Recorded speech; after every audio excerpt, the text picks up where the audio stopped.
A boy runs in a field and tries to catch up with his older brother Heng, and he stands by the tree with a sincere smile and waits for Rud. He reaches out, but Rud is upset because he can't be on his brother's level.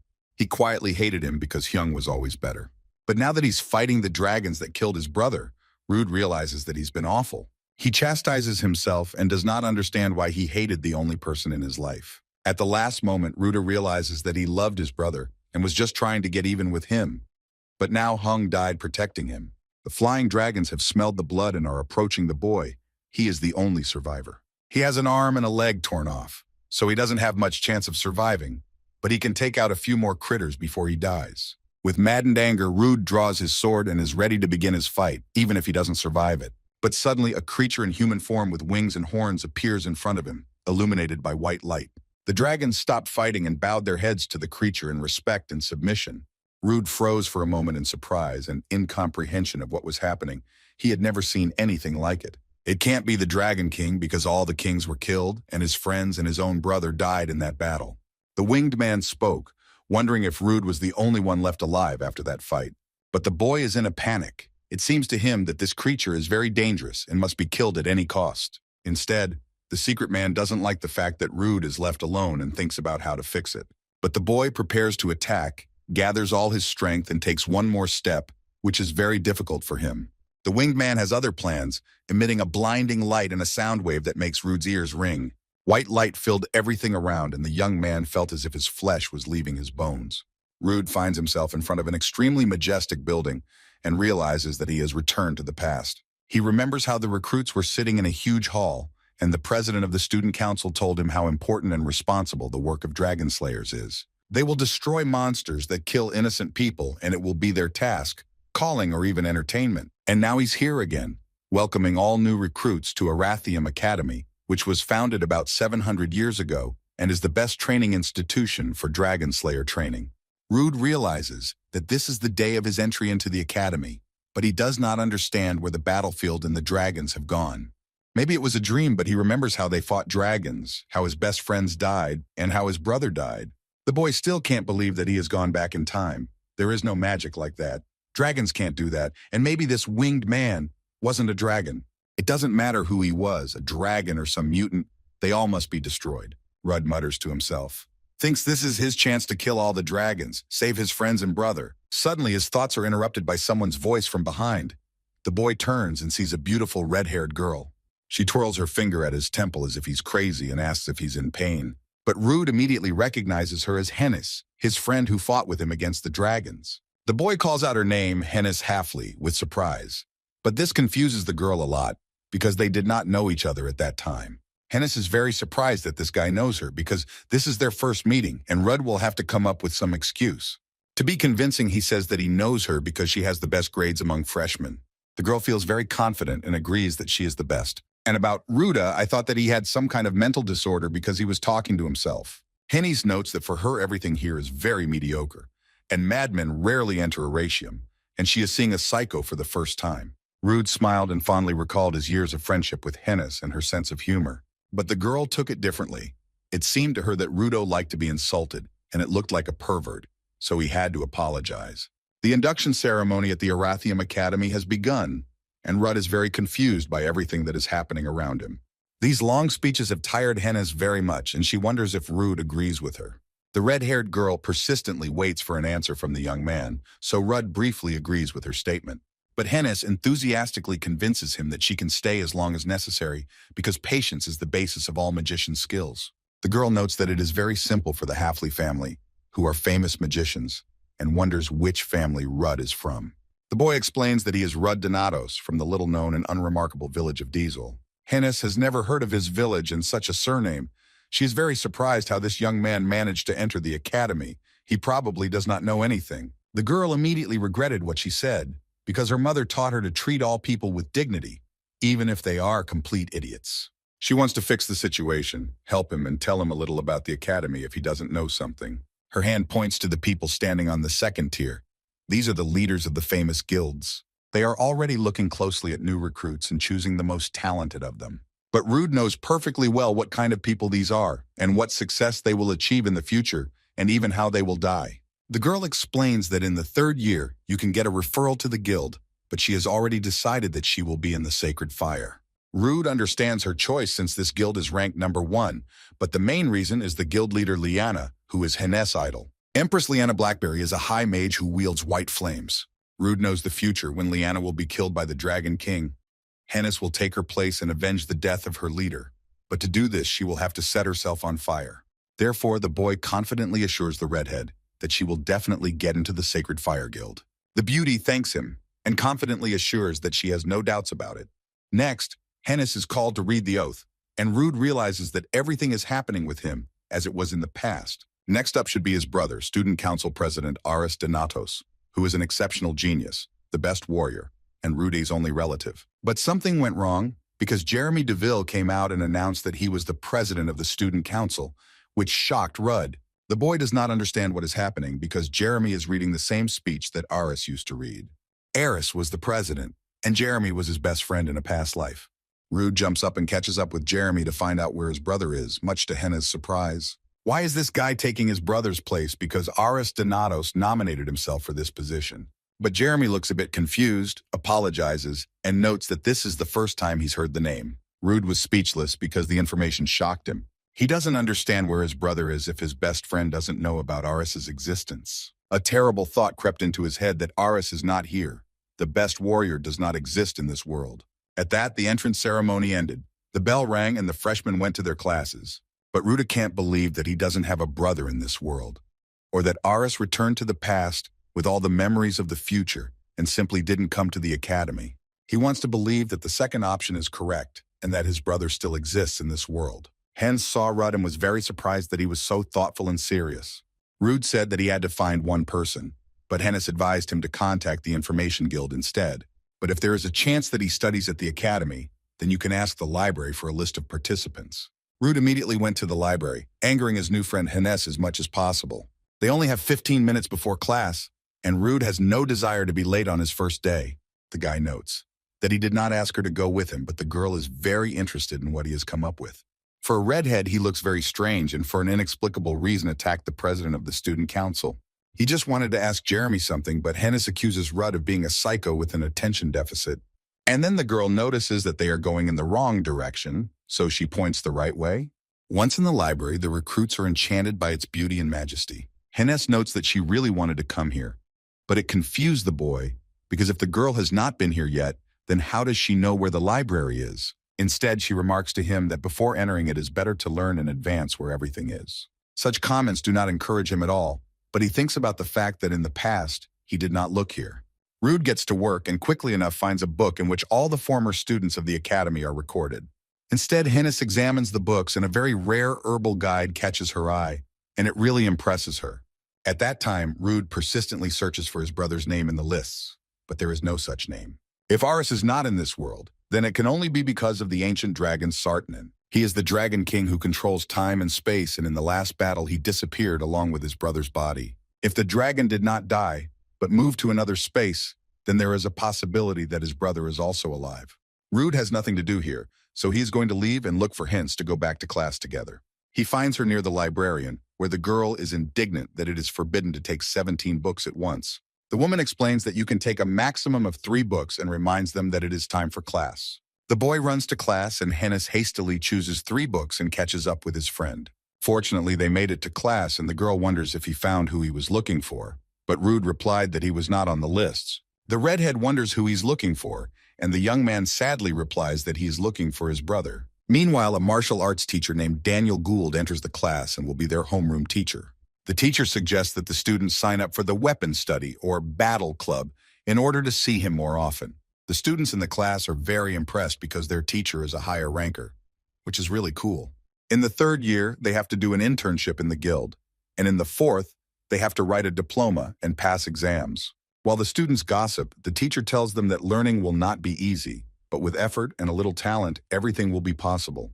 Rude understands those words to mean that if you don't have an iota of talent, then you have nothing to do here. He remembers how much he had to endure and survive during these 4 years of study to prove that he had this talent. In the meantime, Daniel Gould wishes everyone to have many wonderful memories during their studies at the academy. While all the students go to live in the dorms, Rude has other plans, but Hennes is very surprised. The main task of dragon slayers is to kill dragons, so there are many training halls on the territory of the academy for the development of their powers. Rude went to one of these halls and remembers how he often visited it in his youth. The boy is interested in what level his strength is now, and to understand this, he will pull himself up on the horizontal bar. After doing 30 pull-ups, he collapsed exhausted and frustrated with his level of training. His body is too weak, classes start tomorrow, and the combat training subjects start in a week. In order not to make the mistakes he made in his past life, he needs endurance and great muscle strength. He is determined to do a good job. Here he meets another friend from his past life, Belak Steros. In the future, this guy will carry the title of king without weapons, but here they have never met. He started going to the hall only after the midterm exam, and he met Belak in the new building. The boy is alarmed by why everything is different this time. Leaving these thoughts, he goes to exercise. But Belak repeats every exercise after him, and even with more weight. Rude got really angry and yelled at his friend. He asks why he would do that. But the young man, with an impassive expression on his face, apologizes and says that Rude does everything just perfectly, so he repeated. Rude stands with his hand on his waist, extremely surprised at this answer. But the young man explained that no one in his family manages to perform all these movements so perfectly and suggests that Rudd is the god of sports. So they introduced themselves to each other and admitted that they were both freshmen. Belak asks Rude to be his teacher. He mocks the boy because his body looks much better than that of the 17-year-old Rude. Such applications made the guy very angry because it looks like mockery of his weak body. The action takes place in the academy in the open stadium number 3, and the weapon study lesson has already begun. Professor Daniel Gould invites students to choose a weapon for training. Hines asks the professor if she should learn to practice with weapons if she plans to become a magician, but he assures her that this knowledge will definitely help her in the future. Rude decides to help his friend with the choice and offers a dagger, arguing that it can be made larger or smaller with magic. In her past life, Hennis was well trained with a dagger and used it in close combat when conserving magic. The girl considered the offer and agreed to learn dagger fighting. Rude chose a sword for training, and to try it out he only swung it once. The professor noticed this movement and thought that such skill with a sword was unbecoming of a student. And the boy asked Professor Daniel if he can choose another weapon. The teacher points out that he can choose as many as he wants, but it will be more effective to focus on one thing. Rude still has the desire to choose several basic weapon options. The professor is surprised and somewhat amused by this behavior of the student, and he allows him to choose. In addition to the sword, Rude examines the spear and the greatsword and confidently declares that he will take all three. Daniel was interested in this guy. He was different from the others, and his weapon handling technique is fascinating. The teacher became curious about what Rudd's life was like before entering the academy, so he asked the young man about it.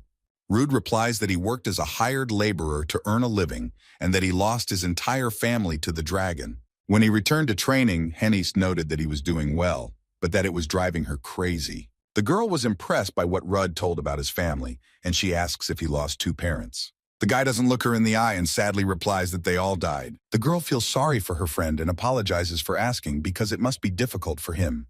Rude points out that it was a long time ago and she shouldn't feel embarrassed about it. The red-haired woman slowly looked at her friend and rudely asked why he spoke up like that, and Rudd then thought that Hennis had a terrible character. Their attention was drawn by the noise on the field made by the B-class students. Balak made the argument because he does not want to choose a weapon, but considers his body to be the best weapon. The teacher tries to convince him, but it is very difficult for him. Steros insists he is a fighter and does not need a weapon. Haynes asks Rude if he knows this jerk, but Rude lies that he doesn't. They try to calm the teacher down, and Balak looks in the direction of his friends, but they are very confused. The girl asks Rudd if they are friends with him because this guy is heading straight for them. The angry teacher yells after him that the student can't just go chat with a friend if he hasn't finished arguing with the teacher. Instead, Balak assures that Rude is not his friend, but that they have a much deeper relationship. But Rude, ashamed, does not let him finish the sentence and assures that they are just friends. The teacher tries to explain the rules of the academy and convince the student to choose a weapon. But Rudy knows that in his past life, Balak still got his way and didn't work with guns. But here the teacher notes that he can leave such a student for another year. And this shocks Rudd because this has never happened in the past. The boy understands that the past has changed because of him. And if Balak is left for another school year, problems may arise in the future. As soon as the wrestler agrees to the terms, Rude orders him to shut up and covers his mouth with his hand. The boy tries to convince the professor to make an exception, but to no avail. Rude finds the combat gauntlets on the weapon bench and realizes that this is exactly what is needed. He hands these gloves to his friend and tries to convince them that they are not weapons, but protection. But Steros isn't wearing protection, so Rude is forced to say it's a gift from a friend. This greatly surprised and touched Balak, and he warmly accepts the gift. Daniel Gould looks suspiciously at the gloves, because it is difficult to call them weapons, but he still allowed them to practice. Rude noted that he should be more careful because his actions could affect the course of the future. In the first week of study, almost all subjects are theoretical, because this is the period of adaptation of first-year students. Also, teachers look closely at students in order to later recommend them to the guild. Rude walks down the corridor of the academy followed by his friends, but he wonders why they are following him so nonchalantly. They are still arguing about the gun. Balak explains that the greatest disgrace to his family is dishonor, and he wonders why Hannes doesn't understand that. Their argument is interrupted by someone's voice. A guy with his friends addresses them in a rude tone. Friends are a little surprised by such an address. They do not understand this rude attitude towards them. Hannes is the first to come forward to defend herself and her comrades, and contemptuously asks who they are and why they are addressing them like that. The dude said that he was William Farth from Class B and had no complaints against Hannes and wanted to be friends with her because she is the best freshman. But her sharp answer changed Farth's attitude towards Hannes, but he still wants to have a conversation with someone other than her. Rude enters their conversation and asks the girl to leave so that he can deal with this scum himself. William explains to the boys that you don't have to go out of your way to make a good impression on the professors. One chose as many as 3 types of weapons and the other none. This kind of behavior does not please Fart and his friends, so they will be glad if these freaks leave the academy. Rude remembered his former life at the academy and how he was mocked, called names, and laughed at by his family who died. At that time, he was a very hot-tempered teenager and took all insults very seriously, but this time he will do everything like an adult, so he will keep calm and not get angry. He notes that even if Fort has 500 swords, Rudy, Balak, or Hannes can defeat him with their bare hands. But this restraint greatly inflated Forte and he cannot contain his anger. This dude swings in to hit Rude, but Reed avoids the punch with extreme ease and grace. Forte did not expect this, so he falls to the floor with a crash and buries his nose in the ground. The attacker did not expect such a turn of events, and it made him even more irritated. Out of desperation, he pulls out a sword, which frightens Hannes, because weapons can only be used in training matches. This did not confuse Rude at all, but gave him the opportunity to use the knowledge that Balak had taught him in his past life. Rudy used a Steros-style mirroring technique and knocked the sword out of his opponent's hands. Then, with just one blow, he laid William on the parquet floor in the corridor, which greatly shocked the rest of the scoundrels. Balak, of course, recognized his family's signature fighting technique and wondered how Rudo knew it. The professor ran to the noise and asked what was going on and why the student was lying on the floor. One of the attackers immediately started lying and said that Rude had started the fight first. But his faithful friends denied this and clearly explained how everything happened in reality. This quite shocked the teacher, because it is not so easy to calm down a guy with a sword with bare hands and not get a single scratch. She sent the attackers to the medical office and ordered Ruda to come to the professor's office after classes. Friends began to ask what kind of technique it was and how he knew it. But Balak notes that this technique in his family is used only by adults, and he has not yet managed to master it completely. Rude realizes that he can't tell his friend that he learned this technique from him in the past. He has to make excuses, and the only thing he came up with is to announce that he is a genius. But the friends didn't buy it, and Hannes suspects that Rude is hiding something from them, and she doesn't like it. On the other hand, Balak takes it more calmly and notes that everyone is hiding something and there is no need to bother with questions. They have another argument, and Balak teases his girlfriend, which really annoys her. Instead, Rude mentions that they were just as funny in their past lives. But the memories faded when he was called. They could all be late for class and had to hurry. After classes in the professor's office, Rude apologizes for the mess he made in the corridor. He explains that the attackers insulted his friends and then started brandishing swords, and he was afraid that no one would get hurt. Such explanations really impressed the professor. She got the impression that he is a kind, modest, and well-bred boy. She let Rude go, and William now has a tooth and will have a hard time training with her. Class A teacher Daniel Gould enters the office and reminds that there will now be a meeting of first-year teachers. He is followed by C-Class Headmaster Damian Grace and D-Class Headmaster Arthur Winston. But Arthur doesn't seem to be in a good mood, because he finds fault with the class teacher of Class B. He doesn't like that she buys various little things for the office that you can do without. But Professor Claire doesn't seem too bothered by his remarks. Daniel wants to settle the situation, so he suggests to calm down and start the meeting already.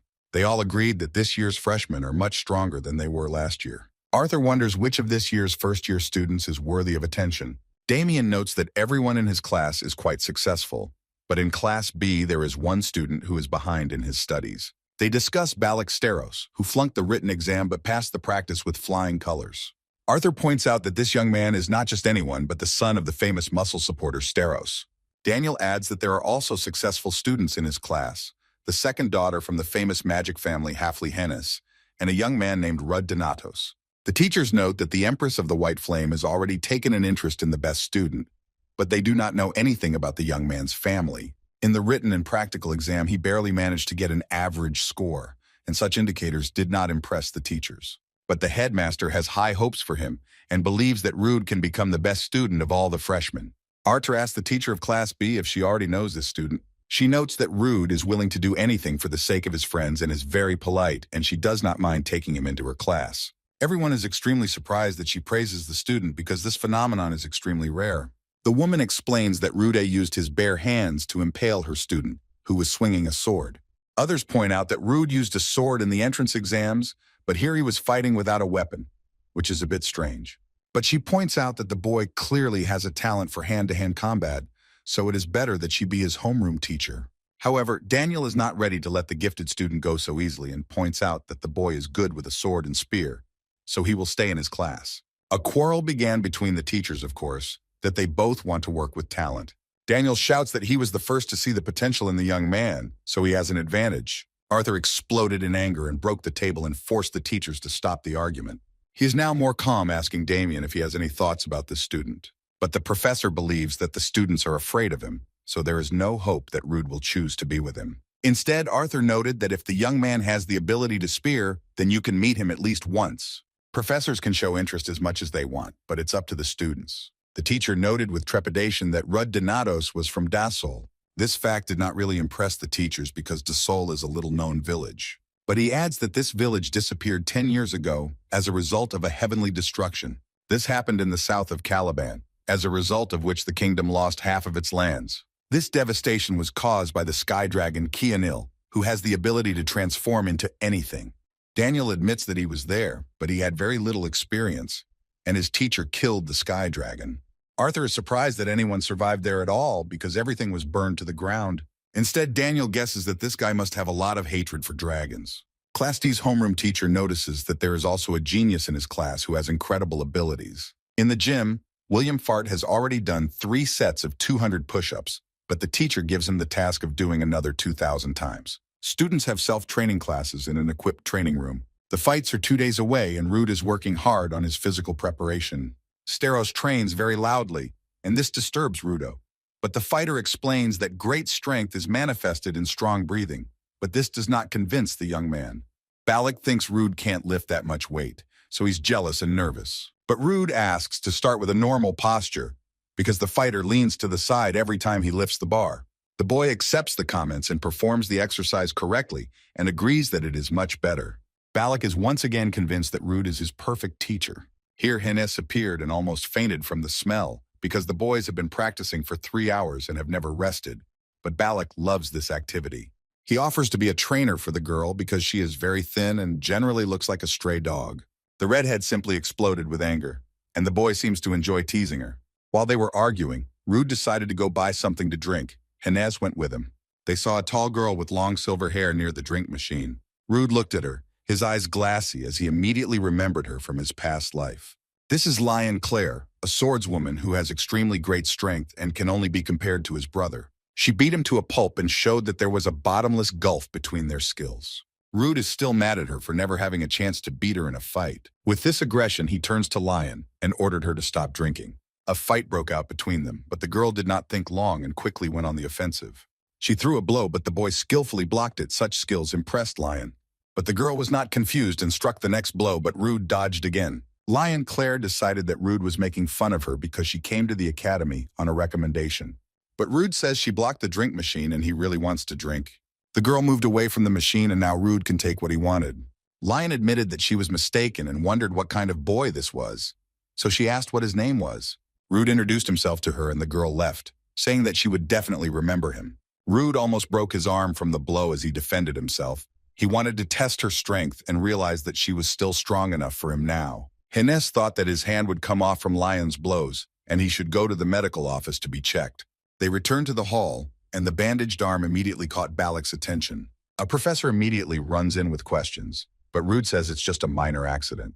Daniel comes after her, and Hennis says that some girl started kicking and hitting him. But Rude does not want to admit that he was beaten by a girl, but notes that it was just an argument. The woman asks who beat Rude, and Hens tells what the girl looked like, although Rude seems against that information being shared. The teachers immediately guess that it was Leon Clyde from Class D. The woman wants to deal with it, and Daniel tries to calm Claire down. But she raised a scream from which everyone understood that someone from their class had been beaten, and so rumors spread. The teacher tries to convince the woman that there is a better way to deal with everything. Professor Claire was very intrigued by this line, and now she is ready to listen. He explains in a whisper that the head of her class, Arthur, will not punish his most talented student, so it is better to go to the girl's father, the leader of the Dead Dragon Guild. Most likely, he will ask to hold an educational conversation with her, and with that you can go to Arthur, so there is a chance to punish the girl. It can be punished with penalty points, corrective work, and additional study hours. The teachers began to speak louder, and it became clear to everyone that they were planning to take this matter seriously. But Ruda was not happy about it at all. It seems to Balak that the teachers love his friend very much, but Rudd is very ashamed of this whole situation. 3 days later, all students and teachers gathered in a large hall to hold a joint wrestling class. The rules are simple. Students from Class A and B must choose an opponent. Each participant will fight twice, and the one whose name was announced will no longer be able to participate in other competitions. Students are called in turn to name the person they will fight. Although everything is very similar to a lesson, it is actually an exam, and the professors will closely monitor each student. Hennis explains that Arathium Academy is the best because no one looks at what family you are from. Only your abilities and talent are taken into account. Next, Hans Halfie is called. She's happy about it and moves very confidently. The support group shouts after her that she is a true genius and can handle anything. Rude wonders why a mage girl chose a swordsman as her opponent, a very presumptuous decision. The battle between the fire mage and the swordsman has begun, and the girl is very confident in her abilities. Hennis immediately launched a fireball at her opponent without any hesitation. The boy managed to protect himself with a shield and is glad that this bullet was not very fast. He tries to be quick and goes on the offensive to prevent the girl from casting the next spell. But Hennis was faster than he thought and threw more fireballs. He's back on the defensive and fending off the bullets with his sword. He doesn't seem to like it. The guy is saddened by the fact that he moved away from her and the girl has an advantage in this fight. But while he was thinking, Hennis came close to him and put her dagger to his neck. The boy underestimated her. This is his loss. Although he is not happy about it, he accepts his fate and the winner is announced as Hennis Halfley. Lifting her head up, Hennis saw Miss Liana, who was watching the battle very carefully, pleasantly impressed by the girl's skills. Rude greeted his friend with a pretension, which was what she was thinking when she got close to the swordsman. She was hoping for a surprise effect, because the swordsman would think that the mage could only shoot magic from afar. But Rude reflects on the fact that if the boy had realized sooner what she was planning to do, then Hennis would be safe. The teacher started discussing the fight. Claire liked how the girl feels the opponent and assesses the situation. Arthur is also pleased with what he saw and admits that a battle mage is a rather rare phenomenon. The teacher invites the next pair of students and enthusiastically awaits the next battle. William challenges Rudd to a fight, and he does it quite confidently and pathetically. The three are surprised by such a decision and are waiting for their friend's answer. Rudy reluctantly accepts the fight as a sign of respect for the boy's willpower, although he knows in advance how it will end. It took only a few minutes for Rudo and William to shout that he is dying, and then he is carried out of the hall on a stretcher. Rude is next on the list, so the teacher suggests changing the order if the boy wants to rest. But he says he is ready to continue the fight and name his opponent. He does not think long and chooses to fight with Bullock Steros. Balak doesn't want to fight him, but Rude says he'll have to because Balak is the strongest opponent here. The boy does not want to fight with his friend, but he is also not ready to give up the fight as a coward. In his past life, Balak was strong. Mountains fell from the swing of his fists, and the ground shook under his feet. But this power was still not enough, so now he wants to hurt his honor and thus stimulate him to be better. Steros has thought it through and accepts the challenge, which makes Rude very happy, and he smiles smugly. Emotions are running high, the guys are in combat positions and are ready to start hand-to-hand combat. Rude recalls a past life fight with Steros. Then it only took him one punch to put Rude on the ground. They start a fight. Rude wonders if he'll have the strength to win this time. Balak starts the offensive. He doesn't want to wait, so he accelerates and attacks. But he receives a strong blow from his opponent. Apparently, he did not expect this. This doesn't stop him and only annoys him more. He attacks again, but Rude blocks the kick. All the same, Balak managed to hit him several times, but there was not a single scratch on him. Rude explains that he shouldn't attack openly. Balak looks like a crazy piece of muscle. Steros are a race of fighters, and their muscles are stronger than iron plates, so he is not afraid of blows. Penetrating his armor seems impossible, though Rude tries hard to do so. But the blow is powerful enough to derail him, and Balak sighs heavily. Rude warns that it's better to dodge an attacker than to take every punch proudly. If he doesn't dodge, then he will lose because Rude knows how to penetrate the opponent's armor. Rude uses the Steros attack technique he learned in his past life and delivers a powerful blow. Balak realizes that this is his family's technique, but he doesn't know how it is known to Rude and where he learned to master it so well. He was angry for no reason and has a deep desire to defeat this guy. Rude is smugly already in a fighting stance and warns of an attack. Balak must concentrate, follow the movements, and try to predict the actions of his opponent. They go toe-to-toe. They're two very strong and smart fighters, so it's fun to watch. Balak begins to understand that Rude's advantage is not in strength, but in the ability to feel the opponent. In turn, Rude feels that he has a greater reserve of strength, and this encourages him. Steros gathered all his strength into a fist and is ready to deliver a devastating blow. Rude does not shy away from the blow, but came up with something better and declares that this battle was good. Balak looked confused and did not understand what his opponent was up to. Rude points out that his friend is strong, then draws his sword and slices his shirt across his chest. He ends the fight with the defeat of Balak and declares that he is still stronger than his fellow fighter.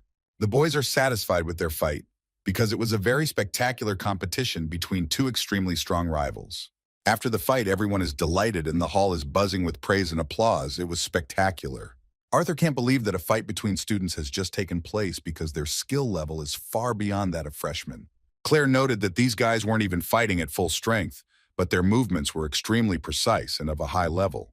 The professors noted that the last sword strike was perfect, but Balak also held his own, and he is no ordinary guy. The 4 homeroom teachers thought that it would be cool to teach a student like Rude. 3 friends have lunch in the dining room, but Hennes does not like it and would rather have lunch in a restaurant on such an important day. To this, the boys replied that there was not enough protein in the food in the restaurant, and Rudd did not have the money to go to such establishments. Here they feed deliciously and you can eat for free, and they ask the girl if she has too much money. Hennes looks surprised, declares that she doesn't have enough money and is a little embarrassed by such a conversation. Rude mentions that Hennes comes from a rich family and has no reason to worry about such matters. He looked at Balak and realized that he too is from a fairly wealthy family and behaves like a gorilla. The boy realizes that he is the only poor among them, and because of money he risked his life working as a mercenary. Hennes voiced his thoughts, noted that he was the only poor man here, but she could treat him. This made the boy very angry, and he shouted that he did not want any handouts from them. Someone poked a finger at their table and remarked that he was looking for this guy, which confused the friends and forced the argument to stop. The leaders of the Pursuers and Gloomy Moon Guilds approached them. Roderick, the leader of the Pursuers Guild, spoke to them first and praised them for their impressive battle. Rude was surprised at the attention they were getting. He looked up and introduced himself. He mentions that he didn't get to meet them in person in the past because they died in a battle with a dragon before he became a dragon slayer. Hennes looked with respect and reverence and introduced herself politely, while Balak calmly stated his name. This appeared to Hennes as a sign of disrespect, and she scowled at him. But the guild leaders noted that all 3 were quite strong and had shown impressive results. The girl found it quite strange that the leaders visited the student cafeteria. They excused themselves by saying that they also graduated from this academy and missed this food, so the redhead asked hopefully if Miss Leon was here too. Roderick and Abel said that Leon immediately left after their fight, saying that there was nothing more for her to watch. Roderick greeted Rude and said that Abel had praised him a lot, but the boy was not impressed. Instead, Abel, not so friendly, asked if Rude even understood who he was. Rude knows that the Gloomy Moon Guild is ranked 2nd and Abel is ranked 4th in that guild. The leader agreed with everything the boy said and added that his guild was no worse than the First Sacred Fire Guild. Abel praised the boy for his fight, to which Rudd, without too much modesty, noted that he was truly outstanding. He liked the young man's level of self-esteem and invited him to join the Gloomy Moon Guild right after graduation. Such a proposal surprised everyone, and Rude asked whether it was even allowed to recruit students in advance. However, Abel says that this is only a formal rule, and it is his guild that will be able to fully reveal his potential and provide a stage for him to show himself. The guy is not yet ready to accept such an offer, but wants to make a deal, which somewhat surprises the leaders. Rude asks them to find his brother, who survived the celestial debacle 10 years ago. Avel thinks this task is quite difficult, and the boy also refused to accept their offer. Then what can he give in return? But Rude is not lost and self-confidently offers personal connections with him. The leader thought for a while and decided that personal connections with the future star were also a good option, so he agreed. Hannes asks why he is so confident in his abilities and what grades he received in the report. After the first competition, the teacher sent a message with a grade, but Rude completely forgot about it after the arrival of the leaders. The boy remembers that in his past life he never got good grades and was not an exemplary student. Rude looked at his friend and remembered that she has a sister who is in a coma. Maybe that's why she's looking at him so strangely after finding out he's looking for his brother. And Balak wonders what kind of person his brother was. He was a kind and brainless idiot, and he was extremely strong, much stronger than Rude. Balak knows how strong his friend is, so he assures him that his brother is definitely alive. Rude also hopes for this, is even sure of it, so he does not stop looking for him. Haynes is impatient to see the grades, so she interrupts them and offers to read the message. The girl reads that she has a great command of magic, uses strategy, and has all the qualities to become a combat mage, and these words make her very happy. Balak reads next. A high-level fighter, excellent physical data, good reaction, and beautiful muscles. The last words confused Rude, but Balak is very happy with what was written and comments that Professor Claire is a good person.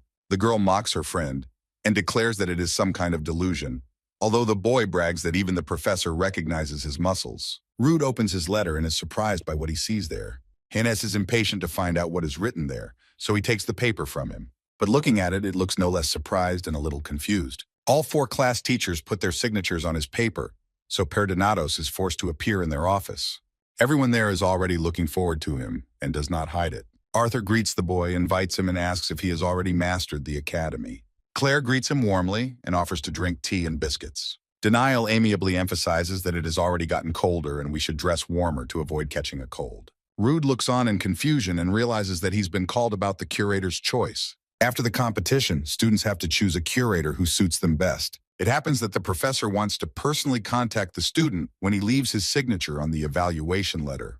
The professor notes that it is rare for a student to receive 4 signatures from professors at once. Claire explains that he has shown himself well in different areas and cannot be shy to choose, because each of them is a professional in his field. Daniel Gould's White Sword, Claire Mason's Mad Dog, Damian Grace's Phantom Predator, Arthur Winston's Thunder Spear, each of them would be the best teacher for the boy. In his past life, he was tutored by Professor Gould and taught how to work with a sword. Therefore, this time, Rude also chose Daniel to learn how to skillfully wield a sword. The teacher was very happy, while the other professors looked sad and disappointed. But Rude wants the professor to make him his personal student, a statement that shocks everyone present. Daniel wants to make sure Rude really understands what he's asking for. He declares that he knows that the place of successor of the Heavenly Warrior is still vacant. In a past life, Daniel was his brother's teacher, and he was a legendary Heavenly Warrior, so he was supposed to be his successor. The professors agree that the place is free, but do not understand how the first-year student knows this. Professor Daniel Gould himself was thinking of becoming the successor of the Heavenly Warrior, and here this guy was the first to talk about it. He began to wonder why Rude wanted to take this place, since these were quite serious plans. The young man explains that he needs strength. He is very weak, and his whole family died because of the dragon. He does not want to lose any more friends and people close to him. He remembers how his sister died because of the dragon, and how he misses her. He only has one question. Would he be able to protect her if he were stronger? The teacher thinks that it is impossible to reach such heights only because of a sense of revenge, but if your goal is to protect it, is another matter. The professor agrees to make him his personal student and has another idea. He turns to other teachers and suggests that they all become his curators and teach together. Such an offer shocks the boy. He definitely did not expect such a turn of events. Daniel explains that Rude is a special guy, and if there is an opportunity to better develop all his talents, then it is worth a try. But the boy himself is not happy with this offer, because it will be difficult for him even with one mentor, and here he is offered 4. Arthur agrees to work with the boy and believes that the world needs the best dragon slayer. Other professors also supported the proposal and agreed to be its curators. But Daniel emphasizes that this is only an offer, and he's free to choose what to do. Rudd is in deep thought, whether it will be right to study at 4, and suddenly his choice will significantly change the future. But he realizes that someone must replace his brother, confront the Sky Dragon, and avert the trouble that could happen, so he accepts their offer. He wants to become strong in order to give a future for everyone, and for this, he will even cross himself. So he accepts their offer. Claire was delighted to meet Lion Claire at the teacher training ground. She explains to the girl that this is her extra lesson, which will be independent training. The girl did not understand what would happen here and why she needed this training. The professor suggests not to waste time and effort and to start and stand up. Without giving the girl enough time to prepare, Claire instantly started the fight. After such training, the girl is angry with everyone. This Claire is mad at her, and Rude is mad that he went to complain about her right away. She's very upset about the situation she is in, and her mother also contacted her and scolded her. From all these emotions, Leon just sat down on the step and tears rolled down her face. Rude was passing by in the corridor and thought he had thought of it. He mentions how cold-blooded and cruel she is, that one can doubt whether she is a person at all, and now she is sitting here crying. He mentions that the girl changed after the death of her stepfather, the leader of the Dead Dragon Guild. But then they had a bad relationship, so he didn't really get into the situation. And now he feels guilty that a 17-year-old girl is crying because of him. He didn't complain to anyone, didn't want anyone to know or gossip about it, but he feels guilty. Rude wants to somehow fix the situation, but in such cases, he does not understand what needs to be done. That's why he just came up and asked why she's sitting here and crying, but she doesn't understand how he dared to talk to her at all. She shouted that it was because of him that it was difficult for her now. He shouldn't have complained, because they just had a small argument. If he hadn't spoken to her so rudely, this might not have happened, and the guy apologizes. She did not think that he would say such a thing. These words surprised the girl and calmed her down a little. He apologizes for being rude and admits that he overstepped the mark a bit. He also explained that he did not want to tell anyone that it was his girlfriend who told the teachers everything. Rude handed her a handkerchief and the girl blew her nose and thought that if he apologized so easily, then this situation was not important to him at all. Therefore, she stated that she would not stop getting angry so easily after his apology. With a smile, he says that he didn't even ask to blow his nose, but the girl said that it was mustard gas. Leon still accepted the apology, but warned Rude not to molest her again, because he would have a heart attack. The guy agreed to bypass her and remembers that in the past, she always worked alone, so she won't disappear. When she was about to leave, she allowed him to greet her. Rude was surprised, maybe he missed something, and asked what she meant. Therefore, she repeated that she did not mind if he greeted her. The young man is pleasantly surprised because he did not expect to see her like this. And Leon is already walking down the corridor and regrets what he said, and thinks that she will not have friends if she continues to behave like this. Rude was close enough to hear her words and asked what she was mumbling about, but it only scared the girl. As it turned out, the two of them are heading to Training Hall A for teachers. But Rude has no desire to work together with Leon, so he's angry with his teacher. Daniel is waiting for them in the hall, who is positive about the lesson. The boy asks if Leon is really going to be in this lesson with him, and that the teacher said he asked her to. He can't believe it, because in the past her curator was Claire, and from her the girl learned melee tactics. But now everything has changed. The girl is angry at the boy's behavior and wonders if she is not happy with him, but he points out that this is not the case. He says that she wanted to learn melee tactics, and she is already very skilled with a sword. Realizing that it might sound suspicious, he added that he made such conclusions when he saw how she fought at the competition. She remarked that it was a great idea, and that she liked that he was watching her, but Rude didn't want her to think that and lashed out. The girl immediately made a surprised look and said how could he not say such words in front of the professor, but he took everything calmly. With an innocent expression on her face, she quietly told him that she would regret him at the first opportunity. Rude was speechless with surprise. He didn't know Leon could be so sneaky. He excuses himself and goes on to explain that he thought she would choose Claire. But she didn't get Claire's signature on the letter, and even if she had, she would never have chosen her to study. The future has changed again, because in the past they had a good relationship, but now they are almost enemies. He guesses that it's all because of the professor's plan, but Rude is the reason behind it. The professor suggests moving on to the lesson and explains that they will start with simple sword movements and hone them to perfection. He admits that students already have some knowledge in this area, but it takes practice to find their own fighting style. The teacher ominously declares that they need independent training to get this experience, but they are not too happy that they will have to learn to fight each other. At the end of the lesson, both students lie tired on the floor, unable to move a finger. Daniel says goodbye and reminds that they will combine individual classes with joint ones like today. Rude regrets not being able to defend well during the fight. It was a fiasco. The girl reprimands him for swearing, and Rude wonders if she's angry about getting hit and not being able to do anything about it. To which the girl replied that it was mostly Rude's fault and they were there to learn. The girl also notes that this class was not very difficult compared to training with Claire. Leon, with an innocent expression on his face, asks if the boy feels guilty because she was punished. But she asks him to teach her his tricks if she wants to make amends. Rude doesn't want to do it, and sends Lion to the professor, but she keeps asking him because she doesn't want to train with Professor Claire. The young man finally could not stand the persuasion and agreed to teach the girl. Rude is confused between two lives, confused and chastising himself for agreeing. But she looked so cute she'll still be in the raid team, so it's better to make friends with her. Although maybe everything turned out for the best, and this is his chance to correct what will happen in the future. Arathium Academy is located on the territory of the capital of the Alpheus Empire, and its graduates work in the Imperial Guilds. The academy has almost all modern equipment, but the students were outraged that they could only stay on the territory of the educational institution. Therefore, the management allowed to go to the city on weekends and holidays. Hennes is indignant that her friends are very slow, and she has a lot of business in town today. But the boys do not share her desire to walk around the city and would rather rest on their day off. Rude would rather sleep in his own bed than carry her bags. But the girl promises to treat him to an expensive dinner if he stops grumbling. For the sake of an expensive dinner, Rude is ready to endure even more. So he agrees and wants his friend to help him too. Balak noted that a friend had asked Rude to carry things, so he wouldn't be doing it. But Rude remembers that Balak didn't take the money with him, so he'll have to. The girl impatiently catches up with the boys because they walk very slowly and get stuck somewhere all the time. After the walk, they went to an expensive restaurant where everyone knows the girl and received them with respect. The restaurant looks like a palace, and Rudu is not comfortable in such an expensive and luxurious establishment. But his friends feel quite comfortable there and invite him to sit at the table. Rude has never been to such cities, and I don't even know why there are so many cutlery.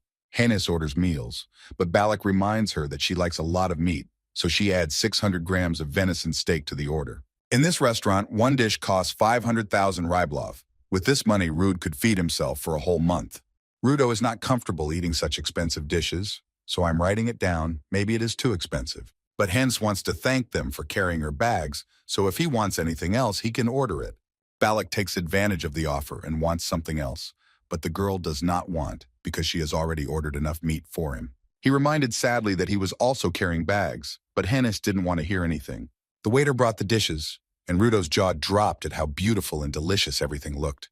Balak noted that it was quite tasty, almost as prepared by their family cook. But the portions were small. You could order more. With this, he angered Hennes again, so she, without hiding her aggression, told him to shut up. Instead, she talks very sweetly to Rud and asks if he likes it. The guy has never eaten such expensive food before and does not even understand what it looks like. And after talking about his brother, Rudy feels an extraordinary friendliness on the part of the girl. He recalls that in the past they were not good friends and often quarreled. Now he doesn't even like seeing her like that. He thinks it's insincere. He wants to tell her that there's no need for extra politeness. But Hennis cuts him off and yells at Balak not to look at the menu because she won't be ordering anything else. She threatened him that if he picked up the menu again, she would cut off his hands. And with a sweet smile, she turned to Rudd and asked what he wanted to say. He immediately changed his mind about talking to her on the subject, let alone the way she was talking to Bullock. So he simply thanked her for lunch. The girl liked it, and his friend was upset by such injustice. Rude looked at his watch. It was 8 o'clock.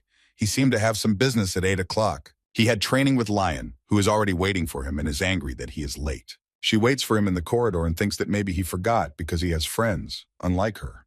Rude is only 5 minutes late and is very casual. But the girl gets angry and explains that it is polite to come 10 minutes before the appointed time.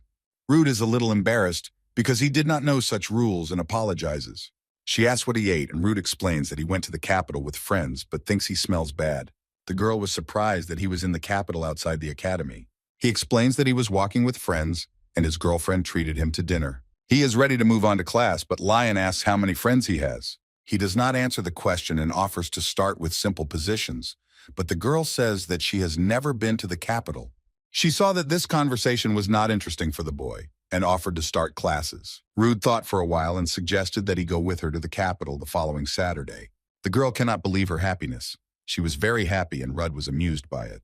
He starts his warm-up, but Lion has already bombarded him with questions about the city. She is interested in where he was, what he saw, what he ate, what you can buy there, and in general, how it is customary to spend time with friends. He throws gloves at her so that she stops talking for a while and finally gets down to business. He asks if she's always been this talkative, and she mentions that her mother always made fun of her about it. Now she talks about her mother, the leader of the Dead Dragon Guild, and Rude thinks about how she managed to tolerate and not talk so much in her past life. He cuts her off and tells her that he uses Steros' style, which he has modified a bit, but it still requires a lot of physical strength.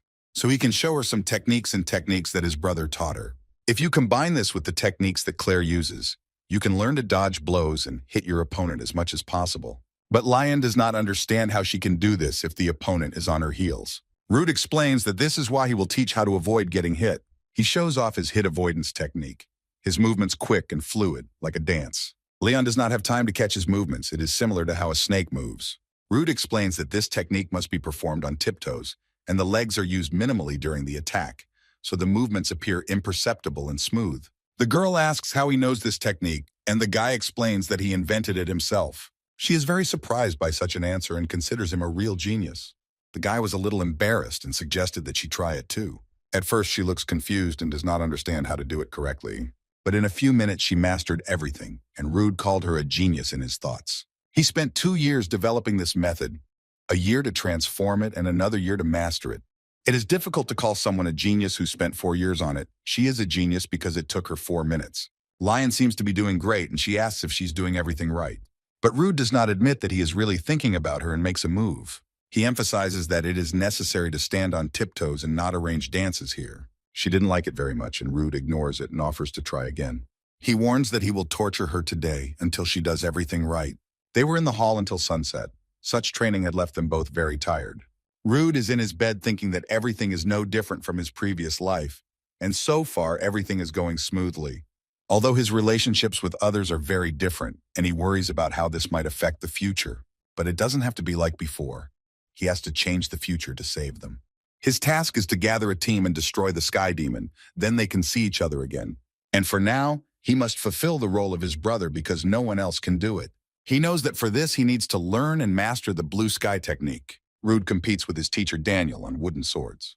The boy already understands that it is not easy with the professor because he is often cunning. This training is given to him hard, and it seems that he is not even going to lose. But Daniel got bored and decided to change his style to check the boy. Rude did not expect this because it was as if a fist flew at him from nowhere. In addition to the sword, he also had to defend himself from fists. The boy did not know that it is possible to use not only a sword and informs Daniel about this, but the teacher replies that he has a changeable character and can often change his actions. The student understands that physically he is not yet strong enough and cannot match him.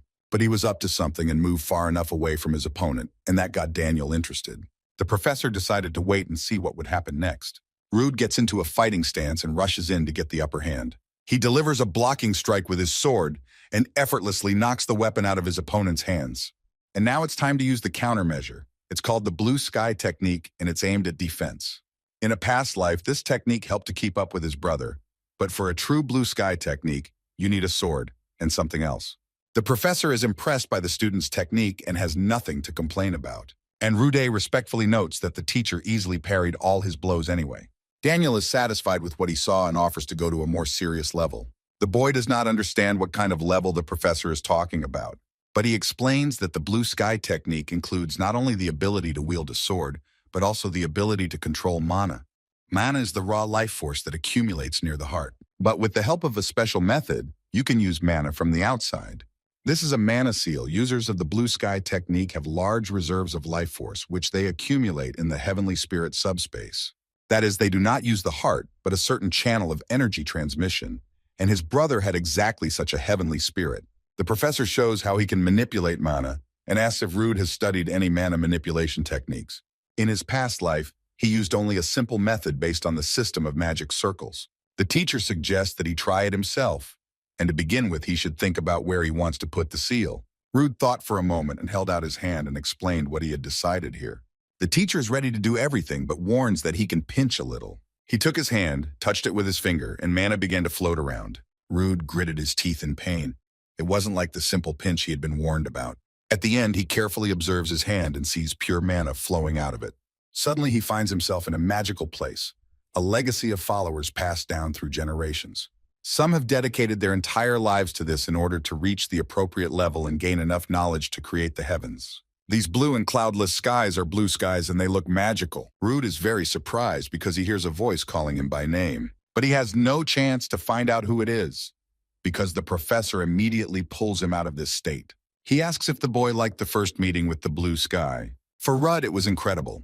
And the teacher explains that the first steps in mastering mana can be compared to the appearance of a new organ in the body, but adds that it takes a long time to get used to these sensations and start using mana. He notes that it's quite amazing that the boy can already confidently feel her in his body. But Rudy not only feels, but also manages it quite skillfully in just a few minutes. Daniel is surprised and even a little scared and asks himself who this guy is. The level of the blue sky technique is shown by the number of wings. The teacher has 6, his brother had 7. So far, Rudd has only 1, and this seal cannot be removed because it is engraved not on the body, but on the soul. The teacher explains that even after the heir dies, his memories and power return to their origins. Rude recalls that in the space connected to the heavenly spirit, there was Daniel and someone else who called him a young man, but his brother was not there. That is, there is a chance that after his death, the heavenly spirit will preserve the memory of his brother. After the lesson, Rude does not recall the teacher saying anything about being imprisoned in other dimensions. He ponders the disappearance of his brother and Dragon Sartnin, but suddenly he hears a voice from behind, asking him why he was out so late. Hennis reminds them that they have to teach their idiot friend, and every second counts in this business.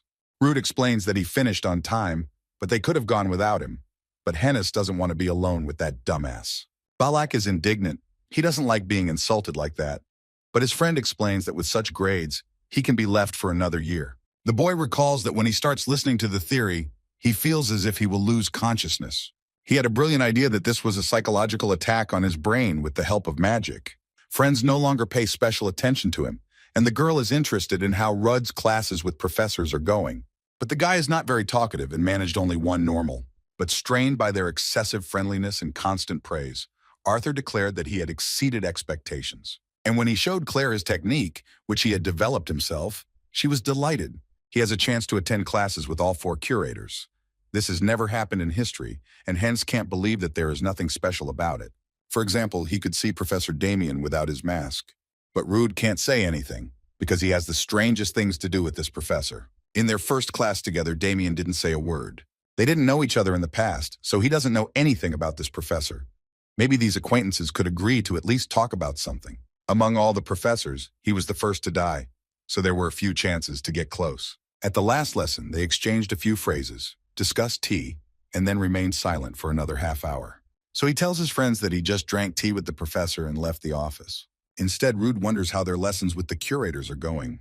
Balak liked Professor Claire because she is a strong warrior and also appreciates the beauty of muscles. But the boy did not really believe this, because in the past life they did not get along very well. Hennes, on the other hand, is very unhappy with her curator. She was told that there are no magic curators, so she was given another teacher. And he informed the girl that fire magic is not effective, and she should look for other types of magic. But this made her very angry. Balak noted that fire magic is quite rare, so you can understand why he said that. Rude tries to calm his friend down. He explains that she can change classes if she doesn't like the teacher. Hennes understands that this does not make sense because there is no fire mage in the academy.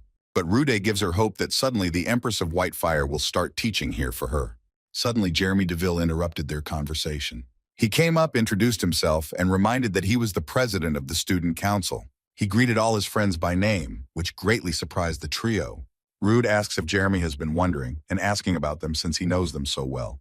But the boy explains that it is difficult not to notice them, and they are quite famous within the walls of the academy. Especially Rudd, because he was chosen by all the teachers and many seniors are outraged that it is unfair. But the boy is not confused and asks if Jeremy has come as a representative of the senior students to express his displeasure. He explains that he agrees with the teacher's decision because they probably know better. With a wifely smile, he explains that he has come to invite Rudd to the student council, but he rudely declares that he is not ready to be their errand boy. The guest politely objects and adds that he is not called to be a mercenary. Rude is angered by this comparison because it looks as if he is mocking him. Jeremy naively points out that he said it on a whim and hit a sore spot by accident. He explains that small scratches like Rude's are usually found on mercenaries. It seems he didn't have an easy life. Rude warns him that he's already overdoing it, but Jeremy adds that he likes to play detective and knows that he's looking for his brother. He doesn't like this guy because he behaves as if he knows everything. In his past life, he was famous among mercenaries.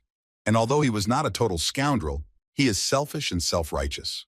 Rude declares that the boy is not meddling in his own business, and he should stop taking an interest in other people's lives. And he adds that he thinks he has enough intelligence to control people, as if with his own hands. Jeremy asked where the hatred came from because he liked Rude, but the boy knew that he only needed the ones that showed up somehow. Rude walks away from them to the bookcases and explains that such people are not interesting to him at all. Haynes tries to apologize for his friend's behavior, and Jeremy gives her his smile. That was the end of their conversation.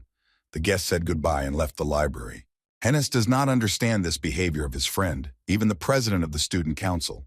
Rude warns him not to contact this jerk, and Balak agrees. Before leaving, the boy left him a note in the book where he wrote to beware of Damian Grace. But that pissed him off a lot because Rude knows something about this scumbag from his past life. This Jeremy then created a lot of mischief, and many people died because of his decision. And among them was Damian Grace. He was the first to die among the teachers. To be precise, Jeremy did not personally kill the professor. He stuck a dagger in his own neck, but Jeremy encouraged him to do so because he considered him a danger to the Empire. Rude has to stop him and stop this from happening, but luckily he still has time. He thinks about it on the way into town. Lion teases again about being late, and Rude gets angry at the accusations. In fact, he came on time, but for a girl, on time is 10 minutes earlier. Now the boy regrets that he agreed to go to the city with her, but Lion reminds her that he himself invited her. He explains that he had no choice because she was sitting so sad and clearly wanted this. So they arrived in the city. The girl is happy, and now there are a lot of people there. The street where the Dead Dragon Guild is located is always full of people. The girl asks where they are going, but Rude was sure that he will just carry her things. But she does not understand what things are in question, and if he invited, he must show the way. He suggests that she should buy something for herself to begin with, as everyone does. Leon decided to buy new clothes and took the boy's hand, but he demands to let go. She makes fun of him, asks if he's shy, but Rude complains that she squeezed his hand too hard and it hurts.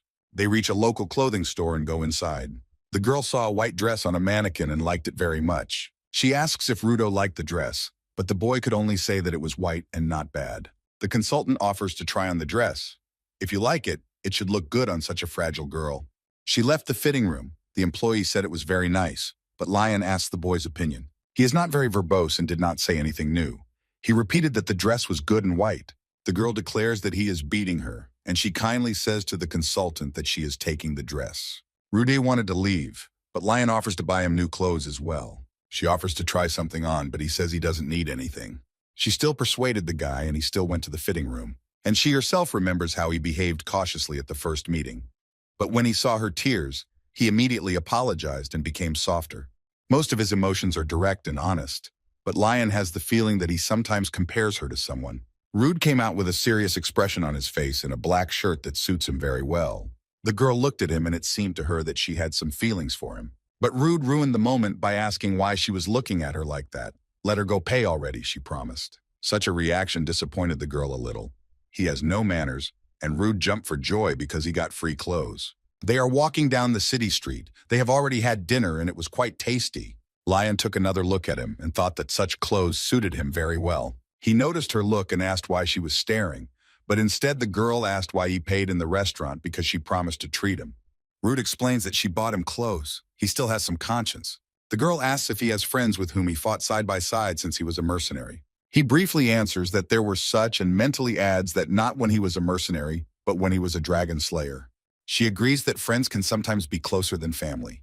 And he asks maybe among them is his first love, which he cannot forget. He is surprised by the question, and Lion is a little confused and embarrassed. But a minute later, Rude explodes and declares that being a mercenary is very hard work, and he was just a tomboy who was treated very badly by everyone. The boy wonders how it is possible to carry such a fool, but Lion is actually seeing someone like him for the first time. He does not understand what she's talking about, and the girl explains that he gets annoyed and shouts at every question. And he adds that he always has a displeased expression on his face, and sometimes also curses. But despite this, he is honest, taught her some tricks, and even now reads the pamphlet to understand where to go next. The girl concludes that he just has a terrible character, but it amused her. But this offended the young man, and he is going to return to the academy. She patted him on the back and informed him that they still had a lot to do today. He did not like this gesture and asked why she did that, but Lion explained that her mother always does this. And she adds that friends should support each other, so she came up with something. He asks what she is talking about, and the girl explains that she wants him to feel what a real family is. Rudd froze and even got a little scared. Did she plan to introduce him to her relatives? The girl explains that they will now head to her family in the Dead Dragon Guild. Rude warns that this is a violation of the rules of the academy because you cannot go outside the capital. But the girl is sure that no one will recognize him and no one will find out. Siren is the capital of the Kingdom of Ribal, located in the west of the continent. The city where the Dead Dragon Guild is located is not as big as the capital, but it is also quite beautiful. Rude remembers that when the 7 dragons attack, this city will be dead in a few years. Then the complete decline of the Dead Dragon Guild took place, and her home would be destroyed, and her loved ones would die.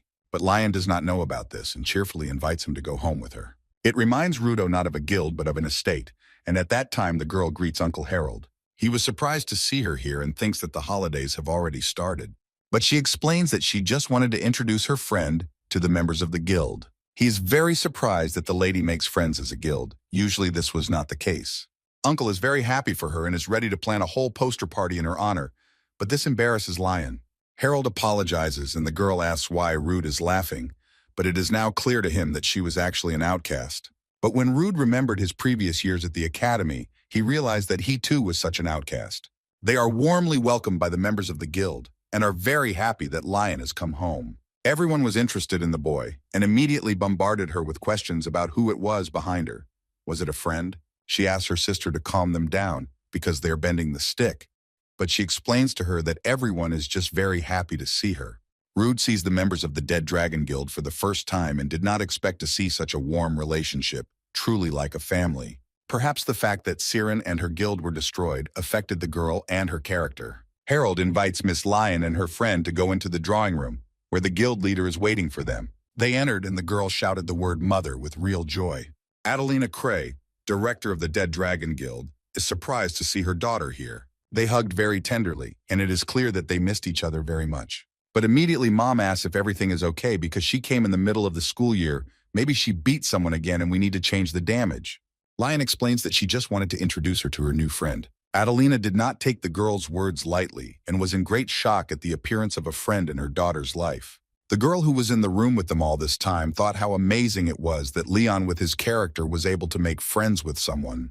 This is the Empress of the White Flame, Liana Chernik, the leader of the Holy Fire Guild, and she's indignant that no one greeted her. Lion is not very friendly towards her and quietly says that this old lady comes to them often. But Rude showed more respect and said hello and introduced himself. She remembered him from the competition and asked how Miss Halfley was doing. He explains that she is unhappy because she did not like the curator. But Liana reassures her that this is not a problem because soon the best teacher will appear at the academy. Her mother approached the boy and thanked her. She explained that her daughter is special.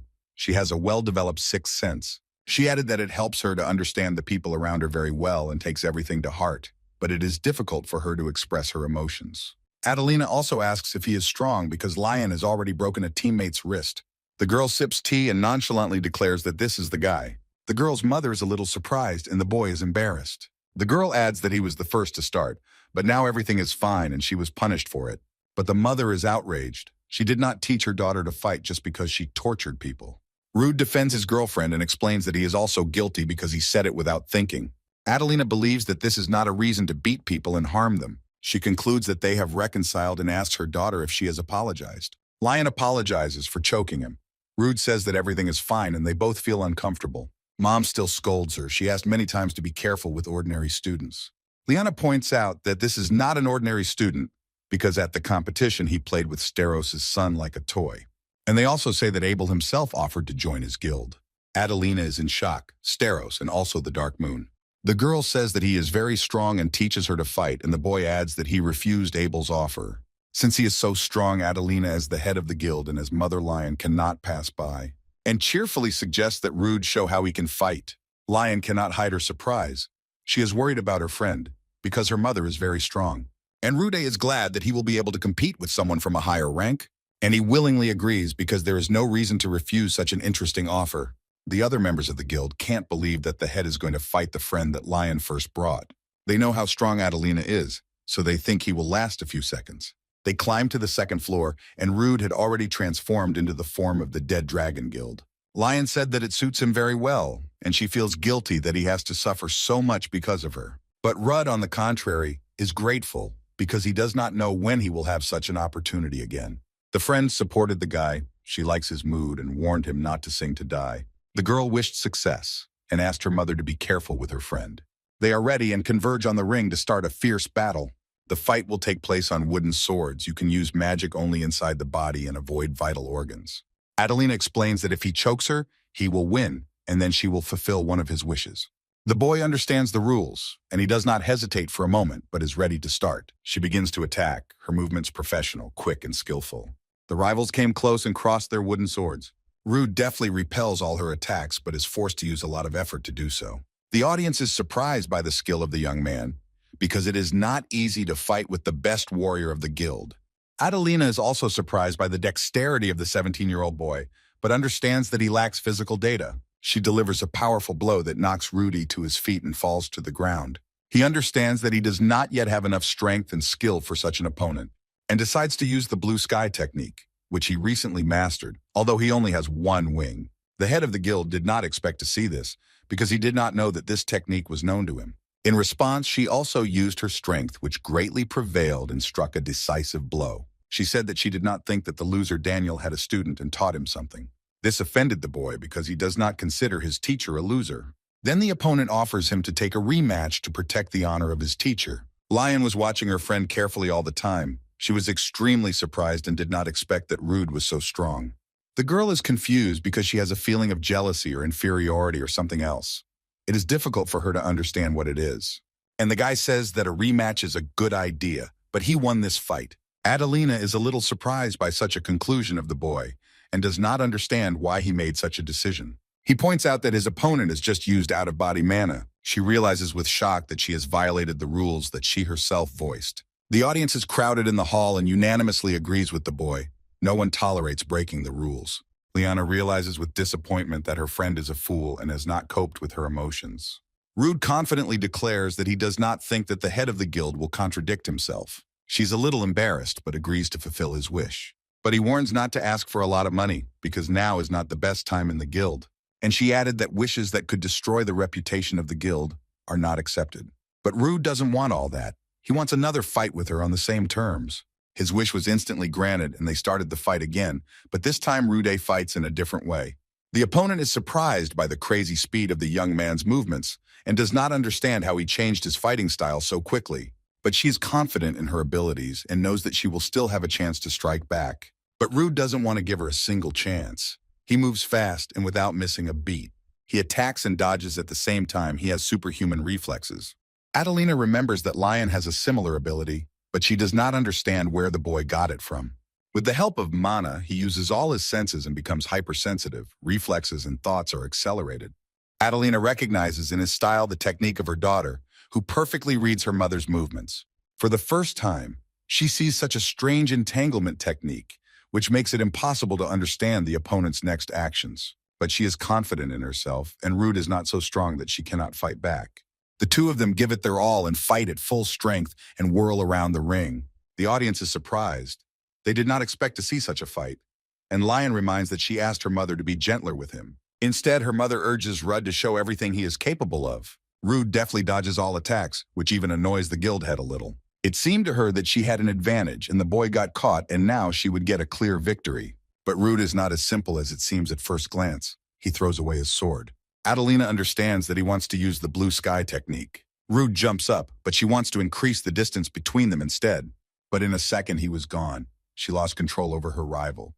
The next moment, he is already behind her, but the woman is confused and does not understand how it happened. Rude is planning to take Steros, and he only needs a second's confusion of the opponent to land a blow. But she turned out to be faster, and Rude was already flying in the opposite direction from the received blow. This blow turned out to be very painful, and Rude did not expect it at all. His girlfriend feels Rude's compassion and pain, so she screams his name in horror. She scolds him. He should have left because that's how you can die. Rude agrees that he feels like he's going to die. She explains that he is not a fool, and why would he continue if he saw that he would lose anyway? Rude asks that the girl stop whining and clarifies that he did not lose. The girl turned to face her mother to ask and make sure it was true. The leader of the guild accepts with a smile that she lost. It seems that it did not anger her at all. She keeps her promises, so she is ready to fulfill a wish and offers to open a treasury for the boy. Rude refuses the money and has only one request, that he be promised something. He asks that he be believed when necessary. Such a strange request slightly confuses the leader. This is a very unusual request, and Adelina wants to know the reason, because the guild leader cannot afford to trust everyone without a reason. His answer is short and simple. He just doesn't want anyone to die. She seems to be satisfied with this answer. So as the leader of the Dead Dragon Guild, She gives her word that she will keep her promise. They shook hands, and his friend's mother said she was glad to meet them. And he adds that he may be their future son-in-law, and this drives Ruda and Lion into a stupor. However, after a few years, the attacks of the 7 dragons will begin, as they have been sleeping all this time. The dragon of heaven will be the first to destroy. The dragon of the world will be the second. The third illusion dragon is Lauja. She uses illusion magic, and it was because of her that Siren fell, and the entire dead dragon guild perished. Eventually, they managed to capture this dragon, but his companions died in this battle. The war will soon begin, and he is glad that he will be able to warn those people he met today about the attack of the illusion dragon. He hopes that Lion's future will also change, be better, and be saved. They are already sitting in the transport and return back to the academy and recall the events after the fight.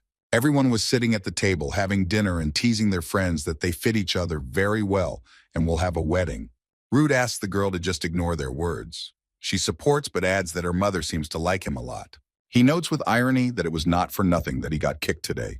The girl looked sympathetically at her friend and wondered how he was feeling. Final stop. They got out of the transport and are walking along the evening avenue of the academy. Rudd regrets that they did not manage to go for a walk in the capital, but the girl is not lost and asks if they will still go for a walk. The guy didn't answer, so she repeated the question again, but he didn't seem at all happy with the offer, so he said he'd think about it.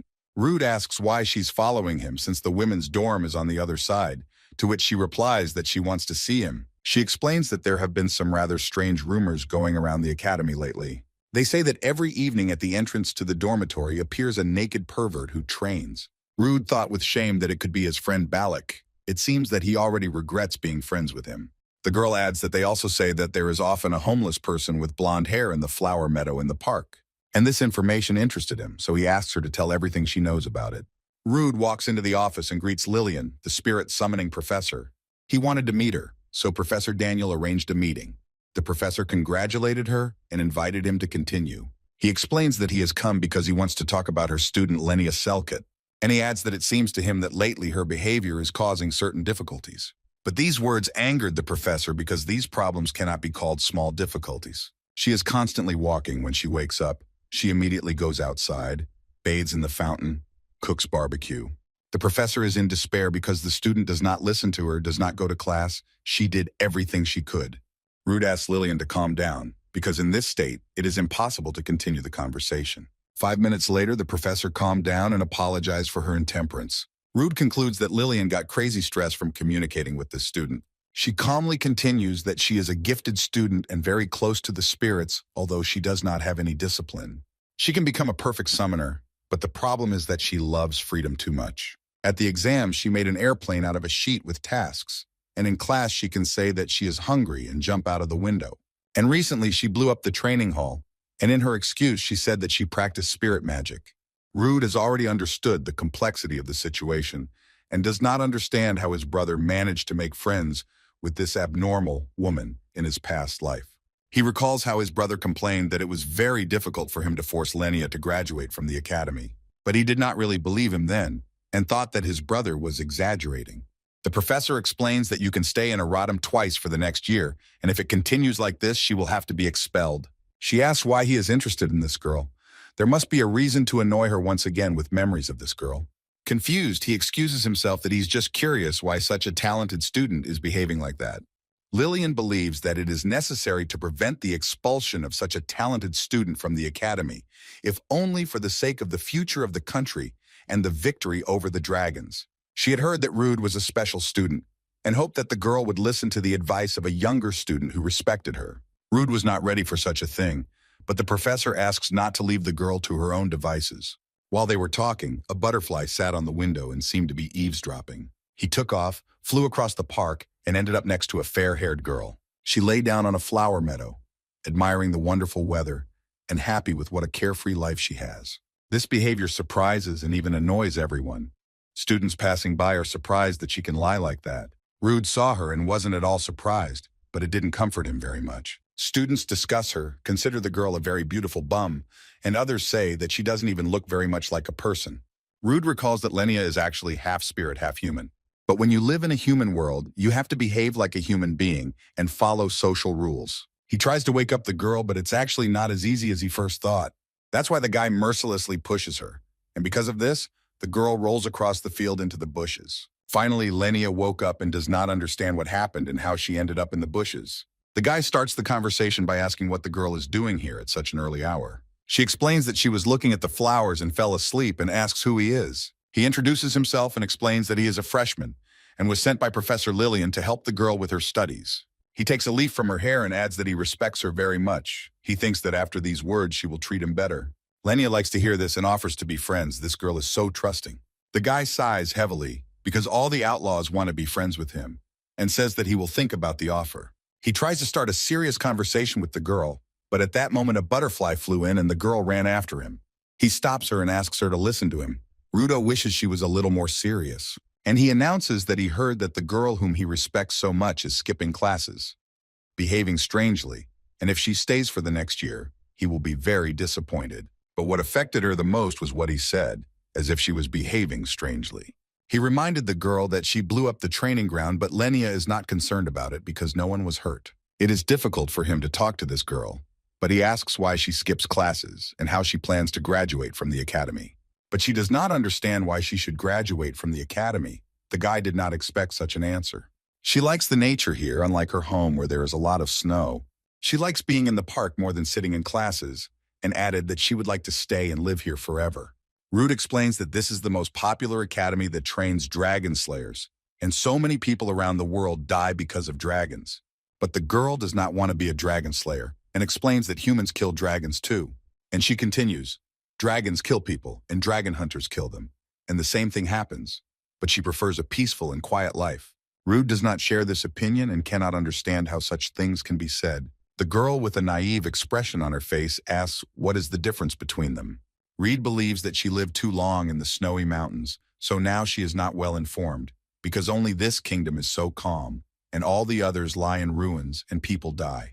Only dragon slayers can protect the inhabitants of cities and villages, and where they are not, dragons destroy entire settlements. I wonder if she saw at least once how dragons tear apart her loved ones. The girl with an innocent expression on her face asks why he is upset. The guy gets angry. He would rather talk to the wall. He understands that she does not know anything, so he thinks as she wants, but he did not know that she's so stupid. Lenia explains that she came here only to see where her mother studied. Rude gives up. His hands drop and says, let her continue to live in peace and quiet until she dies, annoying those who fight every day. And he left, and the girl was left standing there confused and feeling guilty. She called her dad, and a blue crystal appeared and spoke to her. The girl explains that she did not want to anger Rudd, but was thinking of making friends with him. Tudo calms her down, saying that usually friends appear during a quarrel. Lenia was happy and said that she must apologize to him tomorrow. This is Feldrua, the spirit king, and he wanted to talk to this guy. Rude, confused and angry, walks around the territory of the academy and thinks. He regrets that he has such a bad character, and because of this he always spoils everything. Everything is clear. She lived in the mountains and was not harmed by dragons, so she cannot understand everything so easily. And he just poured out all his anger on her, and because of that he now feels like a complete idiot. He is not like his brother, because he was kind, so he managed to cope with this task. Loud shouts on the street made him stop his self-torture. A quarrel nearby attracted his attention. He saw his friends, Hennis, as he always does, fighting with someone. This time it's Lion. She is angry and does not understand why this girl came here, especially after she fought with Rude. Hennes shouts that she breaks her hands at the first meeting and calls her a sick psychopath. The girl believes that Lion walks around the dormitory to take revenge for the fact that she was punished. Lion is very upset by this attitude and explains that they have already reconciled and apologized. She just wanted to visit Rude and bring him breakfast in a basket. This made Hennis terribly angry, although Balak stood calmly on the sidelines and did not understand the reason for these nerves. Rudo has to explain that he was at her house yesterday and took part in a fight and got a little injured. Hennis concludes that they broke the rules, went outside the capital, and she doesn't like that at all. She goes to tell the teacher about all this, but Rude asks her to stop. Balak was nearby because he was the one who detained her. He easily holds the girl by her clothes and does not give her the opportunity to leave. Lion understands why Hennes is angry and tries to justify himself and protect his friend. The friend calmed down a little and asked to be finally let go. She's glad that they are all right and ironically suggests that they all be friends together. Lion is shocked by such a proposal and did not immediately catch the angry tone of the red-haired girl. Hennes offers to wrestle together and ironically adds that Lion will break a few bones for Balak and her too. Balak sees that his friend is already bending the stick and asks him to stop abusing the girl. Lion isn't going to put up with this kind of treatment, so she turns and walks away from them. Rude scolds her friend and asks why she is pushing herself to this point. It was already too much. These reproaches annoy the girl, and she shouts that Rudd should run after her and not be friends with them. But the boys do not understand why she is so angry and are already tired of these quarrels. Balak says that he has to go because he has volunteer work for breaking school rules before classes. The action takes place in the classroom. The teacher finished the lesson and gave the homework. Rude is greeted by someone. He looks away from the book and is surprised to see it. Lenia approaches him. Rudd asks why she is here and mentions that they had a fight recently. The girl pretends that nothing happened and asks if he wants to eat. They are grilling barbecue in the yard and teasing everyone with attractive smells. Lenia is standing by the grill and asks what kind of steak Rude likes. He wants medium rare and can understand why the girl invited him to a spontaneous barbecue. But why did the girl decide to do it on the roof? She is not at all embarrassed by the passers-by who look at her as a weirdo. She explains that if you fry in the office, there will be a lot of smoke and it can be dangerous. The meat is already ready and the girl serves him a perfectly fried piece of steak on a plate. She apologizes for her behavior yesterday, much to the boy's surprise. She adds that he is human and must have been hurt by the dragon, and she replied too nonchalantly. But he denies it and reminds her that he already said that he respects the girl. And he understands in his mind that the situation is turning in his direction, so he has a chance. He explains that he is worried because such an incredibly talented girl will not be able to graduate from the academy normally. He continues to praise her, explains that she is perfect in every way, and she just needs to be patient for a few years and not be so free-spirited, and someone will definitely want to be friends with her. She joyfully says that she is happy because she found a student who respects her so much, maybe she should change her attitude. Rude saw that she was vulnerable to praise, so working with her would be easier than he thought. She asks if there is peace between them and they can be friends now. She would really like that. The guy agrees and thanks the girl for taking a step forward, and they shake hands. The girl promises that in the future she will go to couples, try hard in the exams, because Rudd himself respects her. The guy declares that he is happy for her and is ready to support the girl in everything. The girl also adds that her father wants to talk to him and asks if he is not against it. Rude is shocked by such a statement and can't find words. He didn't expect to meet his parents so quickly. The girl calms him down and explains that her father is not scary at all, but on the contrary, very kind. And he innocently and cheerfully adds that he is an ordinary spirit king, nothing special. Her dad explains to his daughter that he wants to talk to her friend alone. The girl is surprised by such a request but does not understand that they can discuss alone, but agrees and goes for a walk in the park. Ruda is a little embarrassed by this situation, but he respectfully greets the king and says his name. He wants to get straight to business, so he asks if Rude is back from his second life. The boy seems speechless, so the king repeats his question if Rude has returned from the past. The guy is surprised. He doesn't understand how he knows this because he didn't talk about it with anyone. The king explains that he knows that time in this world has already passed and that Rudo has a familiar smell. The spiritual realm and the physical world are different dimensions, but there are passages between them that have appeared due to the contract between them. Feldra also lived a physical life when Rude did, but he had no memories left. But for some unknown reason, it seems to him that they were acquaintances, and the king asks if Rudd was a warrior.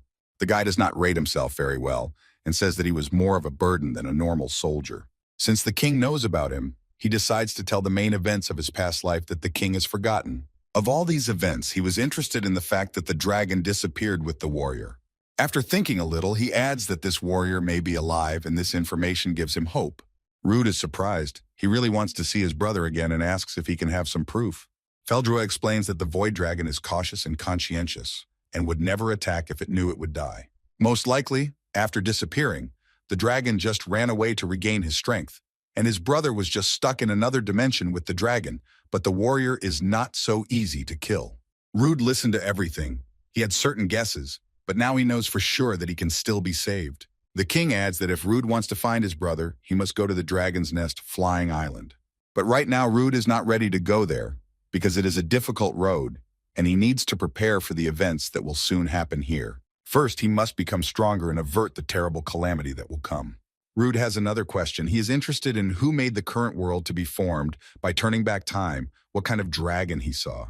But the king cannot tell about the dragon that controls time because he made an oath a long time ago and cannot tell anyone about it. The boy is confused. If even the Spirit King took an oath, then who is he and how much power he has? He sighs heavily. He's sorry to hear that, but he understands that vows are very important. The king also has a question for the boy. He's interested in the end of his daughter's previous life. Rude reveals that she couldn't find a way to kill Nephrin the ice dragon, so she decided to trap him in the great ice pit with herself. But he adds that even in her last moments, she was very calm and even smiled. Her dad points out that if she was smiling, then it was the best decision in this situation. But still, this return is a new chance to live life and influence the future of everyone and his daughter as well. Rude has already thought about it and is not sure if he will be able to do any good, but he will try his best. Faldrua will not leave the boy alone in such a difficult situation and will not simply stand aside from it. The Spirit King is counting on the fact that this guy will succeed, and at that moment a piece of crystal breaks off. Something very strange is happening with Rudovi, but the king orders to sit still. Nothing bad will happen. A fragment of Feldroa's spirit is pressed into his heart, and a terrible pain is suffocating the boy. The king explains that it may hurt, but the power of spirits will help him, and he also wants to protect his daughter. He points out that this is only a tiny piece, and that this power will help him later. But Rude explains that he never had any contact in his past life, and this piece is very difficult to accept. The king pleads with Rude not to disappoint him even though he is already looking very unwell. The guy got terribly angry. He thought he was dying, which is not a very pleasant feeling. Feldrua explains that from now on, wherever the boy is, he will be able to connect with his powers and thoughts. But Ruda is interested in how to explain all this to Lenia. You can't just say that he made a deal with her friend who returned from the past. At these words, the girl and all the participants appeared. It happened so suddenly that they did not know what to say. The girl explains that they have been talking here for a long time, so she decided to return. She immediately smelled it and asked why Ruda smelled like her dad. It had never happened before. The king was confused. He could not find the words to explain the situation. Rude decided to say that it was because they decided to become friends, because they had a great conversation. The girl is surprised that Rude gets along so well with everyone and so easily accepted the age difference of several centuries. It seems that the king did not like this answer, but it was a small revenge for the fact that he so brazenly entered his heart. Rudd and Lenia left the roof, talking sweetly about how the girl will date. In a few weeks, the Feldroa fragment found its place in the young man's heart, and he stopped feeling discomfort. And now the king can talk to him always and everywhere, and now reminds him about Rudd's meeting with his daughter to study together. He is about to leave, but a letter from the Cloudy Moon Guild is brought to the boy's room. Rude has been waiting for him for a long time. This is the information about his brother that he managed to find. Abel promised him to find his brother, and the letter contained many names and surnames, but no information about a man named Esir Donatos. If the largest data collection guild did not find any information about his brother, then there is only one answer. His brother does not exist in this world at all. The king explains that this makes it even more obvious that his brother is stuck in another dimension. Rude has two ideas for what to do next, and he's ready to share them with the Spirit King. The first is to find traces of the brother inside the heavenly spirit, but for this he must possess at least 7 wings. The second is to find traces of the void dragon in its nest, which is quite well guarded.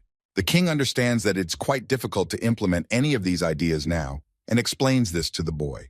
Rude adds that even if he does have the coordinates, it still won't work unless he finds a way to open a dimension passage. The guy came to the library, where he had a scheduled meeting.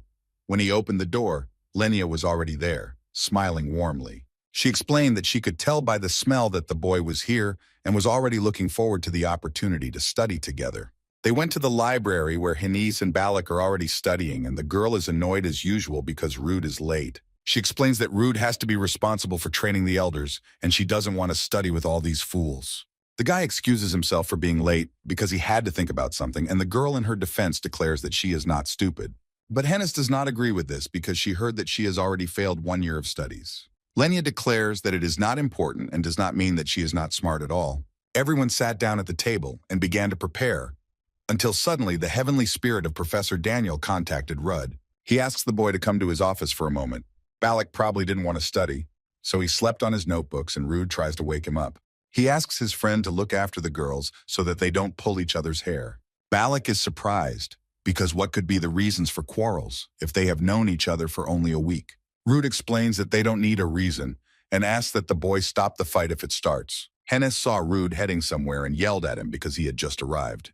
But he quickly ran away and only managed to say that there was no choice because the professor had summoned him. The 3 of them sit at the table and try to study, and Lenia asks why Hennis is always so angry with everyone.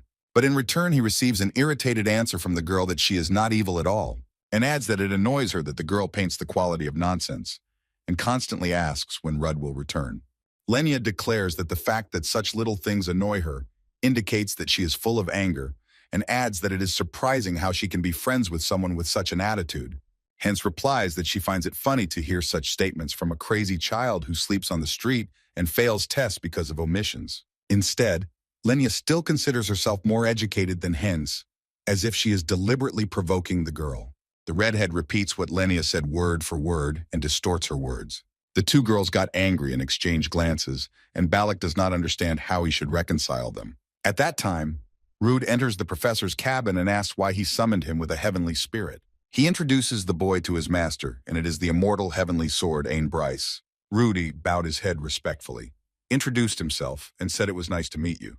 And the King of Spirits noted that he had heard a lot about him, but he had never seen him before, and remarked that he looked young. He is now 100 years old, but he has stopped aging because he has reached a high level through mana training. It is said that the aging process stops when the 6 wings of the sword-piercing technique are reached, and it was he who killed the 1,000-year-old dragon. Ein tells the professor that he has a sharp eye and this jerk could be useful.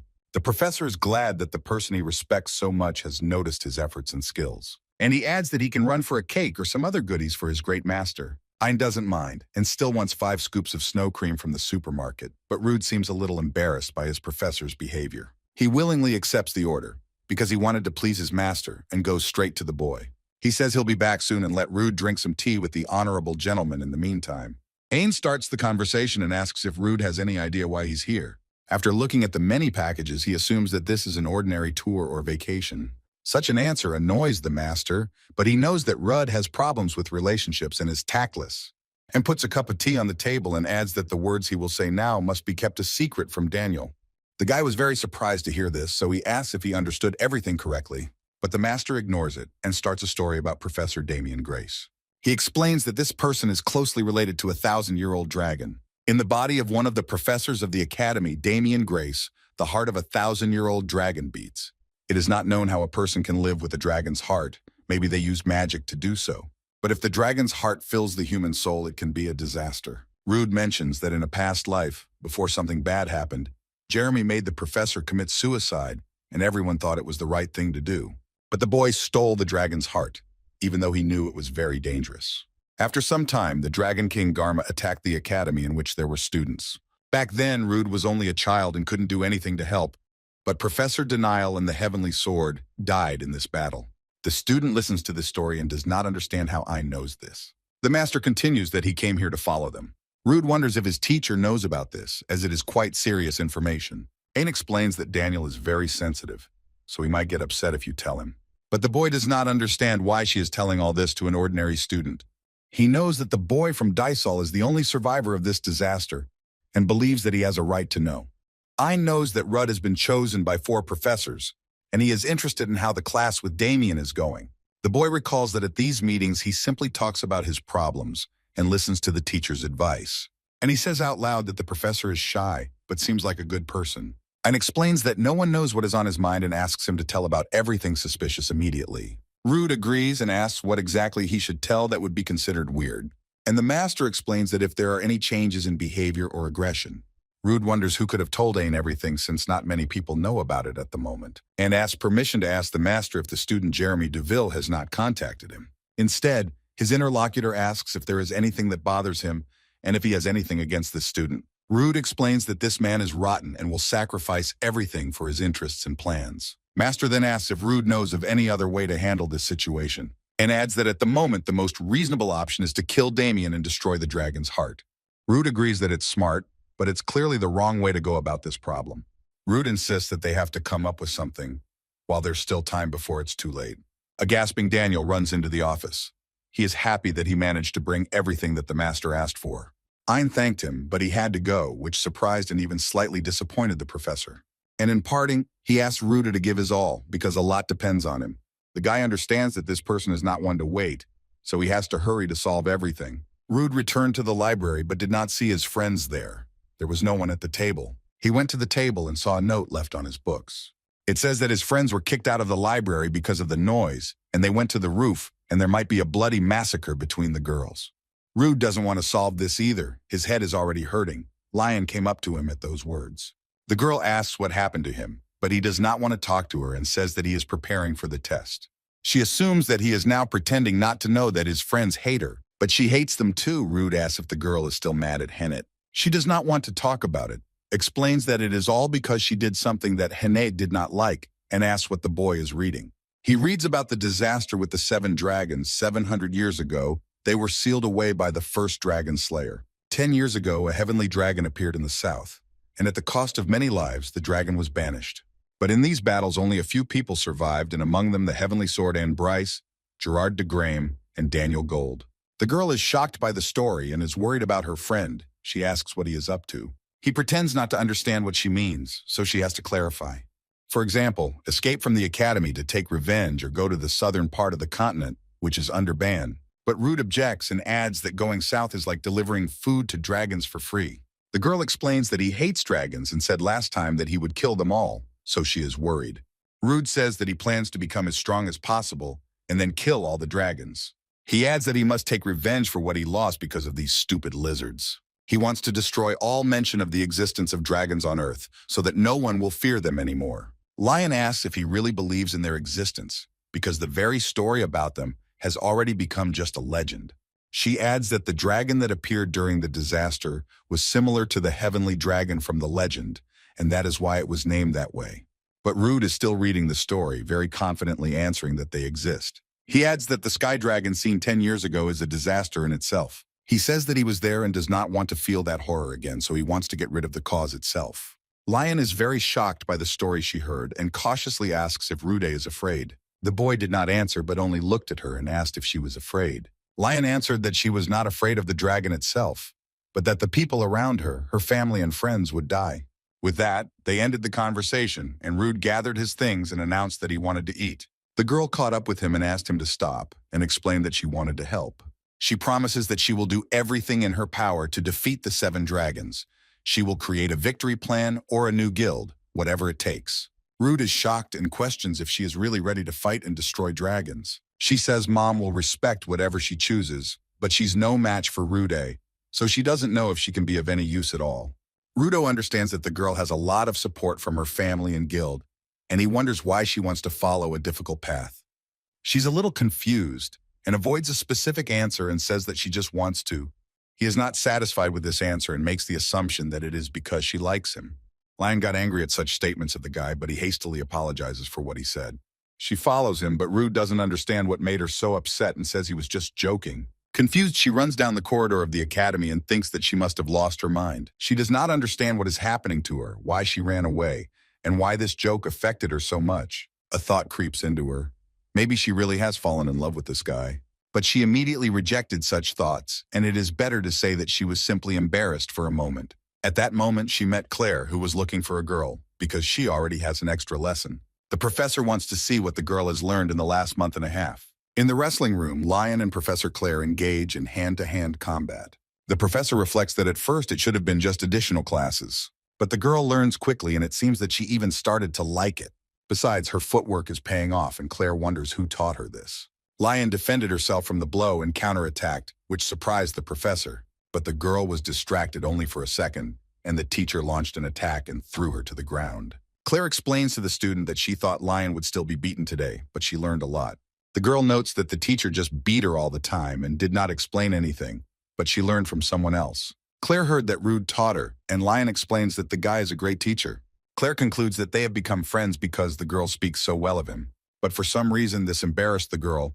She was embarrassed and said that since they have already finished, then you can go, and ran out of the classroom. A warm evening, a cloudless starry sky, Rude is sitting on a bench on the territory of the academy. The Spirit King addressed him and praised him for coming to the meeting. But the boy was very annoyed by such words, and he does not want to hear such nonsense. The king adds with irony that the youth is so tender now, and that the younger you are, the less your attachment is. And he adds that it is good to have at least some kind of relationship with someone so strong. He explains that he can barely hear the boy's thoughts, but it is clear that the Lion he knew before and the Lion now are two completely different people. Rude understands this, but cannot do anything about himself. Looks at the moon and thinks about what to do next. There is chaos on the territory of the academy. Students are worried about the exam, which should take place soon. Rude is sitting on a bench near the fountain and is trying to prepare for the exam. He is reading a book. But his thoughts were filled with Lion. He is worried because after his stupid joke, the girl avoids him. The main task for the boy is to live this life better than the last, but the fact that Lion avoids him cannot be for the best. Their relationship now is completely different than it was before, because in her past life, she looked at Rude as trash. But he is happy that she is alive and well now. A voice pulled him out of his thoughts. Lion approached him and casually asked what he was doing here. Rude didn't say anything, and the girl quickly handed him a package and wished him luck on the exam. She turned around and left so quickly that the guy didn't even have time to answer anything. After the exam, 3 friends came to the dining room and talk about how the exam went. Hennes brags that she completed the task in 5 minutes, and Rude did it in 10, so the girl celebrates the victory. Though Rude isn't sure if it's okay to complete a task in 5 minutes if it's scheduled to take an hour. Balak brags that he's the fastest, taking only 1 minute, but Hennes knows he hasn't solved any of the tasks. He only wrote a note to the professor and closed the book. She complains that it is impossible to teach him anything, just like that crazy senior. Lenya passes by them and explains that this is not true, because thanks to classes with Rudd, she passed the exam much better than usual. Hannes noted with irony that the girl would finally show everyone her intelligence. But the girl was not lost and said that it is enough that Hennes always shows his character. The guy asks Feldro for help to somehow reconcile the girls, but he notes that they become friends after a fight. But Rude is not sure about this. He thinks that even 10 years will not be enough for them to reconcile and become friends. Balak chews on his lunch and wonders if Rudy is prepared for tomorrow's practical exam. But the guy doesn't understand how to prepare if you don't even know where it will take place. Balak suggests that suddenly it will be in the desert and you need to stock up on a lot of water. This is quite likely, but how to carry a large amount of water, and while they are talking, the girls are already fighting. Balak is in a good mood and jokes that he will store all the water in his stomach. While the boys are talking carelessly, the girls have already started fighting. The next day, the students came to the hall with the blue podium, where Professor Artur was waiting for them. He will now explain to them how everything will happen, since this is their first practical exam. It will be held on the specially designed grounds of the Erathium Academy, and the students will fight against various monsters. But the professor points out that killing the monster is a very simple task, and their goal is to kill the dragon. Students have theoretical knowledge about dragons and time to use them in practice. But if the students show extraordinary skills in this exam, they will be able to take an additional task, and the winner will be able to choose a weapon from the Eratium treasury. These are their first steps to becoming a true dragon slayer, and this requires taking risks. Therefore, the professor announces the beginning of the exam and offers to volunteer who is ready to start. Rude is ready to begin the challenge and remembers that in a past life, Leona bested him in the last challenge. He has an incentive to exert inhuman strength to do the task the best he can. But this is not for revenge, but for self-gratification, to finally get rid of this feeling that he is not strong enough. Rude found himself in an enchanted forest, where it is surprisingly quiet and peaceful. He communicates with the King of Spirits. The instructor's students are monitored through familiars to prevent extreme danger. Rude is already bored and wants to find that dragon as soon as possible and finish this task.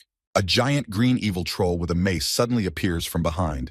The boy was not confused at all and cut his leg without any further ado. He fights the green monster without any problems, skillfully wields the sword and leaves no chance for the troll. He magically wins with just one sword, not even tiring much in this fight. Rude deliberately mutilated the monster's body, because the smell of blood will surely attract a dragon. The dragon didn't make himself wait long. Rudy already hears his footsteps and is looking forward to meeting him.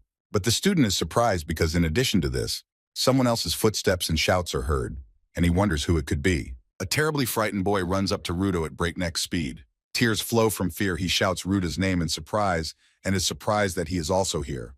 But Rude can't remember this guy and a little indifferently asks who he is. He is angry that he was not remembered and says that he is William Parte, with whom Rudd fought in the corridor. But they don't have time to figure out their relationship and have to run, because an incredibly huge dragon is coming. They both raised their heads at the noise and saw above them the same huge dragon that William had been talking about. He has fiery eyes, green scales, a huge tail, and snaps his fangs at the boys. William, scared to death, fell to the ground, shaking with fear and unable to move. Rude goes on the offensive, but realizes that his sword is too weak for such a dragon and it might just break. But the boy has an idea and jumps high above the dragon with his sky power.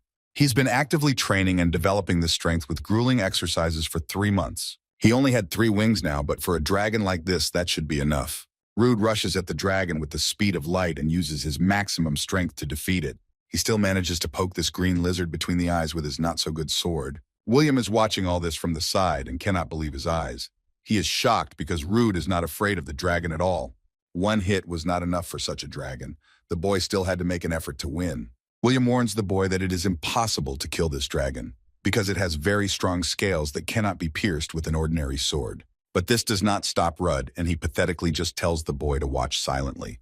Even the strongest have weak points, such as eyes, tendons, respiratory organs. And if you make a gap between the scales, then you can easily pierce the body with a sword. He moves very quickly, and the green dragon does not hesitate to dodge or attack. Rudd has tired the dragon enough and is ready to deliver a decisive blow. But his sword breaks in two. It is not enough to cut the bones. The dragon does not have the strength to rise to attack, and the boy asks William if he has any weapons. The boy fearfully says that his weapon is also broken. It is difficult to kill a dragon with a training sword. Rudd then went at the dragon with his bare hands, which students usually attack in groups. The guy was tired, but he still managed to knock down that monster with his bare hands. William gets up from the grass and thanks Rudd for saving him and apologizes for that time, and asks Rudd Donatos to become his opponent. He believes that this will make him stronger. But he looks at the young man with slight contempt and does not understand what he wants from him. William explains that he always tried to be strong, but watching Rudolph, he realized that he could not match him at all. He has many flaws and is ready to admit them, but he is definitely not ready to give up, so he wants Rudd to become his opponent. The boy confidently declares that he does not want to be a weakling, but wants to be as strong as him. Rudd replies that he might agree, but in his mind he's angry that he's so annoying. Suddenly the instructor appeared and said that the exam was over and they could return. All this time, someone was watching them from afar through binoculars with great interest. This man is the director of Erythium Academy, Gerald DeGrame, and he climbed a tree for a better view. Denial is standing behind him and asks what interesting things are happening there and how the students are doing. The director explains that he had heard a lot from the professors about Rudd, but this young man definitely exceeded his expectations because he single-handedly coped with an almost adult dragon. Denial cannot believe that the boy is only 17. It is interesting how he will show himself on the additional task, but at the same time, he will become the best dragon slayer. He gracefully jumped from the tree and agreed that this boy would make an outstanding dragon slayer. And he adds that Rudd can become stronger than that ancient and unusual hero of freedom. Denial wonders if the director is referring to Banar's biography. He confirms and explains that this is the first dragon slayer, and from that time they begin to count the beginning of humanity. A long time ago, people were only food for dragons and had no chance to live peacefully. Everything belonged to them, the whole world, both the earth and the sky. Everything was overrun by earth dragons, sky dragons, and giant dragons. There were also humanoid dragons, but they far outnumbered humans in terms of physical and mental data. They did whatever they wanted with people, killed, ate, and even kept them in cages for entertainment. 700 years ago, the amphitheater of Aratum was a gladiatorial arena where slaves were forced to fight each other for fun. Now this place is a symbol of freedom and dragon slayers. It sounds paradoxical and a little funny. Denial recalled that he perfectly knows and understands all the records and fragments of memories about those times. He says that Banar was one of the gladiators captured by dragons and kept for fun. He was the strongest of all the gladiators who fought here. Later, he gathered like-minded people and started a revolution. After long battles, they managed to push the dragons far north beyond the Great Mountains. Also, they were able to seal the seven-headed dragon that was their king, and since then the era of freedom has come. This story is the main theme of all the songs of the bards in the first children's book, so everyone takes it for granted. But Denial doesn't understand something. If Banar was so strong, then it's better to get rid of all the dragons than to just drive them out. In that case, dragon slayers would be unnecessary at all. If he had killed the seven-headed dragon, then so many people would not have been hurt. He adds that he does not doubt the good intentions of the founder, just if the director agrees, but it doesn't matter what happened in the past because it can't be changed. And how people will live in the future depends only on them. It is important not to repeat the mistakes of the past. In 3 days, there is an additional exam, and students are waiting for the opportunity to look into the treasury of the academy. In the previous exam, everyone was divided into groups, and in this exam, only the best from each group can participate. So the students sit waiting for their opponents. Rudd among them, he seems worried. Henness explains that it doesn't matter how many weapons she can buy. She's interested in what's in the academy's treasury. Then the boy asks Balak why he is participating in the exam if he does not need a weapon. He explains that he is participating to fight the strongest student, and it will help him get a strong body. Rudd thought that was an interesting thought and agreed that it was indeed worth taking the exam for. Henness thinks about Lion, even though she doesn't love her, but the girl wonders how strong the psycho is. And he threatens Balak that if he loses to that crazy lion, she will kill him. The guy is a little worried and confused, asks his friend how strong this girl is. Rude states that Lion Creer is incredibly strong and is probably one of the strongest freshmen. Such a statement confused her friends a little, and they asked her if she was stronger than Rudd. But he calmly and complacently answered that he was definitely stronger than her. In the arena, Lion approaches Balak and asks if he's her rival and why he is already 10 minutes late. Balak asks her to treat him with respect and adds that his name is Balak Steros. They are in the center of the arena. The girl is ready to start a fight and asks the boy to attack first. But the Steros family has a rule to introduce themselves before the fight, so he asks the girl to state her name. Without hesitation, she says in a confident voice that her name is Lion Creer. Balak states that she looks strong enough to compete with his body. She, with a confident look, swings her sword and attacks the unarmed boy. He defended himself with his bare hands. The boy crossed them and formed a protective shield from them. The girl understood that it was not a shield made of mana, but that he protected himself simply with muscles. The guy self-confidently and a little narcissistically invites the girl to appreciate his beautiful muscles. Balak uses the signature style of the Steros family. He has gained speed and attacks the girl. Lion used her sword as a shield and saved herself from the blow.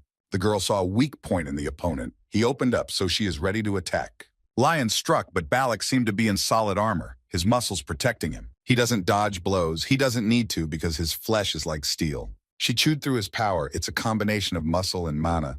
The girl compliments that he's quite strong. Normal blows stimulate the body perfectly, but now he feels incredible pain. He tore his t-shirt and shouted that Steros' body could not be cut with a sword. Then Lion decided not to use a sword, but to use her hand-to-hand combat skills. She calls him a maniac who shows off too much, and the girl is ready to show him all her power. She uses incredible speed and deals a lot of hits. He felt how strong his opponent was, but it only encouraged him. And he shouts that he will show her his whole body. But this confuses the girl very much. She is not ready to look at that. Balak uses his strength and uses his muscles to tear his pants. A guy enters the arena and explains that Balak Steros is disqualified, and Balak is very surprised. He does not understand what the matter is and why they say such cruel words. Because they have just started the fight. Balak can't believe he was kicked out of the arena and disqualified for exposing his body. After this incident, Lion Creer was declared the winner of this battle. Hennis is ashamed of Balak, and she suggests not to tell anyone that this idiot is their friend. The girl reminds that it's their turn, but Rude doesn't answer, but looks at Lion strangely. It seemed a little suspicious to her. She tries to get his attention and repeats once again that it's their turn, but this time she does it much louder. They are already in the middle of the arena, and the girl asks him to do everything right and not be distracted. The fire witch Hennis Harpulia had to work for a long time to become a strong fire mage. In the past, she was very strong, and in many battles no one could surpass her. Everyone knew about her precise skills, but the main thing that made her invincible was her iron will. Their battle ended in complete failure for the girl, although she thought that this time she would succeed. But she is not sad. Her gaze is confident and angry. She is sure that next time will be different. They announce the winner of this fight, Rude Danitos, but the guy doesn't even smile after the victory. He remarks to his friend that she chose a good time to strike, but did not aim well. He gives Hennes a hand to help her up, and Lion watches from the stands. It seems that she is jealous or angry because she runs away from there as quickly as possible. Hennes suggests that Rude train with her. She heard that he trains with Creer, and she also wants to get stronger. But the guy doesn't answer, because he doesn't listen carefully to his girlfriend, but looks at the stands. Rude leaves the arena and says that he has to go somewhere else, but the girl explains that the finals are coming soon, and you can't go. But Hennis seems to have suspected something between Rude and Lion. She thinks they are hiding something. According to the results of the battles, Rude should now fight with Lion, but the girl is running away somewhere with all her might. She runs, with only one thought in her head, that she does not want to fight him at all. He also didn't want to fight her when she asked him to train her and made up various reasons not to. But now, he behaves in a completely different way. It seems that he himself really wants this battle. She feels in him a desire for victory and open malice, but Lion does not want to fight with him at all. Rude approaches the girl with a confident and aggressive gait and asks what she is doing here. He seems to be ordering to return to the waiting room because in half an hour the final battle will begin. She doesn't want to fight him and doesn't need the prize, so she refuses to participate. But he's not happy about it at all. He does not like that Lion wants to give up. He believes that she is showing pity for him and thinks Rudy is not worth fighting with. She does not understand why her friend says that and also wants to ask something. But Rudy doesn't give her that chance. He puts his hands on her shoulders and yells at her to shut up. He holds Lion and rudely declares that she has no right to refuse to win. She does not understand what he's talking about, and the boy's behavior seems very strange to her. He remembers how in his past life he shouted to her to open her eyes due to a raging downpour. He asked Lion to pull herself together. She had no right to give up and leave him. Rude screamed at her in despair, angry that she dared to die and threatened that if she died now, he would curse her for the rest of her life. He became terribly angry and demanded that she think about how to stop the blood flowing from her. Before she died, she gently touched his cheek with a weakened hand, and this gesture greatly surprised him, because they had never been close friends. Lion smiled and said with a blissful expression that he was a complete idiot. She died, and Rudd remembers how she always called him names. She hated the lion and the boy, but the boy didn't like her either. The battle dragon Li Fei approaches and says that she is strong enough, but made a stupid choice to protect a weakling like Rude. The dragon leaves saying that he has lost interest and there is no point in killing such a worthless guy. Rude had a maddened anger, and he had to carry all this inside himself and experience it over and over again. He looks at her now and realizes that this is a completely different lion, but he cannot come to terms with the thought that she has given up. The girl takes his hand from her shoulder and asks him to let her go. She asks Rude not to follow her, to give her peace, and she needs some time alone. He watches her leave and thinks about his past life, about how miserable he feels. He cannot understand why Lion saved him, why she died for him. Rude stands in the ring and is declared the winner without a fight, as his opponent did not come. Hannes can't believe that the girl ran away and still didn't come back. It upset her. Rude does not want to let the girl go. He is not ready to lose Lion this time. The girl sits in the evening park and thinks about what happened today. She wonders if Rude is mad that she didn't come, since the exam must have been over a long time ago. Rude came to the park and found the girl, but it scared her a little. He remembers from his past life that the girl liked to come here when she felt anxious, and Rude came here to compete with her. And now he has come for the last final battle to take place in the arena. Lion does not understand why this should be done, why he wants it so much. He does not leave her the right to refuse the fight. He does not want her to refuse and retreat. The girl gets angry, screams, cannot understand why he needs it so much. Rude declares that he has been waiting for this moment for a long time and pulls out his sword that he prepared for battle. He had waited so long for this moment to put an end to this abuse of himself. The girl shouts that she doesn't want to fight him, but she has to draw her sword to defend herself. But the boy does not care about her reluctance and starts a fight and says that it does not matter what she wants. His blows are so powerful that it is difficult for her to stay on her feet. But the girl has a strong mana shield. She is confident in it. Rude will not break through it at all. Rude presses on the shield and warns the girl to do the right thing if she doesn't want to die. Lion's shield cracks, which surprises her, and she now tries to parry the blow. This makes her very angry, and she uses a very strong sword technique to end it quickly. Rude is surprised that at such an age she has mastered this. It means that she has immense abilities. Lion warns his friend to stop because he will not be able to win. He's not going to give up and offers to find out during the battle. She explains that she can be defeated by someone with the same technique or someone of a higher level. She was distracted and received a blow from which she staggered and almost fell. Rude plans to take her sword and start a barehanded fight. He likes hand-to-hand combat. The girl does not want him to involve her in his games, so she plans to keep her distance. But the guy easily dodges all the blows and comes close. Such closeness confuses the girl. He punched her in the face, which Lion definitely did not expect. She defends herself and thinks about how he managed to completely dodge all the blows. The girl now cannot use the sword at all because his movements are very fast and smooth. The guy perfectly calculates her every move. She already saw it when he fought with her mother. Rude is satisfied with his work and is glad that he trained for nothing. Lion Claire is now much stronger than she was in her past life, and if you don't use extreme methods, you can't cope with her. Although not only her, because Rude is also stronger now than he was before, but he is still confused by some stupid feeling that does not go away and does not let him go. The boy had pinned Lion against the wall, and now he had drawn his sword, which puzzled her. She cannot understand whether he wants to win or not, because with the sword she is stronger than him at the same time. This situation made the girl angry, and now she doesn't even want to understand anything. The girl attacks him, shouting that he is to blame for making her angry. And they clashed swords again in a fierce battle. Everyone wants to win and end this dispute. They raised a whole storm with swords, but Lion far outweighed his friend in strength. The girl confidently and without hesitation declares to her opponent that she won. But suddenly a blue blinding light appeared, which surprised Lion. It was a sign that Red had a fourth wing on his hand, and it was radiating power. He can already use it, so he does not wait a second, but immediately attacks his girlfriend. The boy used the sword key technique he had already used against her, but Lion notices that something has changed. This time it is a completely different skill, and a completely different force that she is not ready to resist. Rude approaches the girl, who is already defeated, sitting on the ground, and says that he won. Rude looks devastated, but the girl adds if he's happy now. He should be pleased because he defeated the one who treated him like garbage all his life. But he says that his soul is somehow empty, and in his mind he does not understand why she tortured and abused him. Lion was angered by such an answer for no reason. She did not understand why they were fighting. She aggressively approaches the boy with her fists and asks how he can feel emptiness. Out of all her anger, Lion drove her fist into Rude's face, but he didn't even try to defend himself or avoid the blow. The girl is angry as a dog and screams that he is a psycho and why is he mocking her so cruelly, and reminds Ruda that she told him not to fight with her. She didn't want it. The disappointed guy sits on the ground and covers his face with his hands. He explains that he needed it. Lion does not understand him at all. Why all this to him, if he has emptiness inside? Desperately, he says that he needed to defeat her at least once in battle. These words made the girl laugh, because she understands that in fact he did not want to win over her. Rude looks at her with wide eyes, confused, and can't find a single word. She turns her back on him and asks if Rudy thinks she doesn't know anything. From the very beginning, he had inexplicable anger, a sense of inferiority, and incredible sadness. Lion concluded that he saw someone else in her because the boy very openly showed these emotions to her. She grabbed his shirt and shouted that he wanted to defeat this particular person, not her. The girl said with disappointment and anger that she was only a replacement.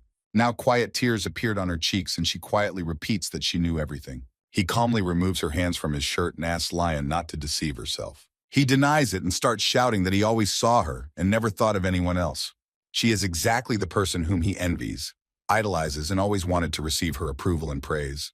All because he couldn't match her because she was incredibly cool. He cries out in despair that he couldn't have anywhere near the strength that Lion has, and this seems to be the first time he's truly admitted it. He says more calmly that revenge or a rematch is all ridiculous, but what he really wanted was to be her, and continues that he wanted to imitate her technique, movements, feelings, and it seems that he begins to understand his feelings. He couldn't keep up with her no matter what she did, and he couldn't accept that she died protecting a scumbag like him. Rude said it in his voice, and these words threw the girl into a cold sweat. She does not understand what kind of fool he is. The guy looks into the distance and feels not even emptiness, but unbearable bitterness and heartache.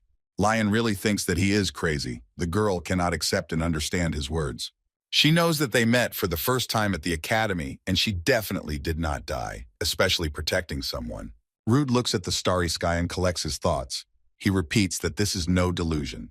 The Spirit King seems to understand what the boy is going to do and tries to stop him, but he still dumped everything on her. He repeats that she died protecting him and left a stupid will.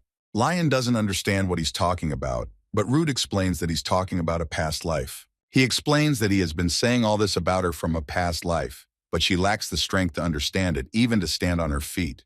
It is difficult for the girl to believe such words. She asks him again and again what kind of delusion this is. He does not have any evidence to convince the girl, but he does not want that, because he returned to the past, so now he has a second chance. She sits on the grass, confused, and tries to at least somehow accept what she just heard. Rude points out that if she's not stupid, she should at least have felt something. His mana level is too high to be considered just a great martial arts talent. He possessed knowledge that could not be obtained without experience. He imitated the skills of people whom he had never met before.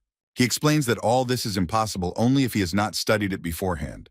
Lion remembers all the doubts and inconsistencies she felt, and now it can all be explained by his return to the past.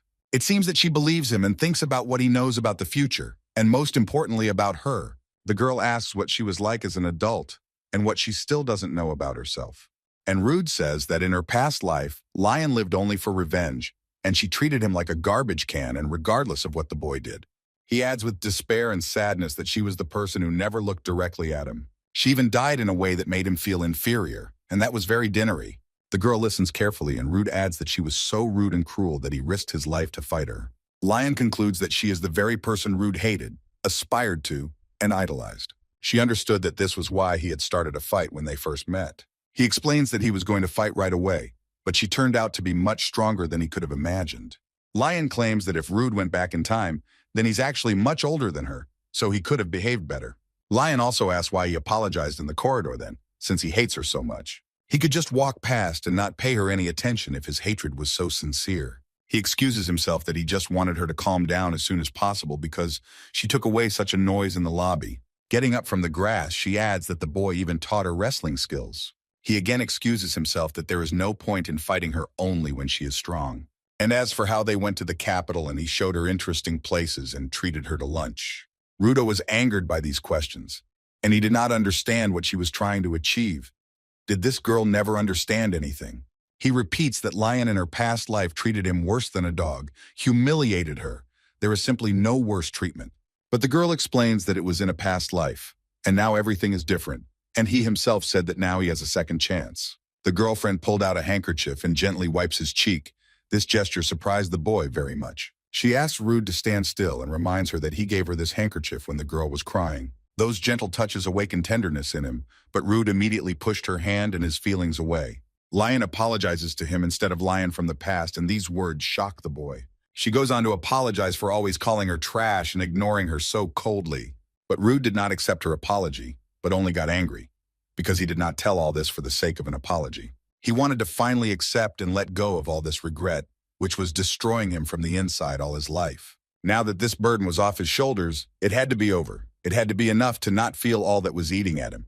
Rude doesn't want her to apologize because Lion doesn't mumble, and there's no reason to apologize at all. She's not mad at him at all. He shouts that he has had enough of one miserable life, and she again makes him miserable and makes him feel like nothing. The girl grabs his shirt and shouts for him to shut up, because it is so difficult for her to accept this situation. She continues to hold him and explains that she understands very well that she shouldn't apologize, because Rude should apologize for dragging her into this and not being able to deal with his own feelings of regret. Lion emphasizes that it doesn't matter what happened in the past because she has no idea what happened there. But this time, as an exception, she apologized first. She has nothing to do with the past self he's angry at, and she believes her thoughts and feelings are real now. There's nothing she can do about it, even if he hates her so much. And no matter what their relationship was like in the past, things aren't right now. Without any hesitation, Lion takes the boy by the shirt and kisses him passionately, and it seems that the girl has wanted this for a long time. She lets him go and says with a smile and relief that she likes Rude. Rude is in his bed and wakes up screaming as if from a terrible dream. He remembers last night and asks if it was a dream, but the Spirit King says that it couldn't have been a dream. The king is a little disappointed, because he could not even think that this young man could do such nonsense. The guy should be ashamed of his behavior, and it's hard to believe, and how he can seriously claim that this is his second life. What he'd done yesterday couldn't just be left alone. But the king was amused to see Rude trying to get out of there as fast as he could. He adds that the girl has already reached maturity and maybe everything will turn out well between them because she likes to stick to his lips so much. Rude doesn't want to think about a relationship. He doesn't have time for it. So he plans to pretend that none of this happened and that this girl is a little weird in general. Why would she kiss a guy who said he didn't like her, then got into a fight with her, and she confessed to being reincarnated? The King of Spirits would have liked to listen to these beautiful thoughts of the boy, but it is time for him to go, because today is the very day when he must receive the reward for the victory. Rude had completely forgotten about it, as his head was occupied with completely different thoughts, and now he might be late. Rude and the director of the academy, Gerald DeGraham, go to the treasury. Gerald noticed that the boy looked tired and asked if he had gotten any sleep during the night. Rude put a smile on his face and explained that he was just very worried, because now he will get into the treasury. The director looked at the young man with a benevolent laugh. He seems to have believed in his excuses. Arathium's treasury holds rare artifacts and weapons once owned by dragon slayers, all of which would be precious treasures. Even if you win the trials, the treasure chest will only open to you if the headmaster and most of the teachers give their consent, so it's a great honor for Rude to be here. In his past life, he had a weapon that his brother and Lion had taken, but right now there is no one talented enough to replace his brother. They reach the Great Gate, behind which hides the famous treasury of Aratium. Gerald uses magic to open the door and explains that the young man will not regret a single thing he takes from here. This treasury is not limited to Arathium, but contains the entire history of dragon slayers. Rude proudly and boldly enters the most valuable room and feels that then the mana is different from the usual. The Spirit King explains that this is subspace. It's like a void, the same one in which the Island of Dragons is located. You can't fix the coordinates here. This can be created by people with at least the rank of Archmage. Besides, keeping all these weapons clean and decent requires the help of an Archmage. Rude actively examines the objects that are here, and at first glance, everything looks of the highest quality. The boy picked up the sword and looked at it with interest, and the Spirit King asked if he wanted to take the weapon he had used in the past. He explains that if there was nothing better here, he probably would have done it, but that's not what he came here for. He scanned the armory with his eyes and found exactly what he was looking for and what he wanted. Rude proudly took the sword in his hand, raised it above his head, and announced that he had chosen the sword that challenges the heavens, Demios. The Spirit King is surprised by the choice, as it is the sword used by the first dragon slayer, the Vanar himself. It is said that this sword is darker than the blackest ink, capable of cutting through even the flow of mana and neutralizing high-level enchantments. The king asked if Rude chose this sword because he plans to follow the same path Vanar chose. But the boy explains that he has heard legends about this hero 1,000 times and does not plan to follow in his footsteps. If he really wants to save the world, instead of pathetically sealing the dragons away, he'd rather just kill them all.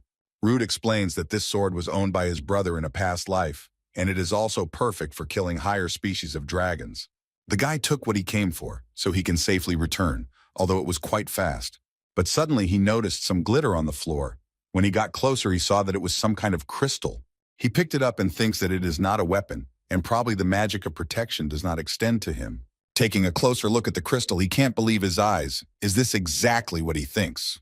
Rude remembers talking to his brother on the academy grounds in his past life, but he noticed something in the sky, a crystal that shone and radiated some kind of power. And suddenly this magical object cracked, lightning appeared, and the sky turned black and a huge dragon appeared out of nowhere. This stone is stolen and actually belongs to the thunder dragon Harma. Rude first learned about the existence of the 7 dragons when he still lacked the skills and courage to do so. It is impossible to forget the terrible screams of people, the smell of burnt flesh, and all the horrors that the dragons brought with them, even if decades have passed. Rude holds in his hands the signet stone of the thunder dragon that brought this trouble and suffering. The Spirit King cannot understand why this crystal is in the treasury of Arathium. Rudo doesn't know it either, but he knows for sure that this stone shouldn't be here. The guy notices that all the treasures here have a protective spell on them, but this thing doesn't have anything like that. So Rude assumes that the thunder dragon didn't attack the academy and the thing was there from the beginning.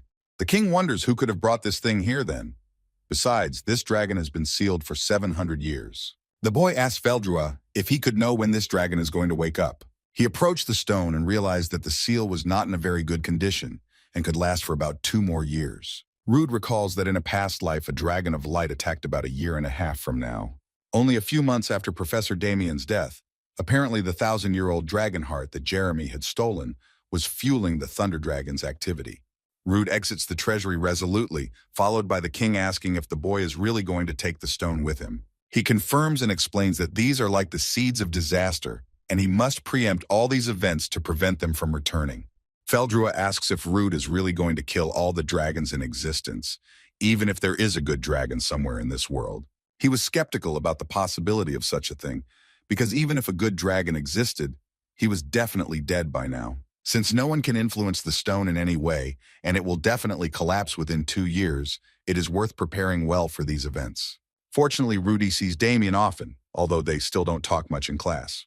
The professor made coffee for himself and the young man remarked that the coffee smelled great, which pleased the professor. And he adds that the boy's skills in wielding a dagger have already reached the level of a teacher, and at first he did not understand why Rudu still came to his classes, but now he understands. This is because Rude loves coffee, and next time the professor will try to find even better coffee beans for better taste and aroma. The guy explains that this is not the main reason, and he wants to learn a lot more from Damien, because he, as a former dragon slayer, has a lot of experience and valuable knowledge. But the professor was embarrassed. He wanted to say something or to justify himself, but he fell silent in the middle of a word. Rude cannot understand why the professor has remained silent, and assumes that he thinks he's guilty. The boy is 100% sure that Damien knows that the boy is from Dysol, and maybe it is because he has the heart of the same dragon. If you take into account his soft character, you can provoke him to feel guilty and thus get to the point. Rude begins to talk about his town and asks the professor if he has ever been there. Damien looks worried and doesn't seem to want to talk about it. The boy continues to describe his home and how it was quiet and peaceful there. He remembers how he and his father made traps for wild animals during the hunting season, and then his mother prepared hot stew and served it for dinner. Rude takes a sip of coffee, looks at his reflection, and thinks that he was happy once upon a time. But all this continued until the dragon attacked, and the professor was petrified by those words. The boy continues the story, how all peaceful settlements suddenly disappeared from the face of the earth and only Rudd and his brother remained alive. He adds that now he and his brother are not together and tries to say something else, He wants to continue the story, but he is at a loss for words.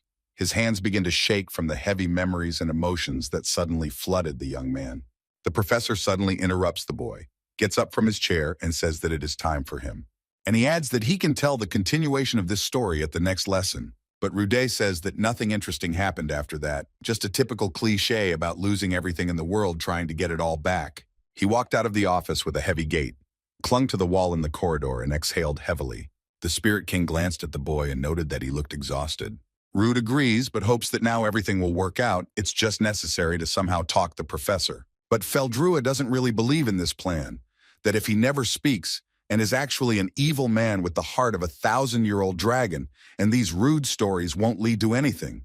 The young man is quite determined, and if the Spirit King is telling the truth, he will simply kill Damien, and adds that this will not happen. He is sure that the professor cannot be a bad person. After all, the boy felt and saw a sense of guilt in his eyes, and the professor, after finishing the class, beat his fists against the wall out of pity and guilt. Rude washes his face in the morning and thinks about the fact that he hasn't heard from Damien, even though it's been a while since they last met. He thinks about what power and weapons he has, but even 4 wings, the ability to use subspace, and the Sword of Will are not enough to defeat the Thunder Dragon. The king asks how he manages to use subspace, if he read about it in Changchun-six scrolls. Rude confirms and explains that in the part about the heavenly spirit, this subspace is also accessible only to the air. In a past life, his brother used this and kept an incredible amount of various weapons in it. Rude is in the gym, and his friends are fighting again. This time, Lion is mad at Balak because he's stripped down again. Can he train in his clothes? The guy asks what's the matter, and the girl explains that she's going to practice jujitsu, but Balak annoys her because he stinks and hits everything around. He tries to defend himself and claims that Hens has no complaints against him. The girl distracts herself from the book with a paper clip on her nose, and thereby makes it clear that she is not on his side. Reds are a little confused by their frivolous attitude to training and training. With the help of his magic, he created a great stream of water, and thus washed the friend. Now Balak is clean, but everyone is surprised by such a prank, and Hannes asks when he learned to use this magic. The guy casually answered that he had learned these skills recently and added that they should not argue, and each should do their own business. Lion takes the opportunity and states that since Rude is already here, why not train together? But he refuses and promises that maybe later, and he won't do individual training either. The girl asks if Rude will continue to pretend that nothing happened, or if he will finally give her an answer. This question intrigues Hennis, and she asks what question Rude has to answer her. The girl hesitated a little, but still decided to tell that she had confessed to him. Hennes got angry and asked what kind of confession was in question, and what happened between them. Lion calmly explains that she confessed to the boy that she likes him, but did not receive an answer. This information shocked Hennis, and she screams to find out that now the two of them have some kind of relationship. They would have continued their argument, but their attention was drawn to the noise outside. Looking out the door, they saw a boy and his friends mocking and beating a student. It turns out they're mocking William and have already beaten him up, but he's still yelling at them to apologize. The girls look in from the door and Lion asks who this scoundrel is. Hennes remembers that his name is Fardada. It seems that everyone is interested in the events that are happening on the street except Rudd. But suddenly he hears William yelling for them to apologize for insulting Rude Donatos, and it catches his attention. The guy barely gets up from the ground, but continues that he is his rival and did not deserve such insults. And immediately he received a blow in the face from Fardad, which caused him to collapse on the asphalt. This scoundrel goes on to belittle Rude by telling him that he is just an orphan who was lucky enough to win the competition. But William stands his ground and does not give up, although it is already impossible to stand up. This scumbag grabs his shirt and curiously asks if he's been taught how to properly talk to adults. And he continues that now he will knock all the nonsense out of his head and swings his fist. But he doesn't have time to hit because Rude grabs his arm and stops him, and Farthez wonders who would dare to do such a thing. Rude feels confident, smiles widely, and declares that the orphan is in place. He doesn't wait for an answer from that bastard and without warning punches him in the face. And that was only the beginning. Then he began to beat these scoundrels in a good way, and those around him only gasped with delight. Instead, Balak regretted that he could not join. 3 beaten boys with their hands raised are kneeling in front of Rude, and he tries to have a cultural conversation with them and understand why the older ones catch the younger one and beat them ungodly. William is happy that Rude stood up for him and shouts to them that he warned these scoundrels that they will regret their words about the malnourished orphan. 3 friends are watching everything that is happening with interest. Rude declares that even though he is an orphan, he has excellent manners, with which the three seniors unanimously agree and add that the teachers and students praise him very much. He is surprised and asks why they did such a thing then, if they knew about him. These bastards are afraid to talk and agree to let Brett tell everything himself. And he reluctantly explains that there are rumors that the newcomer behaved rudely and was rude to the president of the student council. So Rude went to the council office, and it turns out that Jeremy Duville, the president of the student council, is already waiting for him. The secretary tried to detain him, but Rude easily entered the office. She complains that he barged in uninvited, but Jeremy seems very friendly and kind and asks her not to worry, as he is his guest. With a sinister smile, he seemed to sing that they had not seen each other for a long time, but there is no mutual friendship with Rudd. Duville explains that he expected Rude to arrive earlier and invites him to sit in the chair. Rude doesn't play his games. He kicked a chair and demands that he honestly tell what he's up to. Jeremy is a little upset about this because this chair is the property of the student council. But the guy gets straight to the point and asks why he ordered that bitch named Brett to slander him. He pretends that he had nothing to do with it, admits that he felt sorry for Brett a little, but only told the truth because Rude was really rude to him. Donatos doesn't understand what this two-faced man wants, he apologizes. But Jeremy explains that he just wanted to talk to him. The guy declares that this is an anthemic way to invite him to a conversation, but since he is already here, let him speak. Jeremy notices that Rude has been in contact with Damian Grace a lot in recent days and asks if he has forgotten the warning that this man is dangerous. But the young man proudly and arbitrarily replies that he doesn't remember any nonsense. Instead, the student council president speaks calmly and calmly. He says that Rude is very hot-tempered and still doesn't know anything about Damian Grace. Instead, Donatos replies that it's all because the professor has the heart of a 1,000-year-old dragon. This surprised his interlocutor a little, and he did not expect that he already knew about it, and he guesses that the boy heard about it from the immortal Heavenly Swordmaster, since Rude is the heir to the Heavenly Sword technique. Now he cannot understand at all why the student communicates so closely with the professor, since he knows everything. And he suggests that the Celestial Swordsman asked Rude to keep an eye on Damian and immediately warn at the first sign of the slightest threat. Rude mentally curses this scumbag because he seems to see through everything. Jeremy then goes on to suggest that the Celestial Swordsman will take it upon himself to kill him, while Rude was only asked to look on. Rude knows perfectly well what thoughts are swarming in Jeremy's head and assures him that Damian Grace will not die in any case. Rude warns that he will be watching closely to ensure that Duville doesn't go through with his plan. Coffee is being brewed in Professor Damian Grace's office, but the professor thinks about Rude and realizes that he can no longer avoid him, but must confess everything. He looks tired from thinking, but he still has to tell what he has the heart of a 1,000-year-old dragon and why. Damian remembers his childhood and how he asked his grandfather to read something. And the grandfather gives him a choice of 2 books, The Devil's Territories Beyond the Mountains, or Primordial Heavenly Evil. A small boy with big eyes asks for a story about a dragon slayer because when he grows up, he will become a dragon slayer like his grandfather. His first memories are of the smell of coffee and his grandfather's big warm hand brushing his hair. His parents were also dragon slayers and died when the young man was still very small, and he was raised by his grandfather, who retired, so the boy also wanted to become a dragon slayer to make him proud.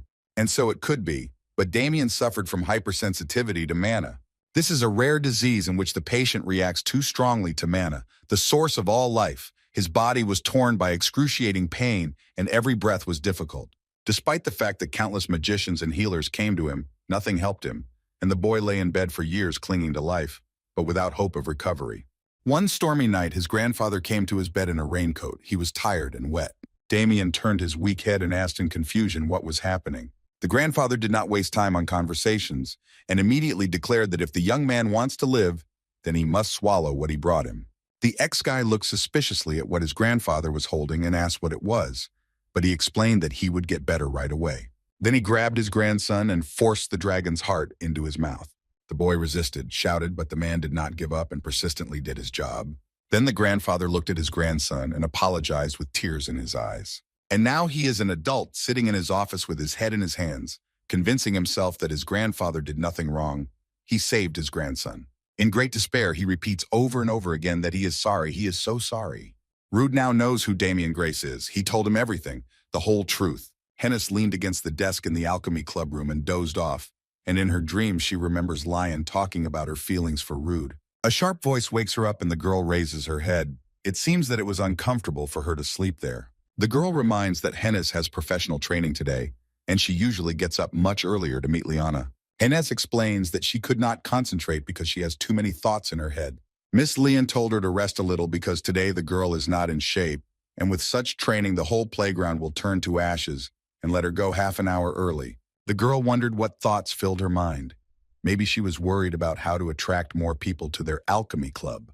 But Hennes does not share her enthusiasm, and asks how she is doing with her graduation thesis, because usually no more than half of the graduates graduate, and she should try to do well. This upsets the senior a little, but she returns to her question, what bothers her so much? Hennes then asked what it feels like when your friend gets a girlfriend, or worries that your friend won't spend time with her anymore, or feels sad and broken, or stops sleeping.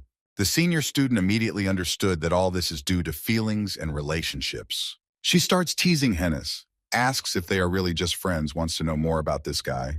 At that moment, Rude casually walks into the hall and asks if this is the alchemy club.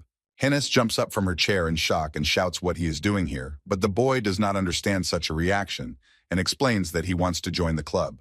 The friend objects because he is not a magician, but the senior student explains that not only magicians can enter and offers the boy to fill out an application form. From the behavior of Hennes, it was clear that this was the guy she was talking about, and the senior suggested that the girl go and seduce him, but she did not like the idea at all. The girl greeted Rudd and said that Hennes would explain everything to him about the club, and it was time for her to go write her diploma.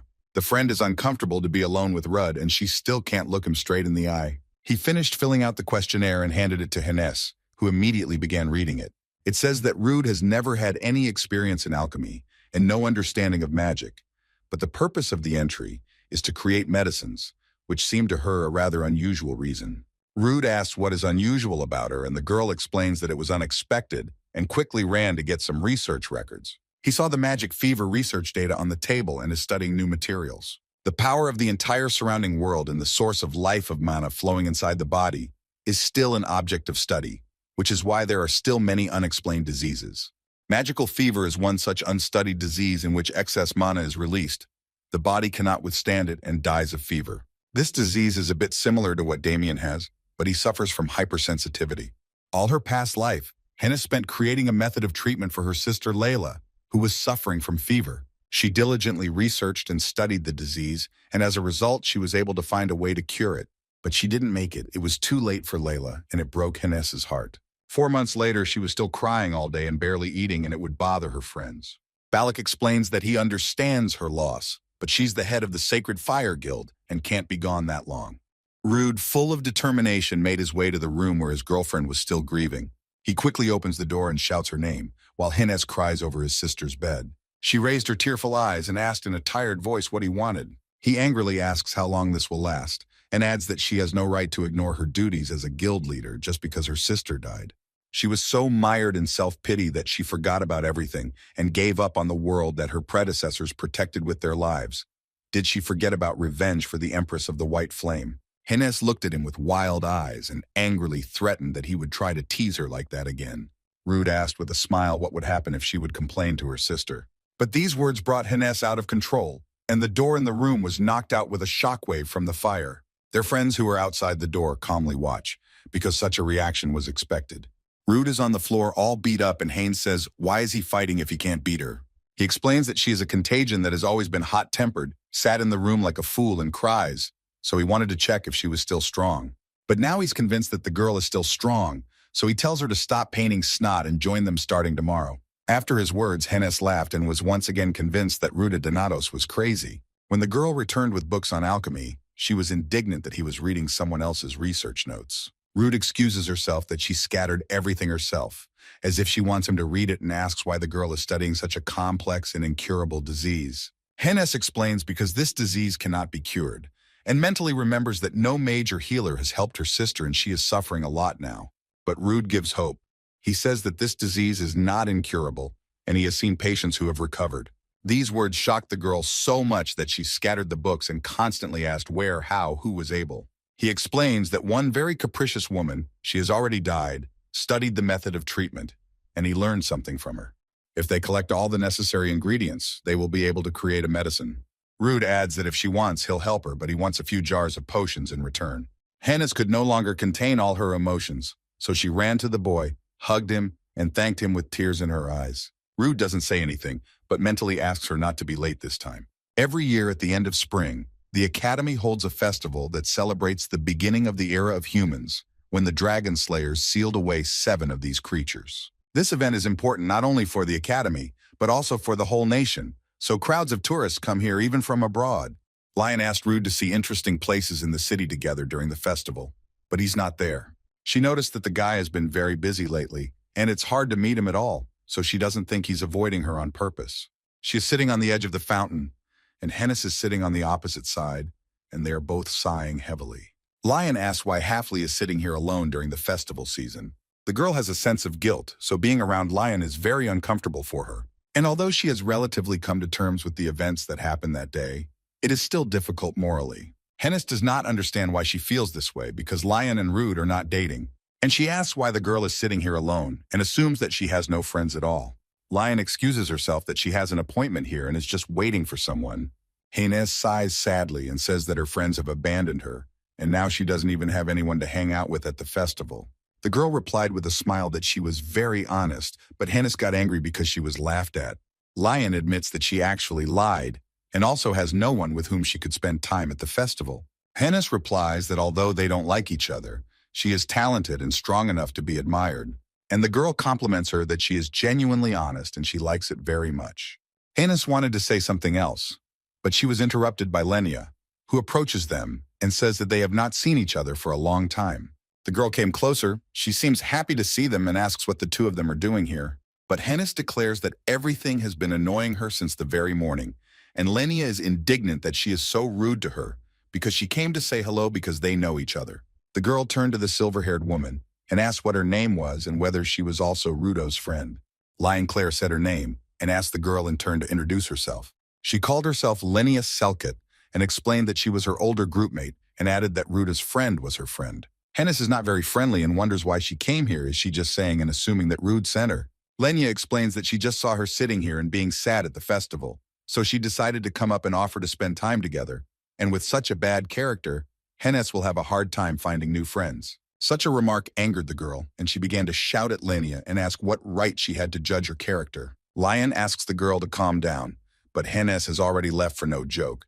She says that there are already rumors going around the school that they are a group of inadequate students. And it's true, because it's easy to draw too much attention to yourself when your group consists of a nerdy genius, a muscular dude, and a crazy rooftop barbecuing maniac. The girls are surprised by such a reaction and ask them to behave more quietly in public because everyone is already staring at them. Balak approaches them and asks what happened to them here, that they made such a noise. He wears a wreath of feathers and stands bare-chested and asks Hennis to be a little quieter in public because she attracts a lot of attention. He saw their surprised looks and explains that the celebration begins today, and it is customary in the Steros family to give their all even on holidays. Hennis claims why he's almost without clothes, but suddenly William appears and declares that Balak's body is perfect. He is delighted to say that already 6 people have asked for a joint photo with them, and 8 have asked for an autograph, and adds that Mr. Balak is simply a muscle god. Hennis wonders when they manage to become friends. Balak says that they work out together and admire their bodies. But the girls do not support their admiration and consider it disgusting, and besides, they stink of sweat. Balak explains that the Steros family is all gentlemen and therefore must escort the ladies, so he offers to escort them. But the girls immediately remembered that they still had a lot to do and quickly ran away from these incredible gentlemen. The girls are sitting in a cafe, and Hennis complains that she does not understand what is happening and how she should behave. Lion doesn't quite understand what her friend is talking about, so she asks if she's talking about Rude.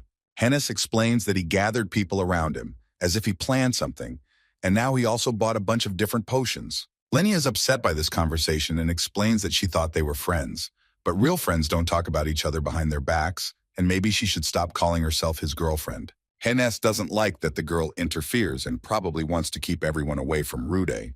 Lion is tired of all these conversations and quarrels, so she leaves because she wants to rest a little. She walks down the street and thinks about what Rude is up to. He told her he saw a terrible future. Even now, he is imperceptibly preparing for these events, and the girl does not want to disturb him, but also does not want him to cope with all this alone.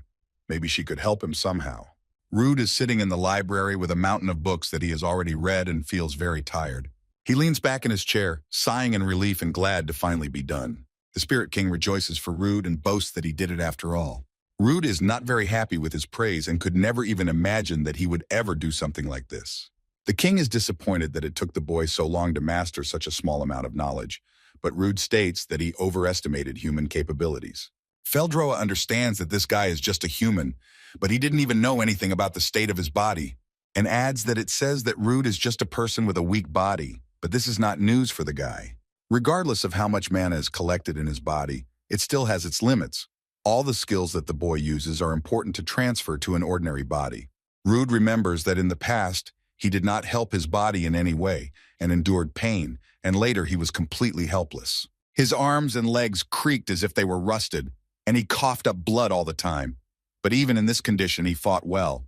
The Spirit King can't believe it, because these techniques the guy uses activate sensitivity all over the body, and it has its side effects. Rude claims that he doesn't care about them, because his opponents are damn dragons, and here there are no guarantees that you will win, even if you risk your life. He mentions that in the past he went blind in one eye and lost his sense of taste in the process, but he doesn't care even if he becomes a vegetable that can't feel pain. In order to kill all the dragons in this world, he is ready to use all possible and impossible ways. He left the library and thinks about whether he can kill all the dragons this time. He enters the office of the director of the academy, who seems not to have expected to see the young man here. Gerald de Grime is nicknamed the Slayer. He cut the throats of many dragons. He was in the war, and there he killed a celestial dragon, but he left the battlefield early due to injuries and became the head of the Erathium Academy for his merits.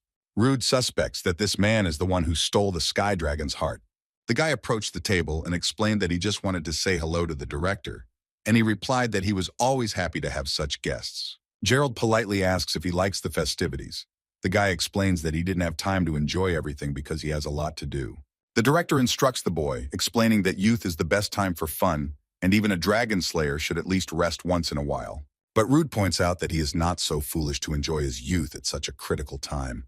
Gerald does not understand why the boy talks about the critical period and what he means. Rude opens the conversation openly. He leans his hands on the table and says that he recently had an interesting conversation with Professor Damien. And he learned a lot of interesting things, for example, that the director of the academy is his maternal grandfather. Gerald is on guard and he worries about what else the child has said. Rude goes on to say that he also learned about the serious illness that afflicted the professor and what it all led to. And about an unusual or even exceptional heart, he said these last words with special pleasure. Gerald seemed to darken with anger when he heard all this, and in such a self-assured tone. But Rude continues to get drunk and repeats that he is talking about the Sky Dragon heart that he fed to his grandson. The director suddenly jumps up and with the words that Rude rushes forward, but does not think about the consequences, tries to strangle the boy. Rude draws his sword and defends himself and thinks that Gerald has been sitting with a fake smile for too long. His opponent also drew his sword and does not understand what the boy was thinking when he decided to come and tell about all this. Now he doesn't look so good at all, and with an angry look he announces if Rude is ready to die. Rude is not going to give up so easily and asks if the head of the academy really wants to kill the student. But he denies it and explains that he is not going to kill anyone. He is just cutting off limbs to close his arrogant mouth. The boy brazenly scoffs at such threats, although the director directed such an impulse at him that is capable of cutting the body. Rude used his wind art skills and broke the roof of the building with a whirlwind. If he didn't, it would break his back. It was unwise to climb up to such a strong killer with his 4 wings. The boy pulled out a potion from subspace, and the director concluded that he was expecting a battle. Rude explains that he came to tell that he will remove his grandson's heart, but that was to be expected. Gerald gets angry and is ready to attack, but suddenly a white-haired boy appears and says that they have not seen each other for a long time. A few days ago, Rude told Ain his plan and he was surprised because he did not think that the boy was so noble. He explains that Damien is just a remnant of a 1,000-year-old dragon, and that should be enough to have the desire to kill him. But Rude explains to his teacher that he wants to kill the 1,000-year-old dragon, not Damien, even though the task will be a little more difficult than just killing him. Ain hovers over Gerald and wonders why Rude only asked to bide his time and not kill this executioner. The head of the academy is a little confused, and Rude decided to explain something to clear things up. Ain did not greet the director very kindly and called him a bastard. Gerald recalls that the last time they met, the boy behaved rather strangely. He explains that he came here because Rude has a great plan that involves the precious life of his only grandson. But the head will not allow them to destroy the heart because without it, Damien is in terrible pain. It turns out that the director and Aang had an agreement that if Damien doesn't manage, he will kill him.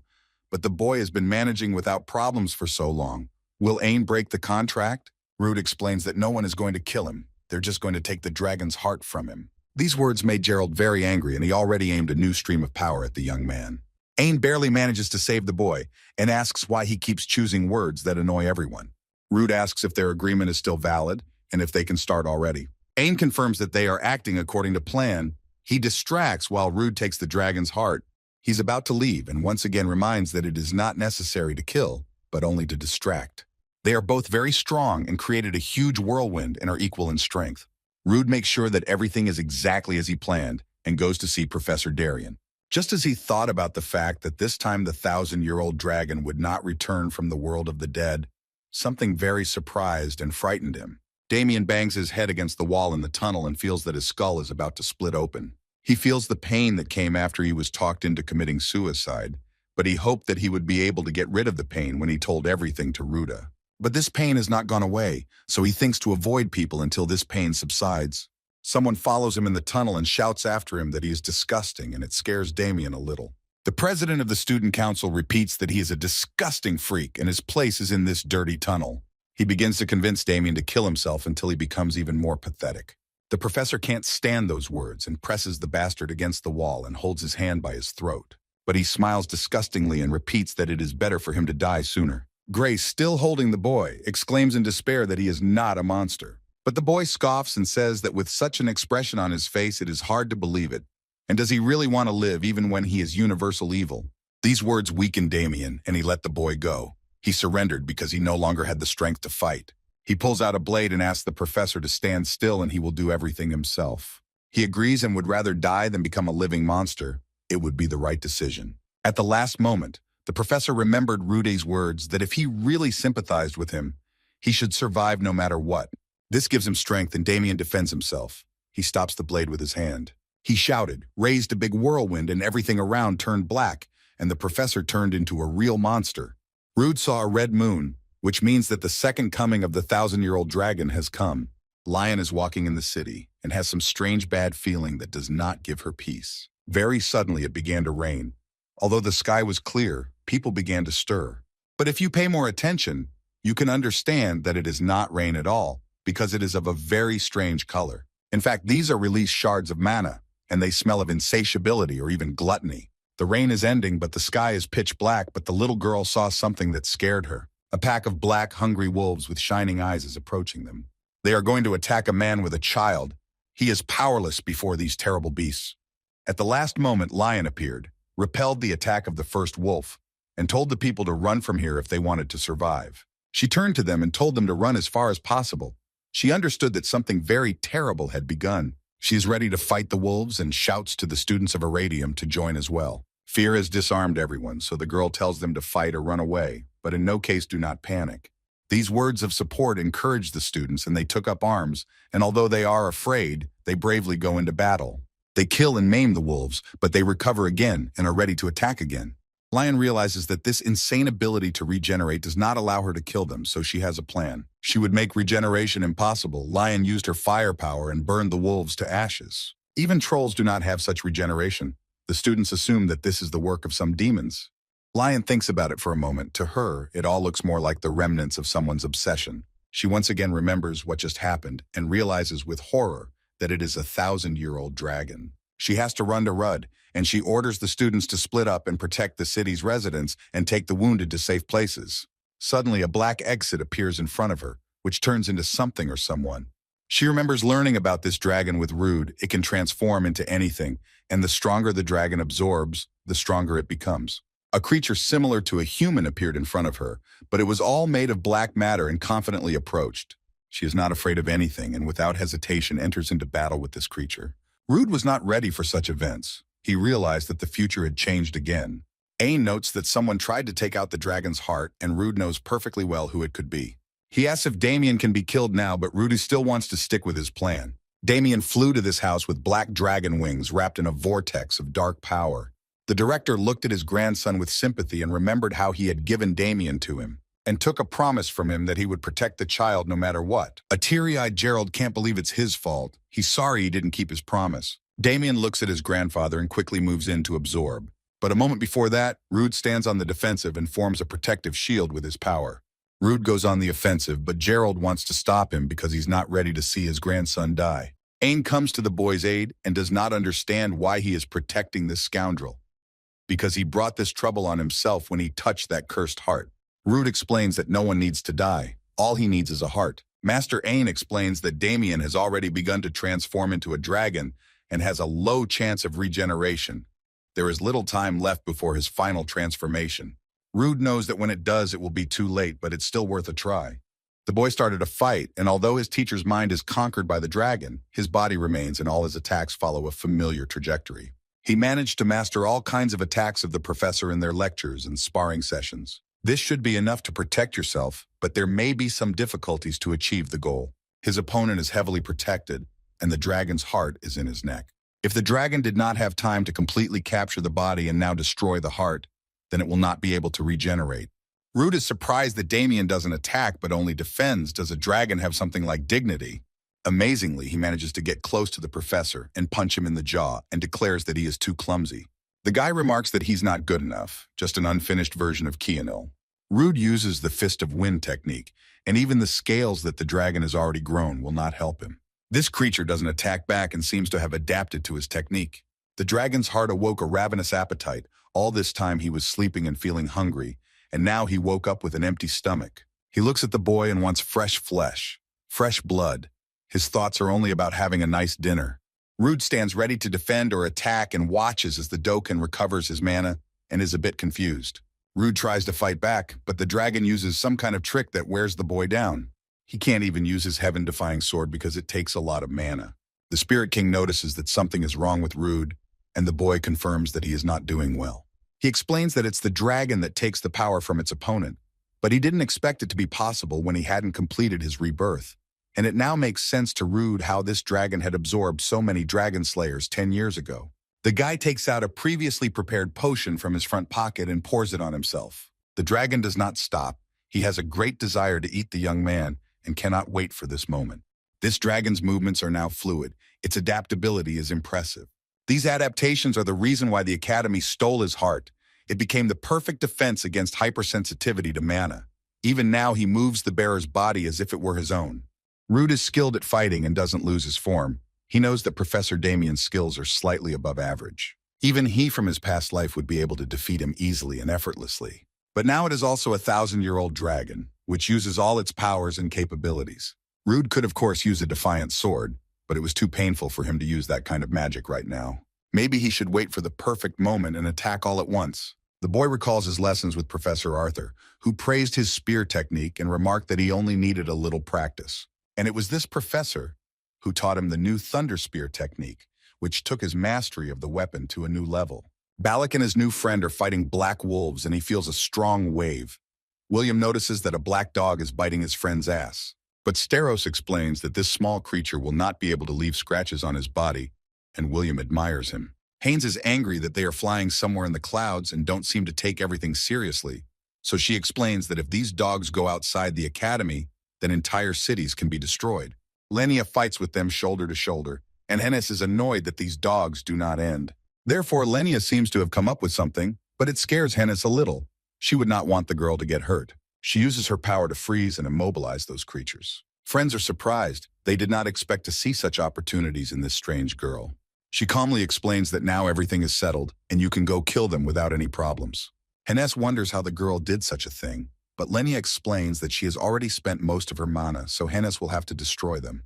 But the girl does not really believe in her powers, because she is only a 3rd-level mage and cannot take care of them all by herself. She tries, suddenly comes out, stacks 1st-level spells on top of each other, and thus forms powerful fireballs. Hennis struck a powerful blow at the black dogs and burned their carcasses to the ground. Lenia reproaches the girl that she used everything she had and was not even able to burn at least something properly. And in her defense, Hennes noted that not everyone was frozen. Balak came closer and hit one of the dogs with such crazy force that it flew away somewhere far away. The guy asked the girls not to use their mana in vain, and now he will deal with these black dogs. Hennis claims that he just stood there and watched, but William defends his mentor and explains that they were watching over the girls, so that they could use their spells in peace. It was as if a human figure appeared out of nowhere, and Balak did not even have time to notice how he ended up here. The restrained and unpredictable movements of this warrior remind something of a boy. Their fists collided, and Balak realized that this warrior was definitely from the Steros family. You can feel the power of the ancestors, the power of mana, the power. Everything is just perfect. He receives blow after blow and feels a great difference in the strength and speed of the movements, which he can feel even in a single blow. The boy understands that he will not be able to resist such a force, and that this battle has already been lost by him. But he collects everything he has in him, because the Steros do not give up and always go to the end. Before the decisive blow, Claire Mason appears and stands between the fighters and separates them. She fights with Balak and in the meantime frantically spanks his rival. She emphasizes that you always have to think with your head and follow the situation, and you will not get far by sheer force of will. She asks if everything is okay with the other students, and she explains that these monsters are reborn all the time and their number is increasing. Instead, Claire calms everyone down and asks not to worry if they have been added, because she is a professor and will handle everything now. Professor Damien arrives and asks if everything is okay with them, but Claire is not too happy that he's interfering. Instead, Hannes is happy to see him and asks how the other students are doing. The professor reassures that the Imperial Black Wolf Knights have arrived at the academy, so everything will be fine. He adds that Hannes and his friends fought bravely to protect the townspeople, but now adults can do it. But suddenly, the leader of the Black Wolf Knight Order, Raven Adelph, appeared and explained that only weak demonic dogs remained here, and this was not a dragon of 1,000 forms at all. Denial explains that the dragon split his body and these dogs were sent to hunt. Raven goes on to say that they didn't come here to fight a few weaklings. For the sake of the honor of the imperial family, he must now see the 1,000-year-old dragon with his own eyes. Lion remarked that in such a difficult situation, this hypocritical man can only think about honor. It's disgusting. Instead, he pushes the girl and, saying that she is a useless piece of shit, takes her hand. But the professor stood up for Lion and told him not to move her, and in general she was right, because the situation was really extreme. Raven Adelph disdainfully takes her hand away and adds that when this situation is resolved, they better prepare for the consequences. And he turns to his soldiers to destroy all the remains of those creatures that they see. Hennis heard in someone else's conversation that the attack started from the tower in which the office of the director of the academy is located.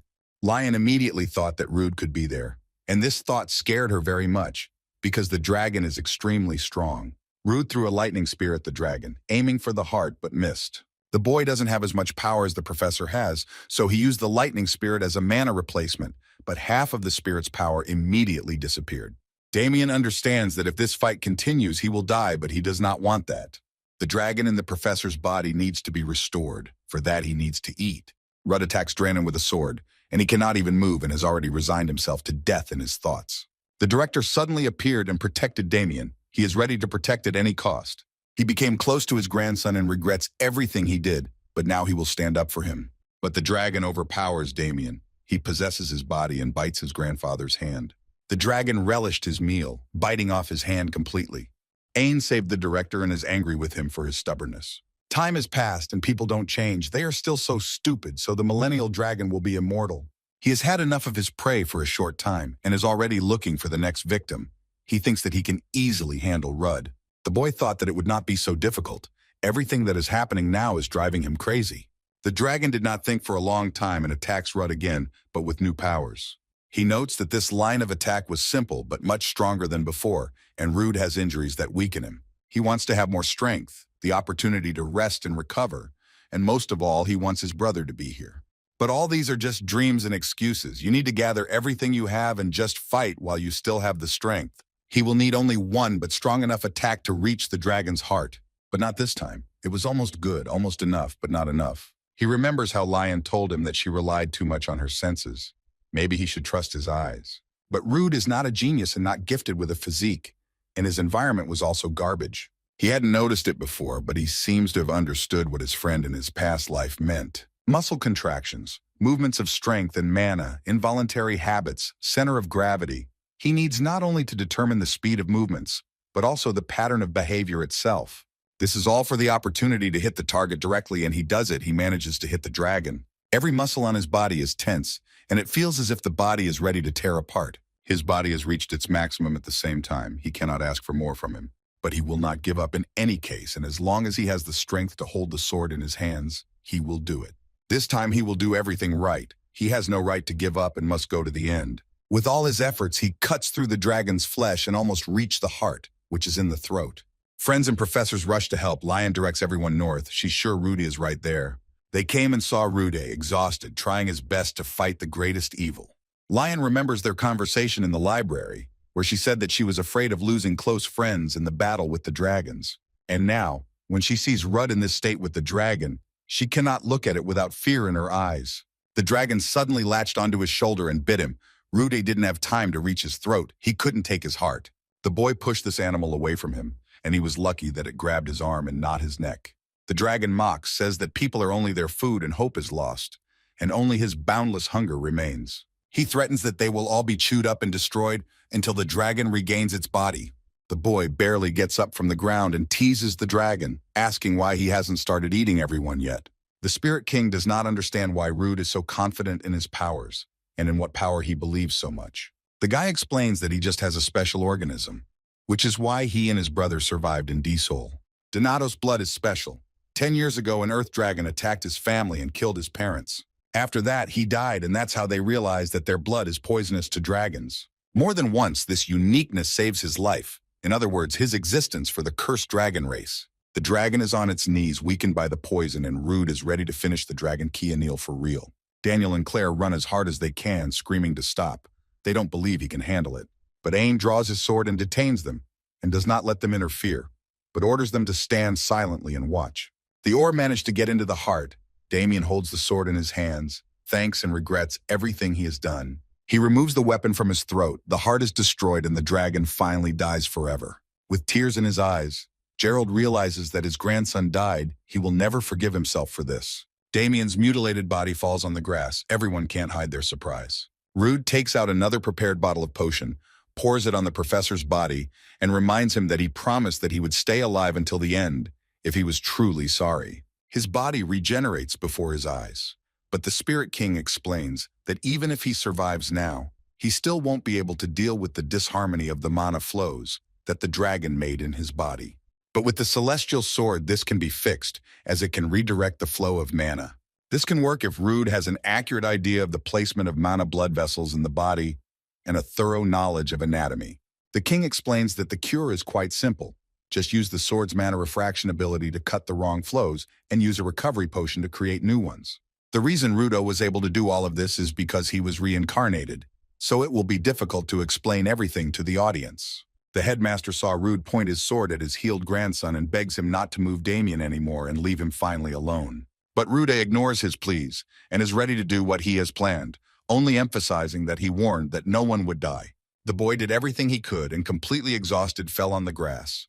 Everyone ran to him in fear. Ain is on his way to a meeting with the Emperor. He was summoned because the trouble that happened 10 years ago was repeated, and the reason was the professor of the Eratium Academy. The Emperor explains that Gerald de Graham is a traitor, and his grandson Damien Grace must be executed immediately. Ain had a lot of influence on the situation with the 1,000-year-old dragon, and was very insistent that this not be done, so he will be in prison for now. His advisors do not agree with such a decision and emphasize that these people put the whole country in danger. But the Emperor does not want to hear this and wants to hear everything from the mouth of the boy, who single-handedly defeated the dragon of 1,000 forms. Ain came to Rude to warn him that the Emperor wanted to speak with him. Ruth is in the hospital recuperating and Lion is feeding him. Ain notes that Ruth has no time to flirt here. The two of them were shocked by such a remark and denied it with all their might.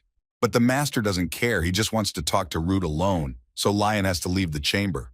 She comes out and reminds with a smile that they have a whole month without studying. Aino hints at their romantic relationship, but Rude denies everything and emphasizes that he simply misunderstood everything.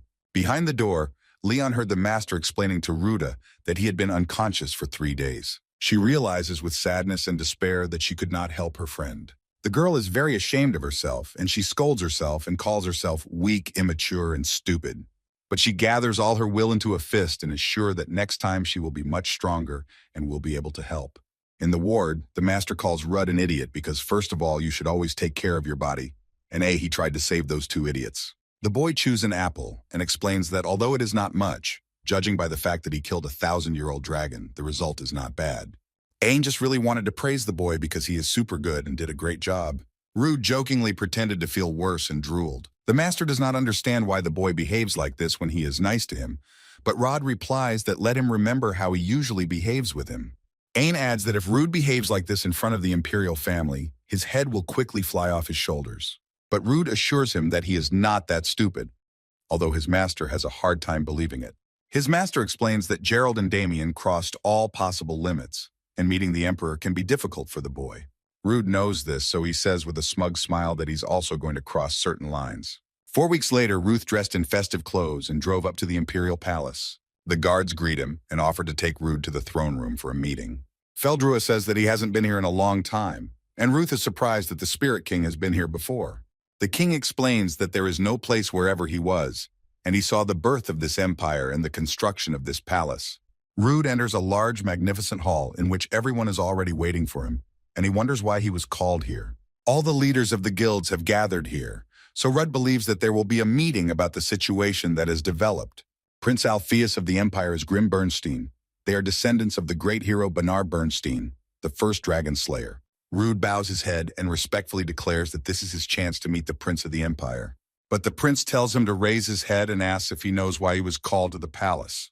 He praises Rude for breaking the seal and slaying the last dragon king Kianil, and adds that defeating the dragon without a single loss is a great feat even at such a young age. But Rude is modest and says that this is too much praise, because the professors and students blocked the parts of the dragon that separated and helped him a lot. Prince Grim is pleasantly surprised that Rude, in addition to all his successes, is also modest. And he adds that the imperial family will die of shame if they don't reward such a young and brave boy for defeating a 1,000-year-old dragon, and asks what Ruth wants. Rude is very happy with such suggestions and asks if he can ask for anything. He is asking that the death sentences of Gerald de Graham and Damien Grace be overturned. The Academy professors are very surprised why this guy wants a pardon for them. Someone shouts that this is unacceptable, and the prince himself is very surprised and confused by such a proposal.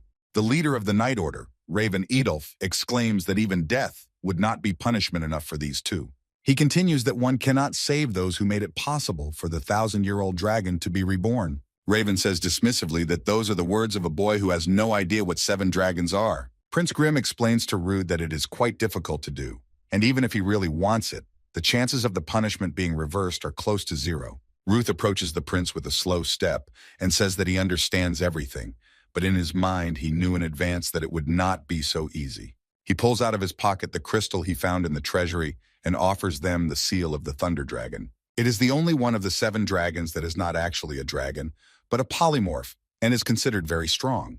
He's smart enough to retreat if he's not winning, and then ruthlessly come back on the counterattack, and in the past, a lot of dragon slayers have died to stop him. In the past, Rudo managed to kill him, but with the help of his strong brother, and everyone here knows very well how terrible this dragon is. Even if they have not met him, everyone immediately pointed their weapons at Rudd because this stone is very dangerous. And the leader of the Knightly Order shouts angrily that they must kill the boy immediately. But the prince takes it more calmly and orders everyone to lower their weapons. But the guard does not understand why the prince made such a decision, and they try to convince him that Rudy should be detained.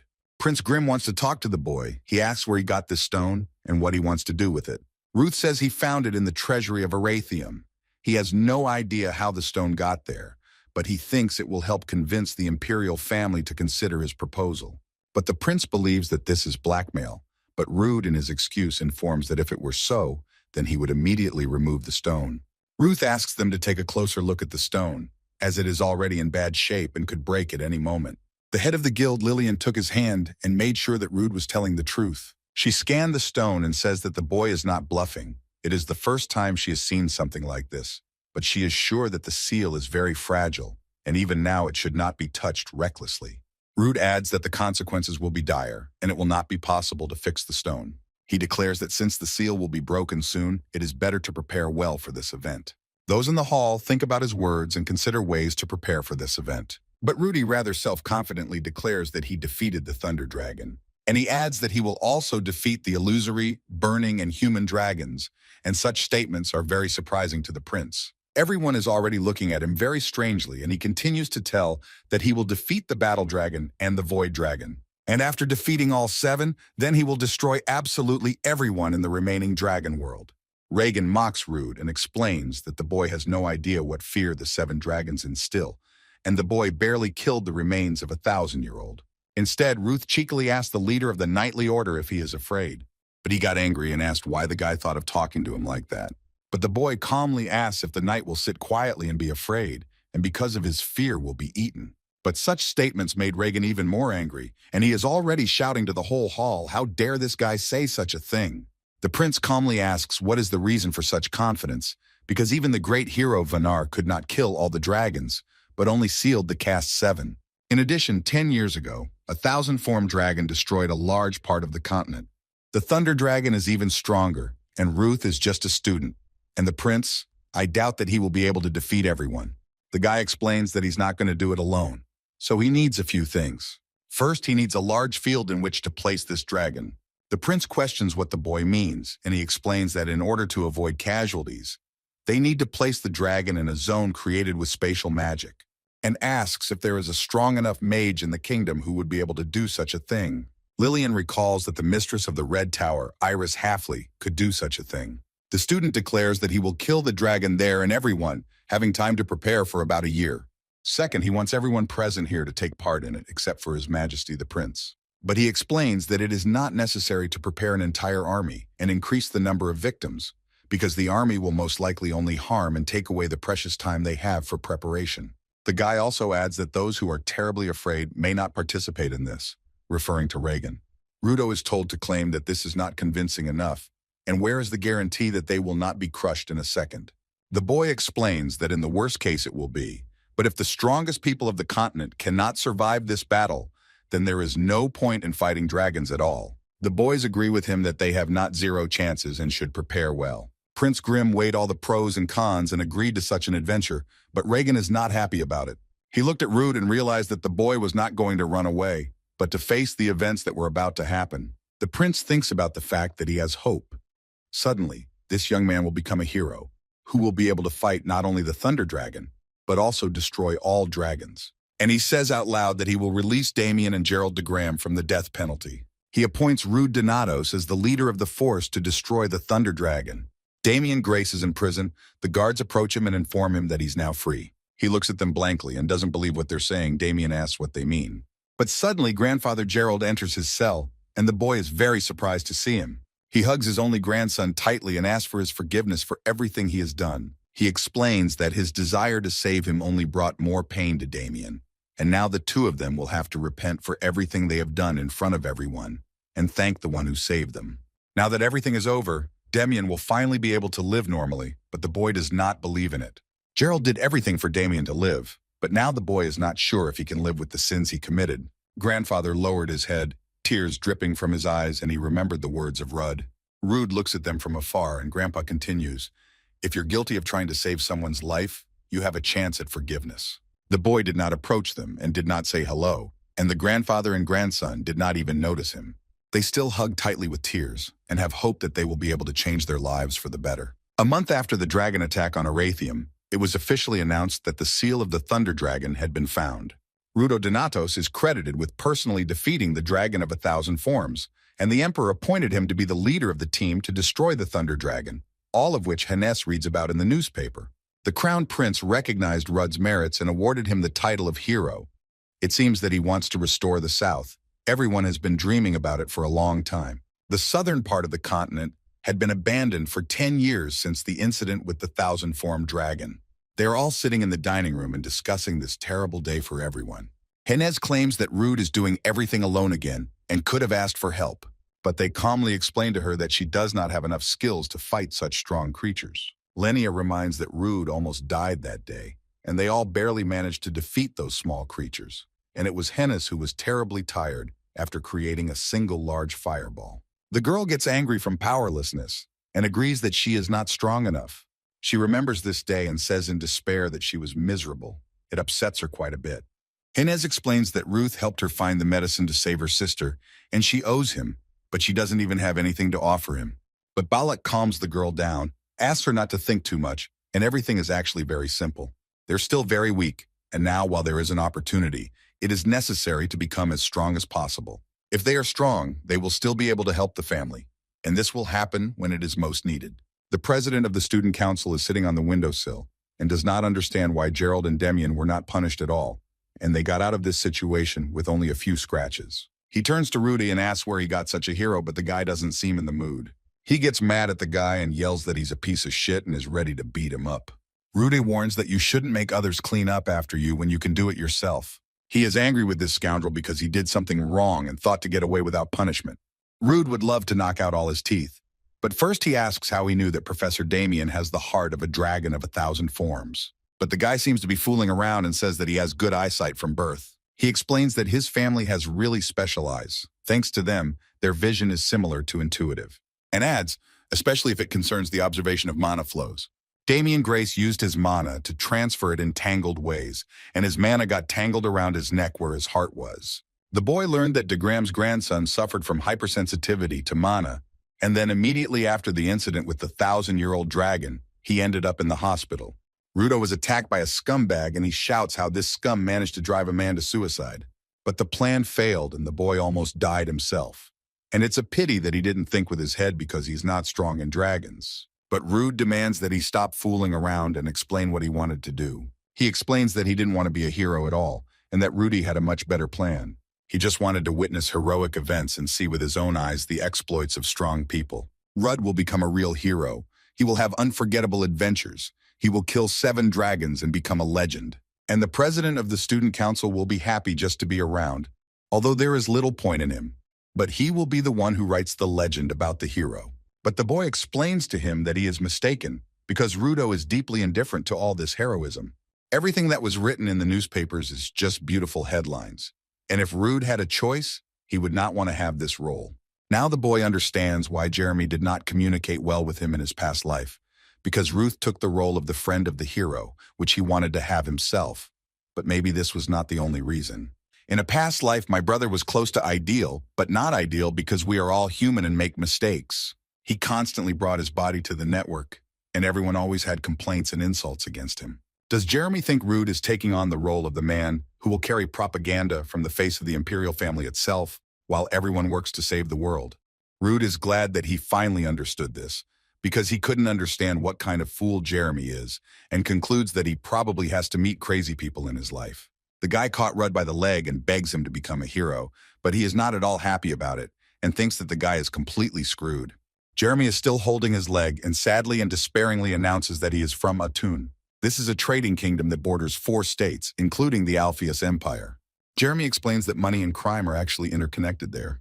But Rude already knows about this, since he spent a lot of time there as a mercenary and could not even think that a boy who looked like he was from an aristocratic family would turn out to be from Aten.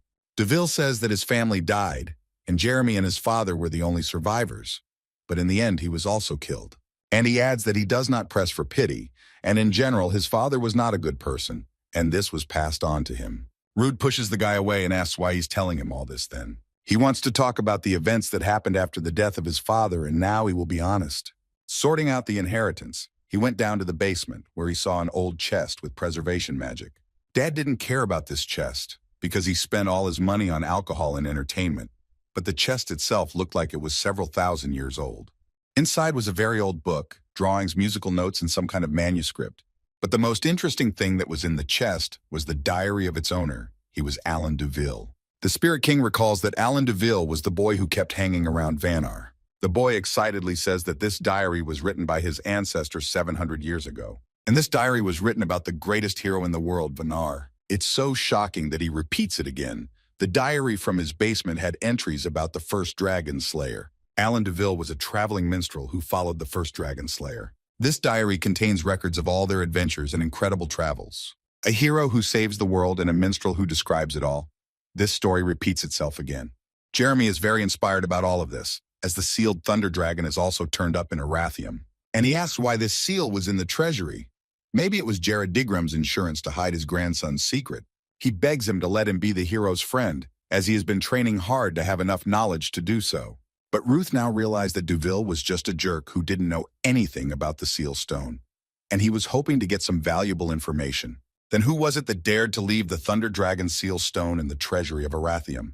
No records mention where the seal is, and if you try to pick it up, you should be hit with a system of protection and style degrees. And he couldn't just appear in the treasury unless he was put there when it was first created. And Rude asked Jeremy about the diary. He is interested in anything about the Thunder Dragon, how it was sealed, where and how it was dealt with. As for battles and sealings, nothing is known, as such events were dangerous enough for the minstrel to be present there. Ruth looked at the boy with irony, and he added to his excuse that the diary was at home, and he could not show it now. Jeremy suggests that Rude go to his house himself and get the diaries from the basement. The guy lives alone in an empty house anyway, so he can give the key. But in return, he desperately begs him to recognize him as one of his hero friends. But Ruth leans over and repeats for the last time that he is not interested in becoming a hero. It doesn't matter what the royal family decides about the title of hero there. Everything is decided by the papal throne. The only reason Root left Jeremy alive was because of his eyes, which can help kill a dragon. The boy was overjoyed, but Root warns that he has no right to tell anyone about it publicly. He understood everything, promises to be obedient, and gives him the key to his house. Ruth told Ain about his guess that whoever sealed the Thunder Dragon and left the stone there. Ain deduces that the heir to the heaven-piercing technique is suspicious of the great founder.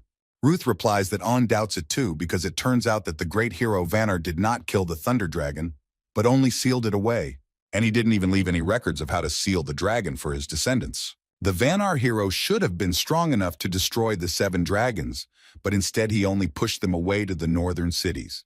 As a result, humans escape control from the dragons, but a threat is always lurking.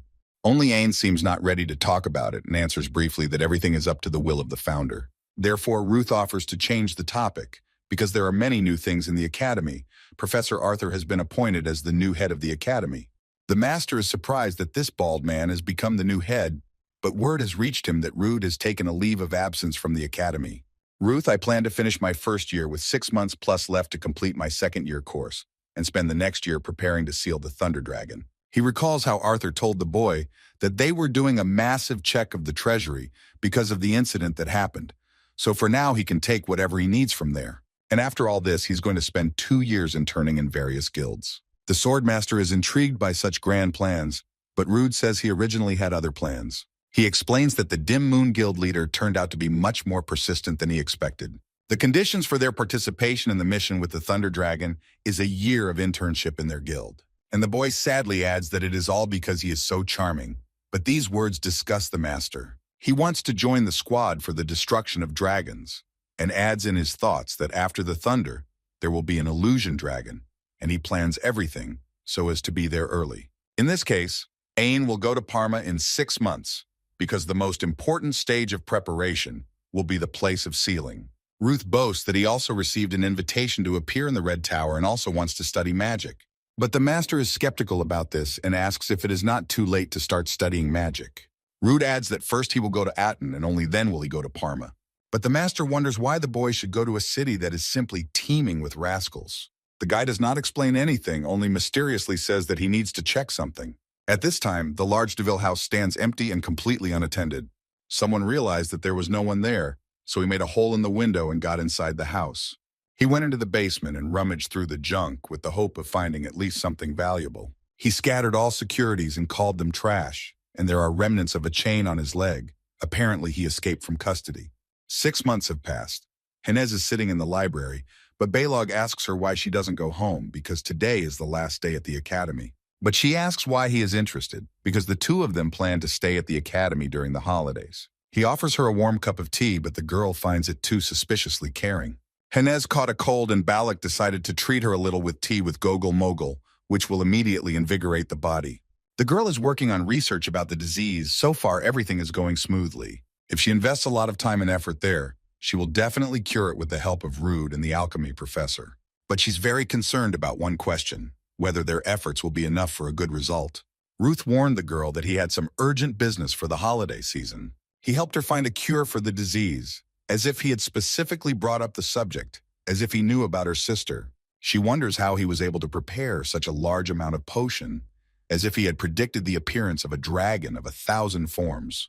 Rude suddenly appeared and scared Hennes because she was immersed in her thoughts.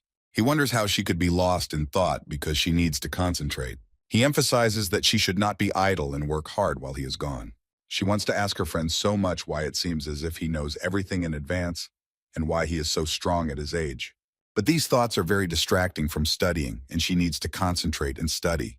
The boy complains about the cold, and even the cloak given by the royal family does not save him. He leans on the side of the snowman and asks Feldruis if he is happy about the winter. The snowman cracks, and it turns out that there was a girl inside, which scared the boy terribly.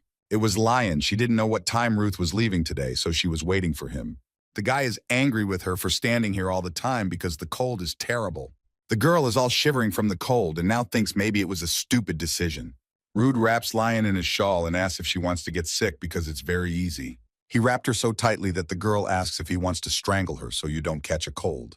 Then the girl asked how Rude knew that she caught colds easily, and the boy told a story from his past life. She fell into the human lake while fighting the ichthyosaurus, turning blue and shaking from the cold. Ruta laughed so hard that Lion got angry and threw him into the same lake where he almost died. She laughed at this story, but the redhead was a little confused by it, and he asked her what the matter was. The girl explains that his past life is over and there are adventures ahead. She just wants him to stop feeling guilty. She just wanted to tell him that his friends, including her, didn't die because of him. But the boy taps the girl on the forehead and asks her to stop talking nonsense. He asks her to give her all while he is gone and try to make friends with someone because even now she blushes when she sees the faces of his friends. He has to leave, so he turns around and says he's leaving. The girl does not think for a long time and falls into his arms and says with tears in her eyes that she will miss him. But Ruth does not share this tenderness and asks her to go inside the building because it is very cold outside. He leaves the academy and thinks about Lion's words, but he will never be able to forget what happened then. He considers himself guilty because he was the only one who survived. Everyone died because he was weak and helpless. He believes that if at least one of them survived, then this cycle would not have to start again. And now he cannot even ask why she saved him and why she is not offended. But he will have to find the answers to his questions himself, and he will definitely find them. The journey from the academy to the capital in a carriage takes half an hour, and from the capital to the border, another 3 hours. Iris. The capital of the trading kingdom of Atuna is quite a crowded place, as it should be in the center of the mainland. But the bright colors are only in the center, and on the outskirts of the backwoods, and the poverty of the color of the swamp. Ruth tries to find the right house, but the Spirit King laughs at him that he has topographical cretinism. He says that this is not true. But then he remembers how he got lost in the forest, had an accident in the mountains, or mistook a cave for the mouth of a volcano. And then the king concludes that he is not topographical, but just a jerk. But the boy insists that everything really looked like a cave. Ruth walks slowly, followed by some mature man, but this does not scare the boy in the least. He explains to the king that even if he doesn't know the road, this man who will follow them certainly knows it. This man tries to scare the boy and explains that in such places there is a toll, otherwise he will lose his head. The guy doesn't think for a long time and approaches the man at breakneck speed, and he is very surprised by such a quick attack. The guy does not attack, but politely asks where Duville's house is, but the husband is already scared. But when he saw that Ruth had not done anything to him, he began to threaten him himself. Ruth does not react to his intimidation and is very skeptical about it. It is clear that this man knows nothing about him at all. The man declares that the boy will regret behaving so brazenly and grabs his axe. He declares that he is in a pack of ferocious dogs and his name is Volnik the Executioner and swings his axe. But Ruth effortlessly stops the man and presses the axe to the ground with her foot. Ruth explains that he got nostalgic when he heard about them because there was a time when he was also in this unit. And then the man realized that he had made a big mistake because he attacked the wrong person. The boy smiles sweetly at his attacker and asks him to lead him to the right house. The man had no choice and led the boy to the house, which turned out to be quite close. Ruth tells the Spirit King that he worked as a mercenary for the academy and knows about this squad, and they are actually disturbing homeless people. The guy opens the gate and asks if the leader of this gang is still alive. He saw a broken window and a broken lock and realized that there were visitors. He entered the great hall and saw someone's tracks and added that they would not need the keys. He holds his sword at the ready and examines the house. Now he walks down the stairs. What he saw there surprised him a lot and scared him a little. He saw that a tired and perhaps already dead woman was lying on the table and she looked like a fairy.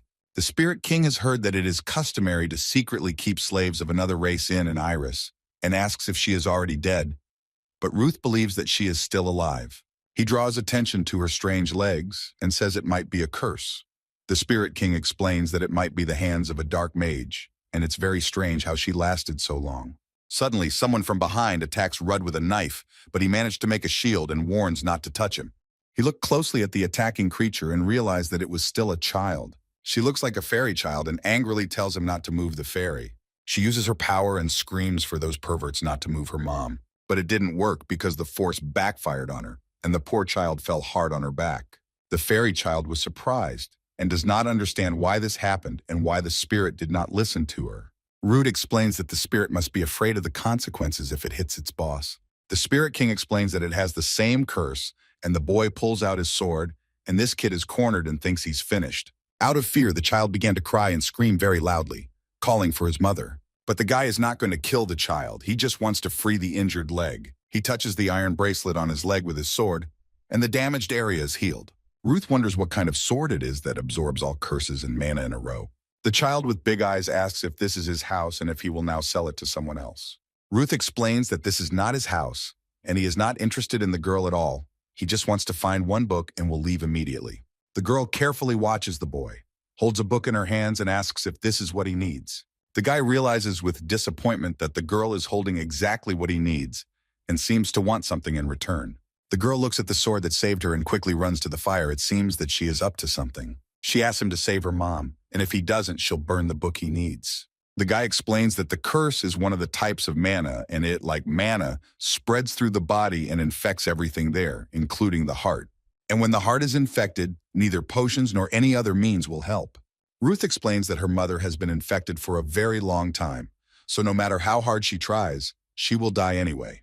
But the child has hope that if the curse is lifted, she will live and let him do as he did to her with this sword. Ruth doesn't want to explain anything more and thinks he can just hit and take the book. But the Spirit King explains that it's still a child. The boy understands that this child will have to survive alone, and it is better to learn as soon as possible what a cruel reality is. He simply takes the book away from the child and says why bother with any threats if he can't hold a simple book. Rude once again explains that he will not be able to save her mother, and she will now have to think about how to survive on her own. But the child tearfully pleads for him to save her mother, and in return he can make her his slave, just to keep her mother alive. But the boy asks if this child is really going to solve all his problems in life with the help of prayers. He cruelly says that she is worthless even as a slave, and her mother will die anyway, and she has to think about how to become strong to survive in this world. But the child declares that she does not want to live like this. He is big and knows how to swing a sword and is strong in magic, but she is just a helpless child. She is convinced that it is difficult for him to understand how difficult it is for a weak and ordinary person to live alone. Rude remembered himself at her age and how hard it was for him to accept that he was now alone and had to become strong in order to survive. But he did not tell her this and explained it. He left her there and told her to live here until her death. The poor child was left in a cold house all alone in despair next to her dying mother. Rude sits in the living room of the same house and looks at the diary book. But the Spirit King cannot forget that child. Rude concentrates on the book and convinces the king that it is her choice to get out of this situation or not, and his goal is to get the diary. The diary is written by a bard, and all bards write their experiences with poetry and music. It is important to talk about experiences related to different people and times, and not internal thoughts. And the one who records should remain only an observer. The experience of the author of this book is so valuable that he wants to pass it on and leave this wonderful historical moment in memory for future generations. In the book, it is said that he was walking through the desert when a dragon attacked him, but he was saved by a boy named Banaru, who announced that he planned to save all mankind from dragons.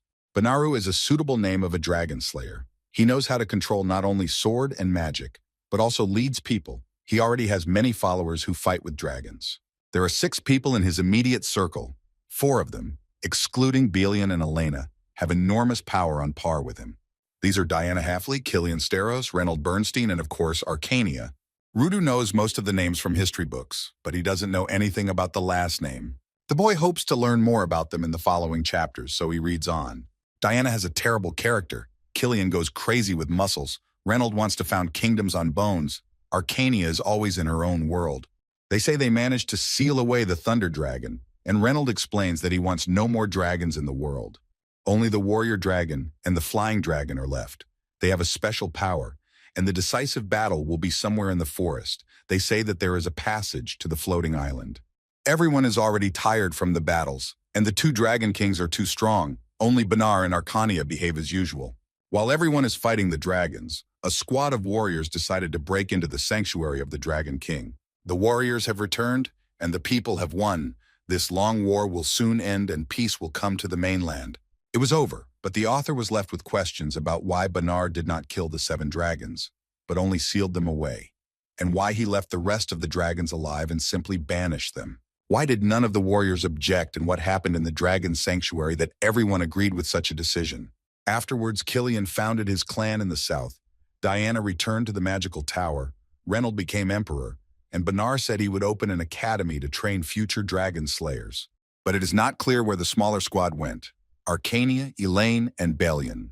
The author declares that it is time for him to return to his place, and the last sentence of the diary was, "Bernard came to me."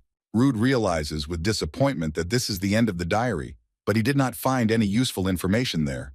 He asks Feldroy if he knew Alan Deville and the 7th dragon and the white dragon with no name. Rude thought about this because the Spirit King said that he saw the moment of the founding of the Empire and the construction of the Imperial Castle. If he saw all this, then 700 years ago, he was with the first dragon slayers, and he asked if it was the warrior Bernard who made the contract with him. Since the king did not know the location of the seal stone, then they were together until now. The boy believes that Feldroy met the one who brought Rude back to the past in the dragon sanctuary. But the king angrily explains that he cannot tell the boy anything, even if he really wanted to. But Rudd insists he is very interested in what happened 700 years ago. The king repeats that he can't tell, but Rude gets angry and bangs his fist on the table and asks what kind of answer is so strange. At that moment, a Fey child walks in and asks Rude to help her once more. Ruth tells her that it's useless to save her mother, but the child angrily says that she knows that. She stands barefoot at the door and promises that this will be her last request. With sadness and tears in her eyes, she begs him to take her mother to where the forest is visible.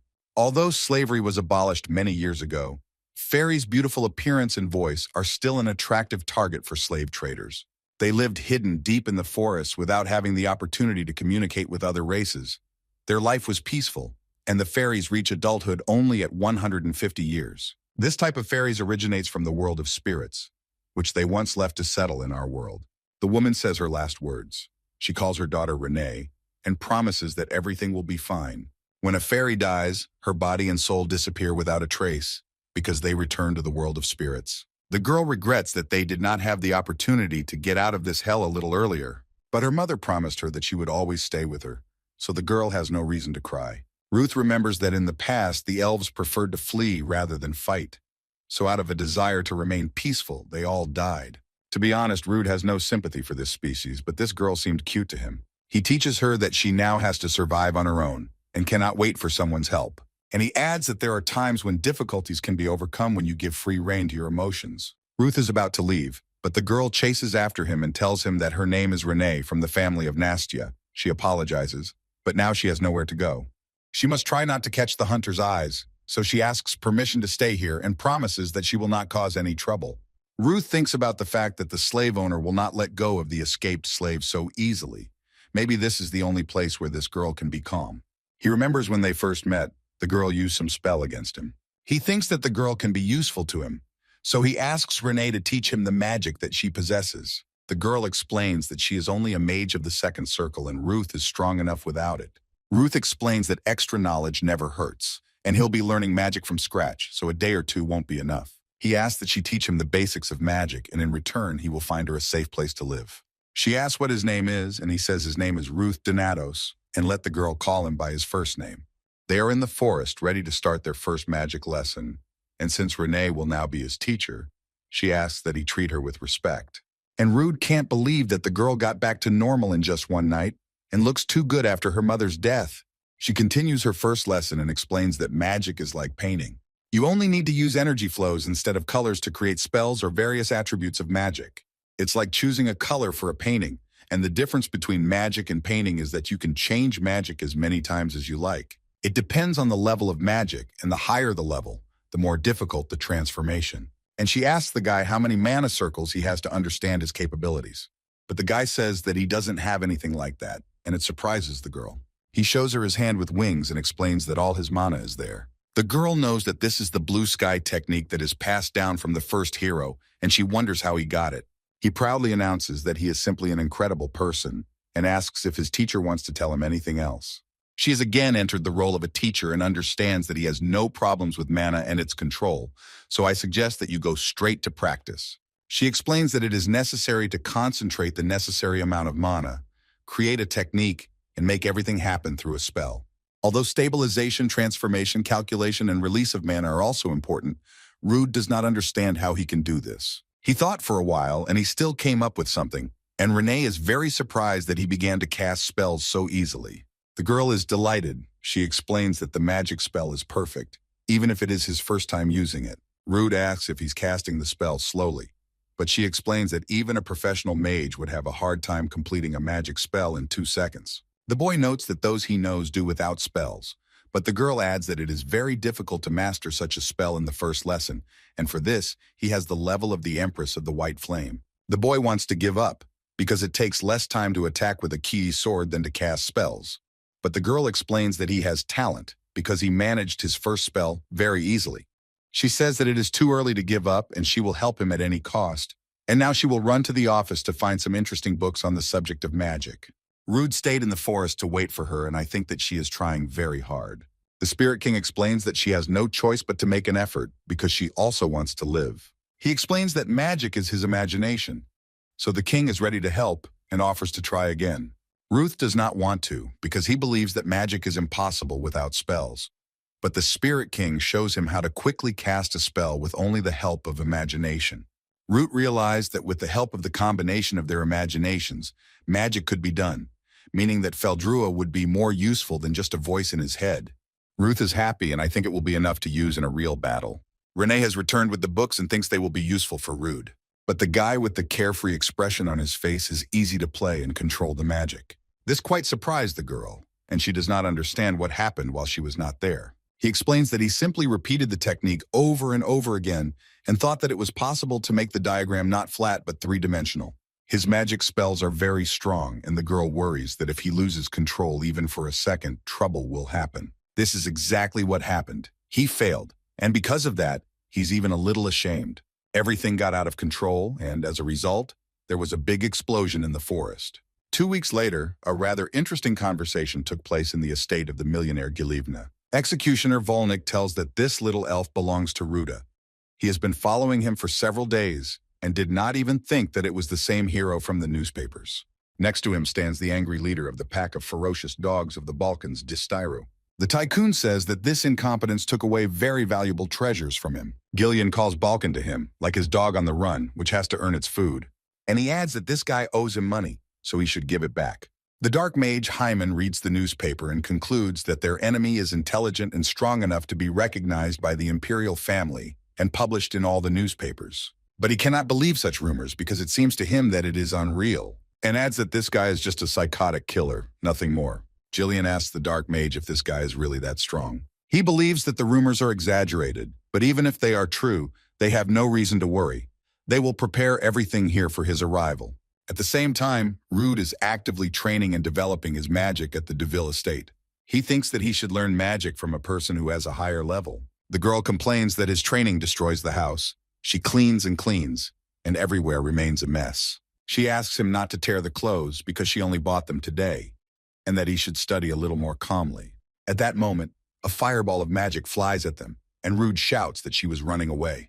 Part of the house and the yard are destroyed by these magic bullets. It looks like someone attacked them. This is the handiwork of the leader of the pack of ferocious dogs of the Balkan Distir, who is standing at the gate. He brought with him a whole squad of ferocious dogs and gave the order to find the girl and that jerk. His subjects are afraid, because Balkan is a mage of the Sixth Circle.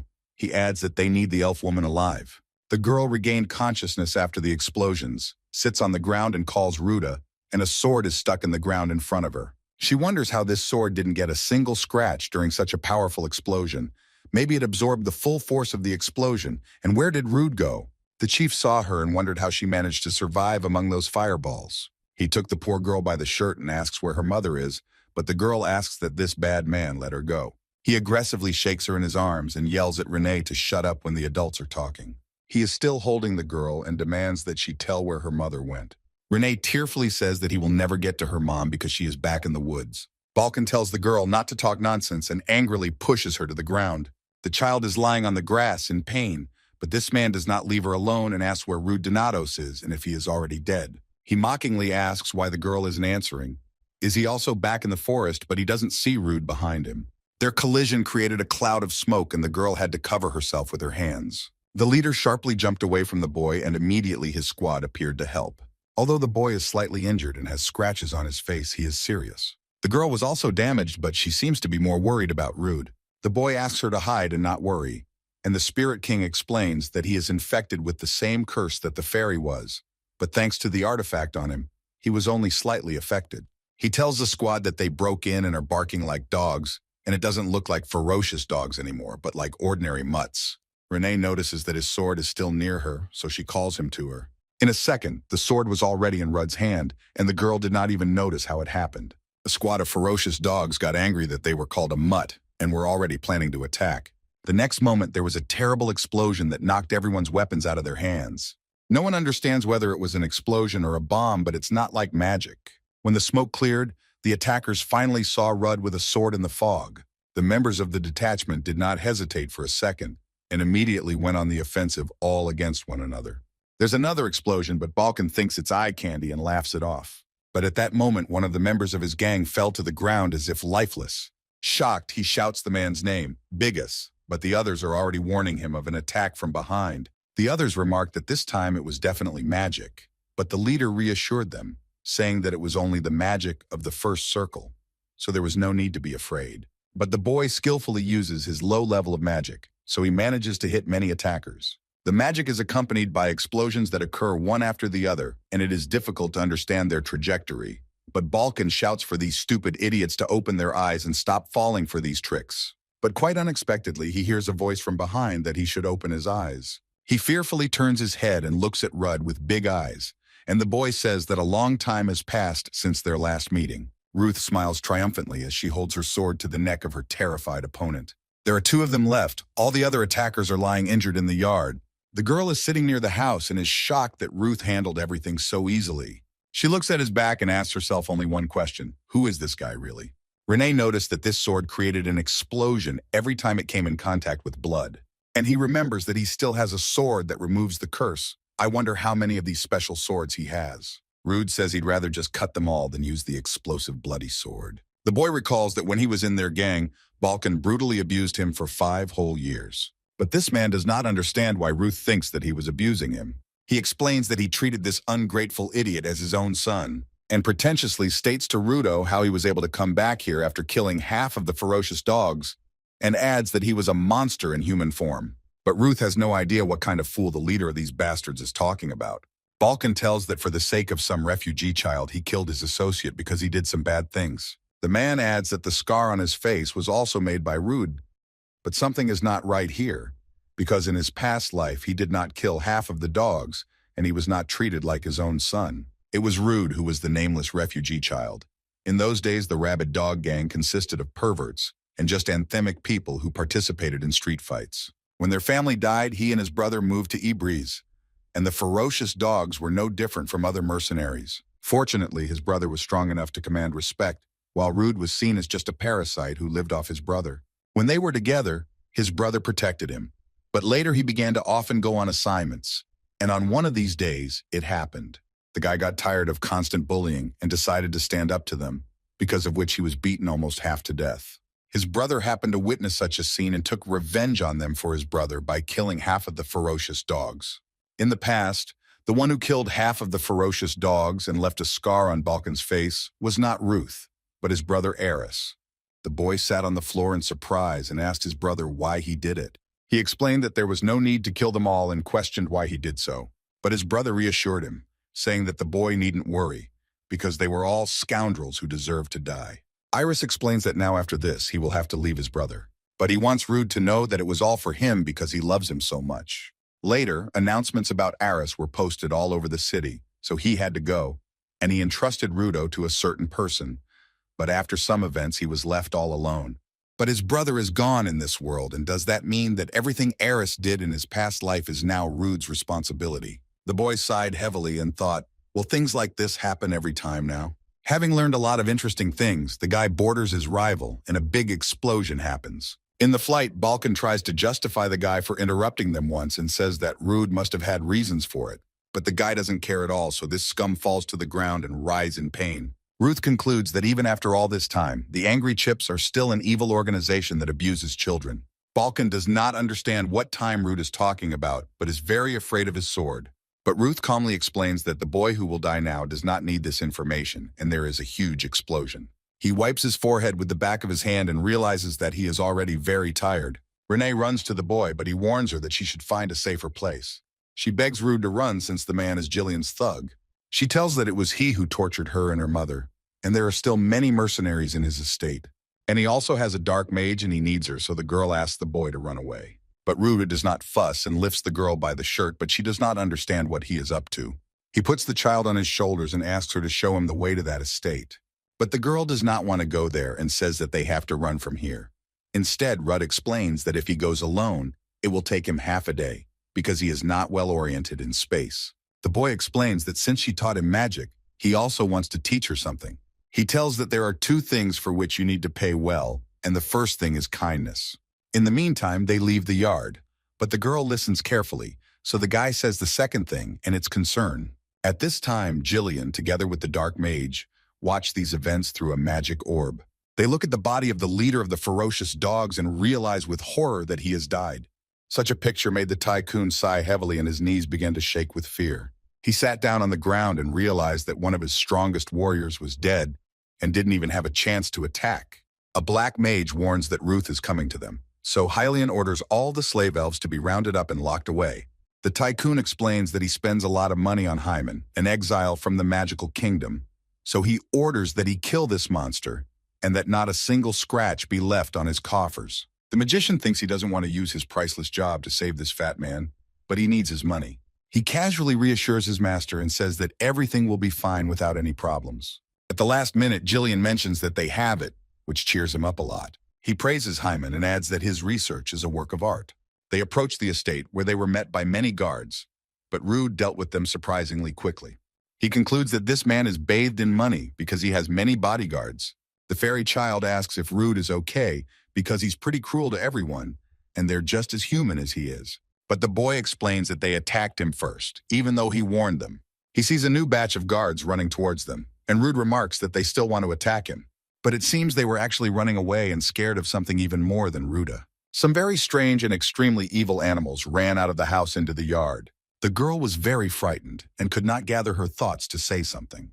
These animals are very wild and evil with glowing eyes and large and sharp fangs.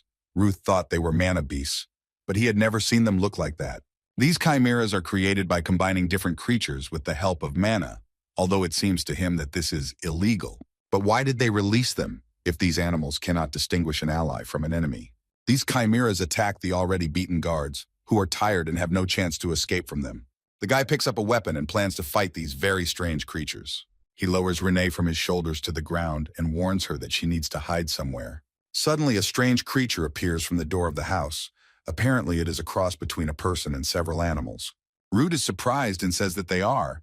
Besides this, they even created a Dracotaurus. This creature is made from parts of dragon beasts and mana beasts, and Rude is ready to fight it. The girl runs quickly to the boy with fear, although he warned her about the danger. He uses his sword and warns that it is dangerous here and she needs to hide quickly. She understands everything, but it seems she recognized someone familiar in this dragon. She remembers how he talked sweetly to her in the forest when he was an elf and she was with her mother, and everything was fine. The girl realizes with despair that this is the guardian of their tribe, Hertanastia. Ruth suspects that part of the elf that makes up this chimera recognized the girl, and the Spirit King explains that the guardian of the tribe is quite strong, but his memory and consciousness must have long since disappeared. The Dragator tried to attack, so Rude took the girl and quickly retreated back. Ruth is surprised to realize that this strange creature is on a completely different level than all other creatures. But the boy is only glad to have the opportunity to use the techniques he used in his past life. He means those techniques that he himself developed during duels on the battlefield. He directs his sword at the opponent and uses the author's swallow technique. The creature deftly dodges the streams of mana that fly everywhere like birds that Rude directed at him. Without hesitation, the boy uses his super speed and runs madly at his opponent. He raised his sword above him and is ready to deliver a decisive blow to the back of this poor creature.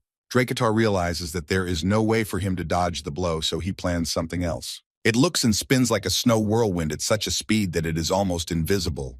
This creature makes great efforts to avoid being hit by its opponent. Rude did not have time to understand anything, and the creature is already behind him because it used the snow clearing technique. This trick cost him a lot of strength, but it in no way stopped him. He has many wounds on his body, but he does not consider them deep enough to stop fighting. Ruth is in no hurry, stands calmly, and remembers the name of another interesting technique. He speaks as if to himself and mentions that the technique he wants to use is called Wolf. After the boy uttered those words, an insane amount of mana poured down on his opponent. The Spirit King says that Rude put the condensed sword energy accumulated from the previous attack into his body and released it now, but called the technique stupid. Rude explains that he gave the name to the technique when he was young and wanted it to be easy to pronounce and remember. But his opponent did not care and also used his magic against the boy. Something strange is happening in the sky, so he raised his head to understand what the matter was. There appeared a mage who utters powerful spells and creates magic circles. The girl hid behind a tree and saw the dark wizard Hyman in the sky. The Spirit King asks if Rudo needs help, but the boy uses subspace to change the sword. He is ready to fight this magician and declares that he does not need help. Magic consists of 3 elements, such as mana, technique, and spells. So to defeat it is enough to destroy the structure, or Rude came up with something better. The boy smugly directs the stream of mana from the sword to where the dark mage is. The mage is shocked. He realizes that the boy is not fighting his magic, but eating it. He looks at Rude and asks himself what kind of sword the boy is using. He hastily creates new spells to save himself from this devouring sword. But Rude noticed that the mage was up to something, so he turned his sword on him again. Rude wants him to go down so the sword reaches this bastard. Hyman had to use recovery and levitation magic just because of Rude's one attack. On top of that, he was out of mana and took a heavy hit. This great mage is now lying on the ground, writhing in excruciating pain. A boy stands next to him and asks what's the point of him having a 6th circle if his body is as weak as a 6-year-old's. Hyman doesn't understand how he managed to deal with high-level magic. Luckily, he still has enough magic left to use a teleportation spell and escape. But Rude does not want to let go of his opponent. He stands on his toe and asks to stay for a moment. He swings his sword at the mage and offers to make things easier for the two of them. At this time, Renee is quietly watching all the events that are happening there from behind a tree. What she saw scared her a lot, and that's why the girl starts to scream. The Dracator stands between Rude and the Dark Mage to protect his master. Hyman saw this and rejoiced, because this is his chance for salvation, and he will not lose it. As Rude fights the creature, the mage yells at him that the loser has finished what he started. The mage creates a spell with the help of which he will be able to transfer, and at this time, Rudd pierces the chest of the Dracatoris with his sword. The guy destroyed the core that was in the creature's chest, so the Dracatoris won't last long.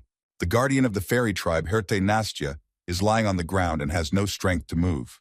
The girl with tears in her eyes shouts to Uncle Hart and runs to him. But Ruth stops her. He asks the girl not to come closer because he can still be dangerous. If he had not died, he would have been very strong. Not everyone is worthy to become the guardian of the tribe. Rod does not believe that such a strong elf how he was able to catch such a weak dark mage. Renee remembers her happy and carefree childhood and how kind Hart was to her. She coldly asks Rude where all those people who were just here could have run off to. The guy explains that they are all badly injured, so they wouldn't be able to run far. The girl is grieving for her tribe keeper and her mother and wants revenge, so she asks if Ruth will find them. He does not ask anything, because he understands how the girl feels now. So he says that he will definitely find them. He has already armed himself with one of his magical swords and asks if Renee wants to go with him. Although her mother would be disappointed with her, the girl wants to go with him, so she agrees. There is panic in the house, everyone is scared, and no one wants to leave it and fight Rude. Hyman appears and the tycoon does not understand why he ran away from the match, because this magician was supposed to protect him. In desperation and panic, he asks the dark mage what happened to him in the yard, but he shouts in response for him to shut up, and in his mind he understands that he needs to run away from here as far as possible. Hillian forbids him to run away and leave him with the treasures, because he has sacrificed a lot for him. He reveals that he spent a lot of money on the ingredients to create the chimeras, but the mage says that it is not worth it since they can die now. And Hyman adds that he ended up in this situation because of him, a stupid fat man. He explains to this fool that he has run out of mana and they will have to flee from here on horses, so you need to go to the stables. And suddenly a beam of blue light flies into the magician's back, which hurts him terribly. Rude and Renee stand with stern expressions and ask where they are going. The Spirit King asks what kind of sword it is, because it destroyed the entire treasury without too much effort. This is Phelia's striking sword. Lion used it in his past life, but this one consumes a lot of mana, so the boy did not want to use it before. The tycoon saw this, got scared and shouted that there was a man, took his legs in his hands and ran away. He ran up to the bound fairies and demanded that they save him, and in addition called them helpless losers. No one rushes to his aid, and Rude wastes no time and throws the ropes on him. The tycoon is lying tightly bound, and the boy wants to talk to him some more because he has several questions. And he adds that it won't be long because there is another man impatiently waiting for his turn. Rude asks about the elf they made a chimera out of. He wonders how they managed to catch him because this elf is quite strong. Hylian immediately tells about the black market of Ibris and about the people in white robes and masks resembling the head of a dragon with whom he conducted trade. The boy thought for a moment who it could be and remembered the Dragon Church, a very strange organization whose members dream of dragons ruling the world. And they could very well destroy the Nastia tribe and catch their guardian heart. This Nit begs to be let go because he has told everything he knows and offers Rudd all his treasures. And he adds that the boy can take his slaves and do whatever he wants with them. Some are already rotting, but some are still fresh. Ruth listens to him carefully and tries to understand what nonsense this idiot is talking about.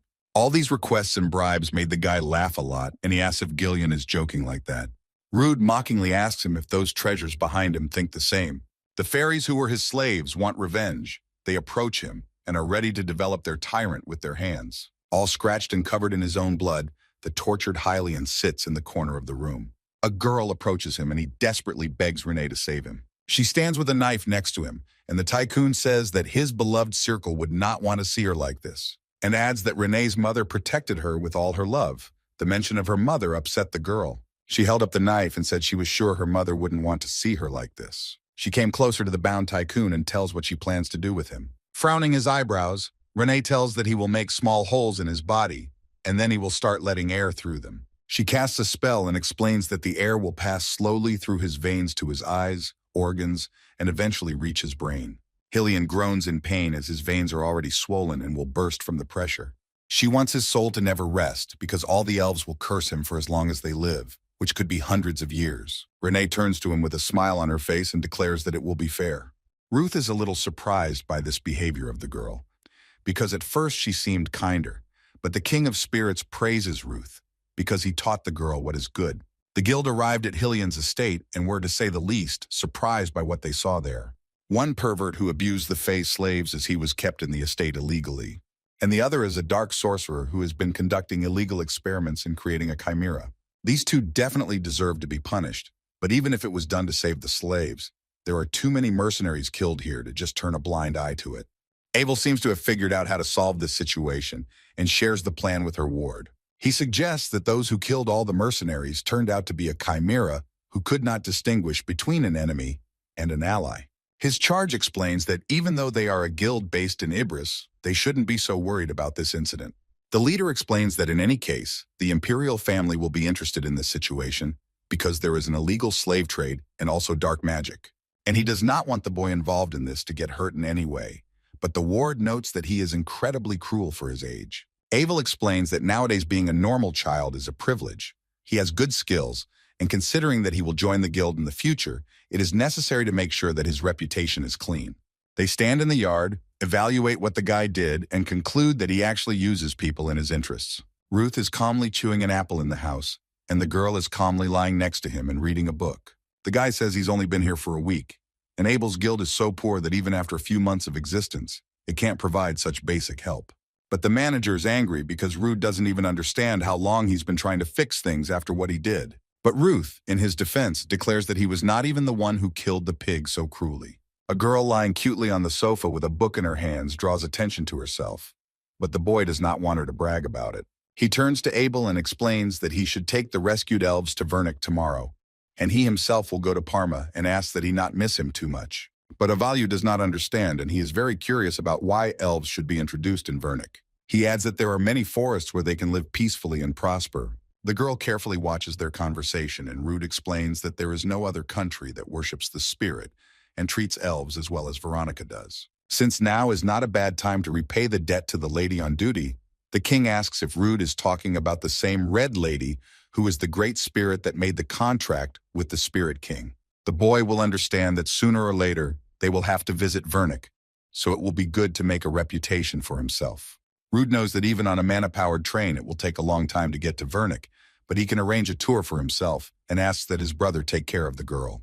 Abel thinks that he didn't get any respect from these children. He angrily turns around and leaves, and the girl still wanted to ask Rudd something. But it was difficult for her to find the right words, so as a result, she didn't say anything. She abruptly got up from the couch and ran after Abel, and Rudo explained that she didn't want to say anything important. Feldrua declares that the boy is heartless, but Ruth in her excuse explains that they agreed this way from the beginning. He has a lot of plans. He needs to go to Parma to check out subspace, learn more magic, and he also needs to deal with the Dragon Church, so he doesn't have time to drag a child with him. The king asks why then Rude allowed himself to stay here for a whole week. And he adds, it's because he wanted to save the elves and leave here with them. It seems Rudd himself does not know and does not understand why he did it. For him it remains a mystery. The fairies are already sitting on the train and are ready to go to a place where they can live peacefully. Avel and Renee are sitting opposite each other in the same carriage. They are silent, and it seems uncomfortable for the boy. He begins the conversation by noting that it seems like Renee and Rude never said goodbye, and adds that this guy is so cold for no reason. She agrees with him, understands that he also thinks so, and calls Abel grandfather. He is shocked to be called a grandfather. He is too young to be one, but the girl ignores it and continues to talk about Rude. She says that they were together for a little more than a month, during which time they learned a lot and laughed a lot, and explains that she wants to be as strong as Rude and be able to fight on her own. She wants no one else to be her master and adds if only she were strong enough. Perhaps in that case, Rude would take her with him. She would really like it. Renee is angry with him for leaving her and says that he is stupid, ugly, and bald. But in response to this, she hears how someone answers her that these words are too rude. It is Ruth who stands in the doorway and complains that he gave her clothes and food, and she speaks so badly of him, even calling him bald. Renee asks with surprise why he is here. Abel is no less surprised than the girl and is interested in the same question. Rude understood their surprised expressions and looked like he would have to explain. He angrily explains to his friends that he got lost. It's so similar to him. The girl with big eyes asks how he could get lost, and then adds that he was able to get here. The fake excuses didn't cut it, so he tells the real reason, that he wanted to make a cool farewell to her, but because he was so miserable, he couldn't do it. Ruth shouts that she will pay back every last fish that he spent on her, even if it takes years. He adds that Renee can work, become a great magician, let him do what he wants, but she will pay him back. This attracted the attention of all the elves who were in the car. He threatens her not to even think about running away from him because he will chase her across the continent. He gives her his hand and shouts that if she understood him, then it's time for them to leave here. Renee listened to him carefully, gets up from her seat and says that he is a jerk. She quickly approaches the boy and says that if he continues in this spirit, he will definitely remain bald. The girl calls him stupid Uncle Rudd and runs into him with all her might. The boy did not expect this, so he fell to the ground. And Avel explains that if they do not get off the train now, they will definitely go to Vernica. They quickly leave the train, and the girl says that it is his own fault. If he had told earlier, then he would not have had to come here. Ruth excuses herself by the fact that she disappeared and did not tell him anything. And you breathe a sigh of relief, and he is glad that the situation was resolved so well. And the boy and the girl run along the train in order to have time to get off it before it leaves. After some time, they arrived in the magical kingdom of Parma to Hafley's residence. Hennis fell asleep at her desk between papers, probably tired from studying. The servant is about to knock on her door, but someone stops him and asks him not to. Sliga saw that it was the Countess, and she explained that Hennes was still asleep and should not wake her. Iris Hafley, the owner of the Red Tower, explains that this girl completed the entire second-year curriculum during the winter break, so she asked for a leave of absence and is now researching mana fever. The servant notes that the younger sister has an innocent and big heart who loves her older sister very much. But the Countess explains with a smile that she would like the Hennesses to worry about themselves at least a little. Iris remembers something and asks what happened in Haynes, and the servant explains that someone called from the station using communication magic. And he adds that apparently someone is looking for the girl and maybe there will be guests soon. At the station, Rudd is sitting sipping his coffee, and the girl is enjoying a delicious ice cream. There are magical towers everywhere in the city, which look simply incredible. You can see how many rare tools that are created with the help of magic translation work. That incredible ice cream, which reflects the power of human magic and the beauty of the magical kingdom. The girl jumps with joy because they found themselves in Parma, and it is simply incredible here, completely different from the forest village. But the boy wonders how an elf could like such a city at all. He thought that elves loved nature. Renee explains that she is very fond of magic and will one day become a strong enough wizard to help him, Uncle Rudo. The guy says that most of the magicians he knows have a bad character, and he warns the girl not to become like them. Renee remembered that Rude told her about a certain witch, and the girl now asks who she is. Someone approaches them from afar and asks if they sometimes discuss her here. Happy Hennis walks up to them with a smooth gait and says that they have not seen each other for a long time. But Rudd meets her with a claim and asks why the girl took so long because they were already waiting for her. She doesn't understand his complaints and says that he came early, and she hasn't heard from him at all since the two of them took a vacation. She was very surprised when the guy called her, but then she turned her attention to Renee and asked what kind of young girl was with him. The girl bowed and said hello and said her name was Renee Nastia. And she decided to make a joke saying that she is Uncle Rudd's secret daughter, and she hopes that her new mother will take care of her. The boy explains that she is just a little elf he met in a tuna, and she owes him, but the girl turns to Hennes as her new mother. For Hennes, this girl seemed quite cute, but she asks not to call her mother, but simply aunt will be enough. The girl says that she has a beautiful and kind aunt, and she also ate ice cream for the first time today, so today is the best day of her life. A friend asks why he bought ice cream for a child on such a cold day. He would rather buy warm cocoa, and someone is watching their conversation from afar. Through the scope of a crossbow, someone is watching Henna's sweet conversation with his friend. Ivan explains that Hines is grown up and dating and has a boyfriend, and that's perfectly normal at her age, but the Countess doesn't agree with that at all. She, as a mother, has already thought about it, and you know that Henna's goal is to cure Lila, but she also hopes that the girl will enjoy life. She's always talking about some guy who is the next hero, and today she painted herself, although she usually does not do this, so she has no choice but to simply eliminate him. Ivan thinks that the Countess has somehow gone too far, so he tries to take the crossbow, but the Countess shouts that it is just some scumbag with a child, and these screams have attracted the attention of his friends. Hannes turns at the sound and realizes that it is her mother, which is why the girl is angry with her. Her mother tries to take the crossbow from the servant and feels very uncomfortable because her daughter noticed her. They all sit in the living room in the Red Tower and sweetly drink tea and cake as if nothing had happened. The Countess takes a sip of tea and asks why he is being called the next hero. The guy finds the situation rather awkward, but he announces that his name is Rude Donatos. And she asks why the boy came to Parma. Is it to test the space barrier according to his task? Iris Halfley loudly puts his cup of tea on the plate and says that he came here for nothing. The subspace was still in the final stages of verification, so she needed another week, and she could tell him over the communicator so he wouldn't contact her daughter. And coldly adds that he can go back, but Hennes can't believe that her mother says that.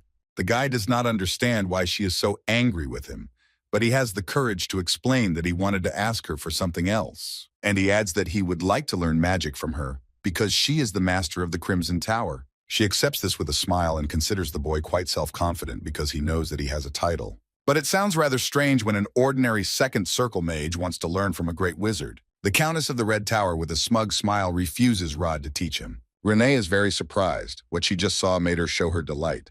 It's hard for her to believe that Iris tested his magic circles with just a wave of her hand, and it was just incredible.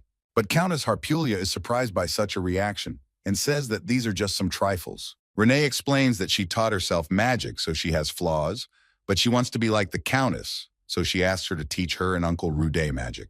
Iris scornfully asks if this kid really thinks that the Countess herself will teach her and Rude. But the girl made great points and asks a lot because she has a great desire to learn. With such a sweet expression, the girl melted the hearts of Countess Harpulia and her daughter Hennes. Iris explains that if the girl has nowhere to go, she can let her live in one of her rooms for a while, but she can't take in a few random students. Renee says that if the Countess thinks they lack the skills to become her apprentices, she can do something similar to entrance exams. The Countess liked this idea, so she proposes such a solution. She will ask one question, and depending on their answer, she will decide whether they will pass the entrance exam or not.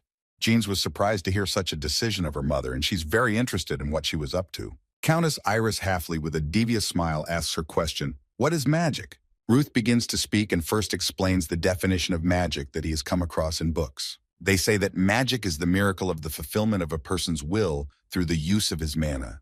But he adds that in real life, this is the result of imitating the dragon's powers in order to kill it. Hennes's eyes widened at such an answer from the boy, and her mother says that this is a rather unconventional answer, and a proud wizard would never express himself in such a way. But he still agrees that ancient magic was at the disposal of dragons only, and the magic of our days is activated only by will and spells. She explains that we focus on efficient spells with limited mana and conjure with a narrow imagination. She created magic circles with ease, and explains that after all, human magic is capable of suppressing dragon magic. The Countess explains that sometimes growth starts with facing reality rather than reckless confidence, but Rude doesn't look like a complete idiot. The guy watches her carefully and is very surprised how the Countess creates teleportation magic with just one wave of her hand, and even on such a large scale. She replies that his answer is worthy because, as she promised, he can try to pass the entrance exam, and suggests going to the burning volcano. Rude looked at what was waiting for him and could not say anything. He was confused and did not expect this. He wonders if this is all going to happen right now and right here. He doesn't even have a chance to prepare. The Countess does not plan to provide housing and food to someone who cannot even become her student, so she does not want to postpone what can be done by a busy person. Hennis defends his friend and explains to his mother that he needs to prepare for such an exam. But the mother explains to her daughter that she already said that the dignity of a nobleman begins with how he refuses. Rude gets up from the table and explains that everything is fine, he is ready, and asks what the exam is about. The portal in front of him leads to the Elfile volcano near the eastern part of Parma. Its name means God's grace, and as he could already tell, a large amount of mana flows through the veins of this volcano. Iris explains that Elfile is the base of the magical kingdom, and a special research area with an incredible amount of resources and secrets yet to be explored. However, in places where there is an excess of mana, it is clear that various life forms are gathering, and Rude understands that the task will not be easy. As you know from their research, which is done by the Explorer Camp, this place is constantly attacked by dragons, especially flying ones. Since he is a student of Eratium, he probably knows a lot about dragons and knows that winter has already passed and the mating season of flying dragons has begun. And he adds that individually they are not a threat, but they multiply endlessly until their leader dies. And Rudd's task is to catch the leader of the flying dragons, who is hiding near the volcano. Countess Harpulia gives him a week to complete this task. If he catches the dragon during this time, she will allow him to become her apprentice.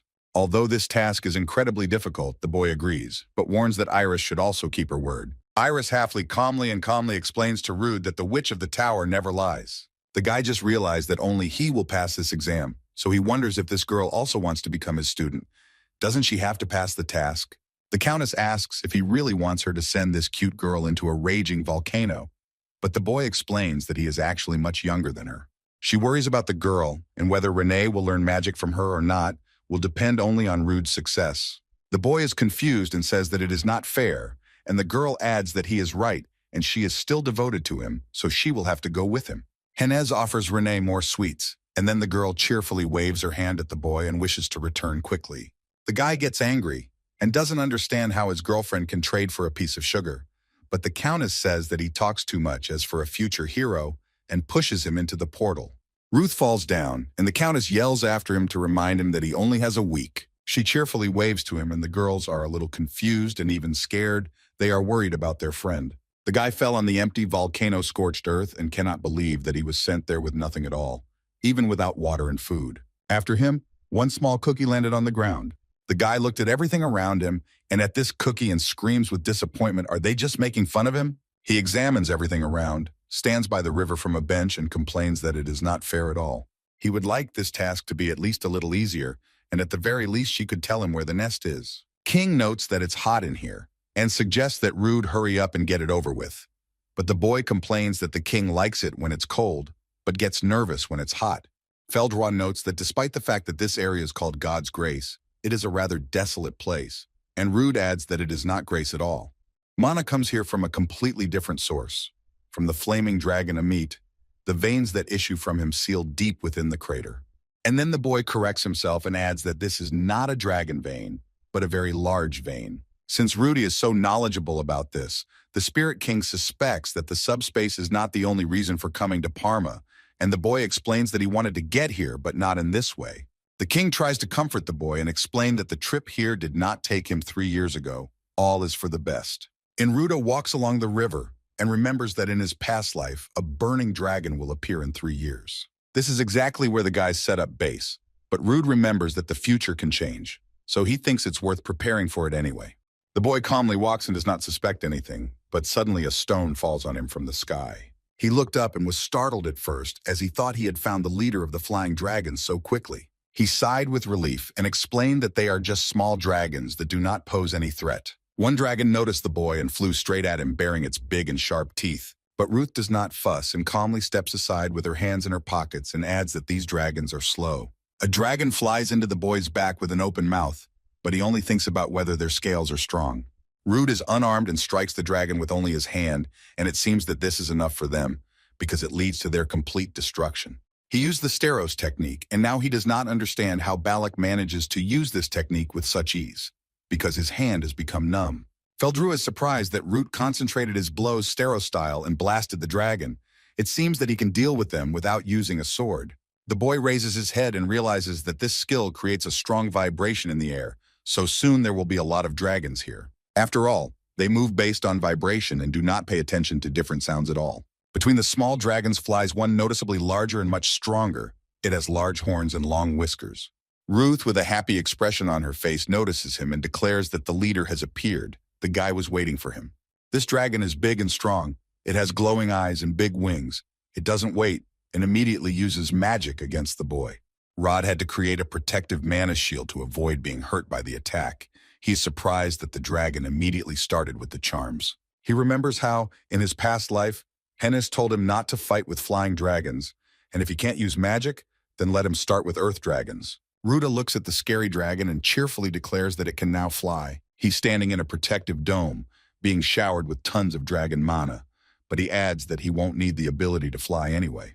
The guy is trying to find exactly the weapon he needs in his subspace. With a strong grip, he caught exactly what he needed and was ready to start the battle. The boy chose a spear for the fight with the leader of the flying dragons, and he is confident in his abilities. He pointed the point of his blade, burning with mana, at the dragons, and invited them to descend closer to him. The flying dragon formed many vortices around the ore, and the small dragons flew next to them.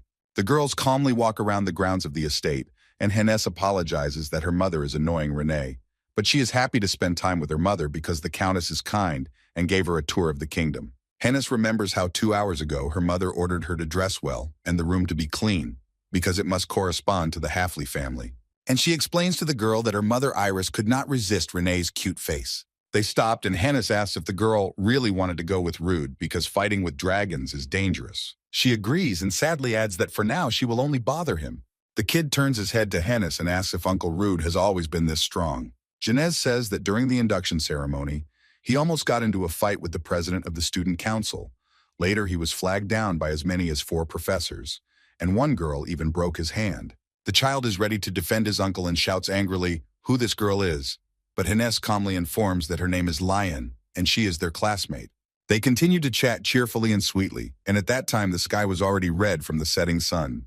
Hennis seems to have told a lot because the girl is very surprised by what she heard and asks how Rude can be so heartless, and when she meets him, we will fight with him. The girl tries to divert their conversation from gossip and says that she wanted to explain only one thing to her. Renee shouldn't worry about him because this guy is strong enough to defeat a dragon of 1,000 forms. And he adds that although he doesn't want to admit it, anyone who knows him sees him as a warrior. The weapon Rude uses is an assault spear, an ancient weapon that has the power to summon storms, and in a past life the boy dreamed of using it. Ancient weapons use incredible amounts of mana, and this spear even more. And in his past life he wouldn't have been able to use it even if he really wanted to. The Spirit King notes that Rude is using such a weapon for the sake of some flying dragons out there. His behavior is that of a 17-year-old, rather than someone who has returned to the past. The guy notes that it doesn't matter how old people are. They are still children at heart, and if you have a cool weapon, you should use its potential even if you are fighting mosquitoes. He raised his spear, but then something happened that was completely unexpected for the boy. The boy fell to the ground, and the Spirit King, surprised, asked the boy what had happened to him. This great warrior declares that he has run out of mana and seems a little ashamed of it. He roasts the hunted food over a fire and explains that, as expected, it is too difficult for a quad circle. Feldrua states that he only used the ancient weapon because it's cool, and now that he's eating stinking dragon meat, it's obvious that his intelligence level has decreased along with his mana. Rude does not want to listen to this and tells the Spirit King to stop mocking him because he thought that he should have enough strength to at least walk. What worries him more is that there is no way he can pass to the 5th circle, and it has been quite a while since he became a 4th mage, and it cannot be due to a lack of skills. Therefore, the boy plans to work on his heavenly spirit because his mana will still take a long time to recover, and it seems to him that training externally is enough. Therefore, he must look inside to find the key to the transition to the 5th circle. The boy is sitting on the ground and the magic of the heavenly spirit hovers around him, and he is immersed in it. The boy opens his eyes and finds himself in a magical heavenly place, and it has been a year since he was last here. Now it is not so difficult for him to maintain his consciousness compared to how it was before, and the boy is interested in how the real personal emerges on the spiritual one. But he does not think about it for a long time, says that it is not so important, and takes his first steps. His every step leaves footprints behind, and the boy thinks about the fact that it is very quiet here. He asks Feldrua if in his past life, when he made the contract with the Vanar, he was also in those blue skies. But the connection with him has been lost, and the boy thinks that if a heavenly spirit were to be admitted here, then the spirits of other masters would also have to be seen here. Suddenly, the boy saw something that surprised and even frightened him. He saw an incredibly large and tall door and wondered where it could lead. He tries to push the door with his hand to open it, but declares that he will have to go further. It all looks very strange because the door is on the edge of the cliff and it is not clear how to get through it. Rude doesn't seem to notice, so he takes a careless step and falls headfirst off the cliff. He lands on solid ground and feels pain in all his muscles. The poor guy moans in pain. He does not understand how there can be a precipice right outside the door, and it freaks him out. But then the boy noticed that his sword had gone somewhere. He is even more angry about everything, because he does not understand what is happening here and how it all works. The guy unexpectedly finds himself in the library and does not understand how she ended up here at the bottom of the cliff. He sees a book with the inscription, "Memories of Rude Donatos at the age of 6 inches, and such a find cannot help but surprise." The guy comes closer, carefully reads the inscription, and does not understand if it is really his name. As soon as he touched the book, some kind of magic happened. Different pictures entered his head. The boy sees many different frames as if in a movie and examines them carefully. Everything is very familiar to him. There is no doubt that these are all his memories from a past life, but the boy has no idea why his memories are here in the blue sky. Rude assumes that this is the place where his inner self is reflected in the blue skies, but he notices something. This place is not just his memories. He raises his head and concludes that this place is too big to hold the memories of just one person. He drew attention to a bookshelf, which is different in color from all the others. And on this book it is written that these are the memories of Lyon Claire, 24 years old. Ruth read this inscription from afar and became curious about the memories this book holds. The boy does not think for a long time and quickly runs to the book while it is still there and has not magically disappeared. He quickly opens the book and dives into his girlfriend's unknown memories. Rude sees himself through her eyes. Lion barely opens his eyes, does not hear anything. Although the boy shouts something to her, she is in pain and she is already so tired. Her eyes close again. She doesn't have the strength to keep them open. Lion doesn't understand why Rude is screaming like that. She raises her hand and examines it, thinking that Rude is still the same until the very end. She takes her last breath, thinking Rude really is a damn bastard. The memory has ended, and the boy with horror in his eyes does not understand what is happening here. His hands are shaking from these memories and not understanding what is happening here. But suddenly he sees the next book of memories. It is the book of Hennis Halfley in his 20s. He immediately notices another open book. It is the memoirs of Balak Steros at the age of 26. Next to it is a book with memories of Linnea Selkit at the age of 23. Rude looked at all this and there is only one question in his mind. Why are the memories of his companions from the past life here? This is a library of unknown texts in the infinite sky, and given that the connections between the mental body and the spirits of the teachers are severed, this is probably his personal space. If this is the mental space of the air, then it is clear where his memories came from, but how the memories of his friends ended up here is a question that worries Rude a lot. The boy became alert because he heard some noise, so he is not alone here, but who could be here? This thought makes him very angry because the boy does not like the place he got into, but even more does not like the fact that someone else is needed here. He walks confidently towards the place where he heard some noises and says that when he is caught, he will be finished. The guy heard something strange around the corner and runs there so as not to lose track. When he ran to the place, he saw his sword there, which had disappeared from him, and this quite confused the boy. He looks at him with fear and does not understand how his sword ended up here and what kind of games are going on here. He turns his head and notices something quite strange and incomprehensible behind his back. The shelves where the memories of Rudo Donatos at the age of 13 are supposed to be are completely empty, and this surprises the boy very much. Suddenly, unexpectedly for the young man, someone behind him says that it seems that someone has already come to him. Rudd did not expect to see anyone here, and this person greets him and calls him Nine. The boy is met by a beautiful girl with fair hair and a pleasant appearance. She smiles pleasantly and calls herself Charlotte Ural, and explains that she is the 6th heir to the heavenly immortal sword.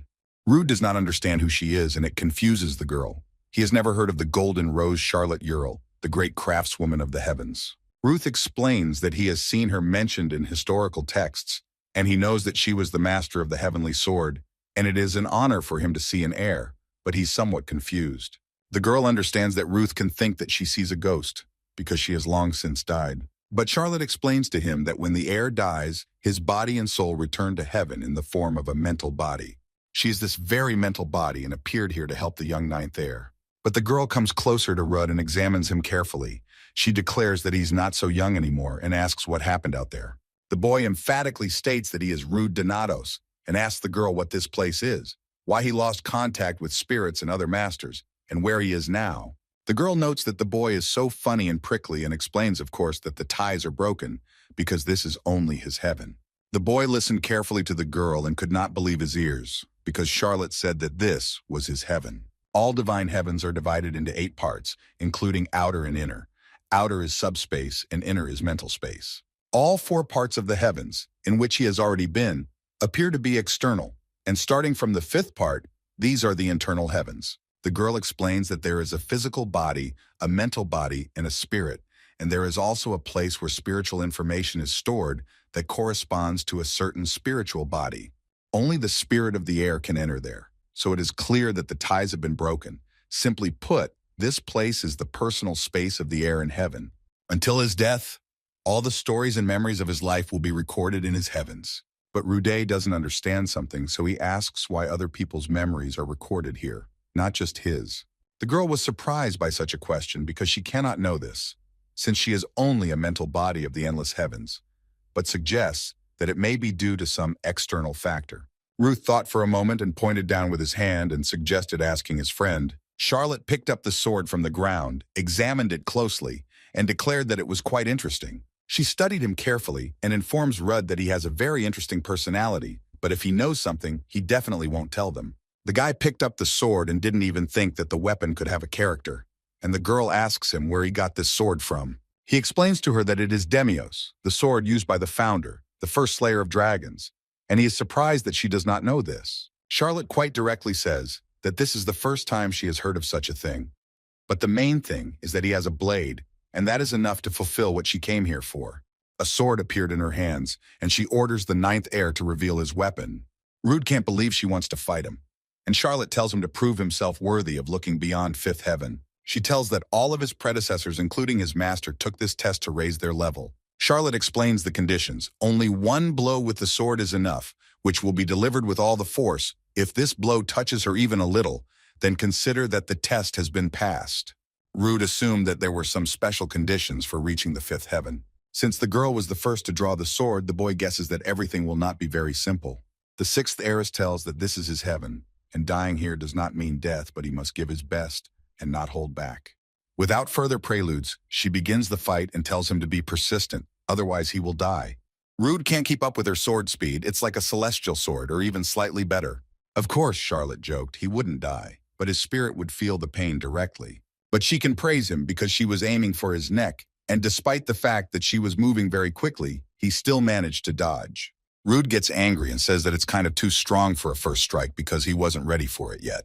The girl says that this is an ancient tradition, and in her time, she died about 100 times trying to pass this test, because it is not often that she gets the chance to strike. Trying to kill someone, especially someone older than your rank, can be intimidating. But after you die a few times, that feeling goes away. She suggests that he treat it like training. Without Feldrua, using magic is useless, and the only weapon he has is Demios. As the girl said, the ideal option is to strike using all the magic of his body. Once everything has come to this, he puts himself into this attack to the fullest and declares that there is no such thing as training. The girl sighs cheerfully and wonders how interesting young people are now, but she agrees that training does not exist. Charlotte strongly advises the boy to show everything he has, otherwise he will not be able to cross this barrier. The guy is very serious and thinks about what he has and what he can show. In addition to his experience, he also has experience that belonged to his brother, the strongest war. He holds the sword firmly in his hand and thinks about the fact that he has a weapon that belonged to his brother in a past life. He so blindly imitated and idolized his brother that as a result, he absorbed everything that belonged to him and almost became him. The boy poured everything he had, everything he knew, all his strength and mana into this sword and directed a furious blow at his opponent. This super powerful blow completely shattered her barrier. It flew into small pieces. But this attack really exhausted the boy. He really wanted to win the first time. The sixth heiress is actually in shock. She didn't expect this young man to be so strong. He exceeded her expectations. She didn't expect him to be able to break through her barrier the first time, much less attack with a larger contour. But despite everything, she keeps him under the blade's sights. She swings her sword and asks the boy not to take it to heart, because it is like a tradition. She strikes the redhead with all her might on the neck with the blade of her sword, but declares that he, the ninth heir, has passed the task. The boy holds his hand on his neck and feels intense pain because his head has just been cut off. Rude can barely speak and says that this tradition is disgusting, and a fifth wing has already appeared on his hand. The Spirit King asks if Rude is okay, as he felt a strong wave of mental resonance the moment he returned. The boy says that he is fine and that these are small things compared to the dragon of 1,000 forms. Since the connection with the Spirit King was broken there, he asked what Rude was doing in the blue sky. But the guy is a man of few words, and said only that he developed and learned a lot of new things. He thought a little, and adds that he saw some strange and incomprehensible things. And apparently, during the return, some memories from his previous life were mixed up, and some are not there at all. The boy pulls his sword out of subspace, and remembers Charlotte remarking that this sword has a terrible temper, so he wonders what that could mean. So he asks Feldroy about the sword, explains that the sixth heir, Charlotte Uriel, said she never saw the sword, and if Benar really used it. The king explains that it is the same sword, but he has never seen this sword able to absorb power like this, only seeing it cut through the streams of mana. He speculates that perhaps something has given him powers, something that Benar has sealed in this sword without his knowledge, but the boy does not understand what could be sealed there. The king explains that Demios has two powers, slicing mana and sealing, so Benar used it to seal the Dragon King, not to engage in duels.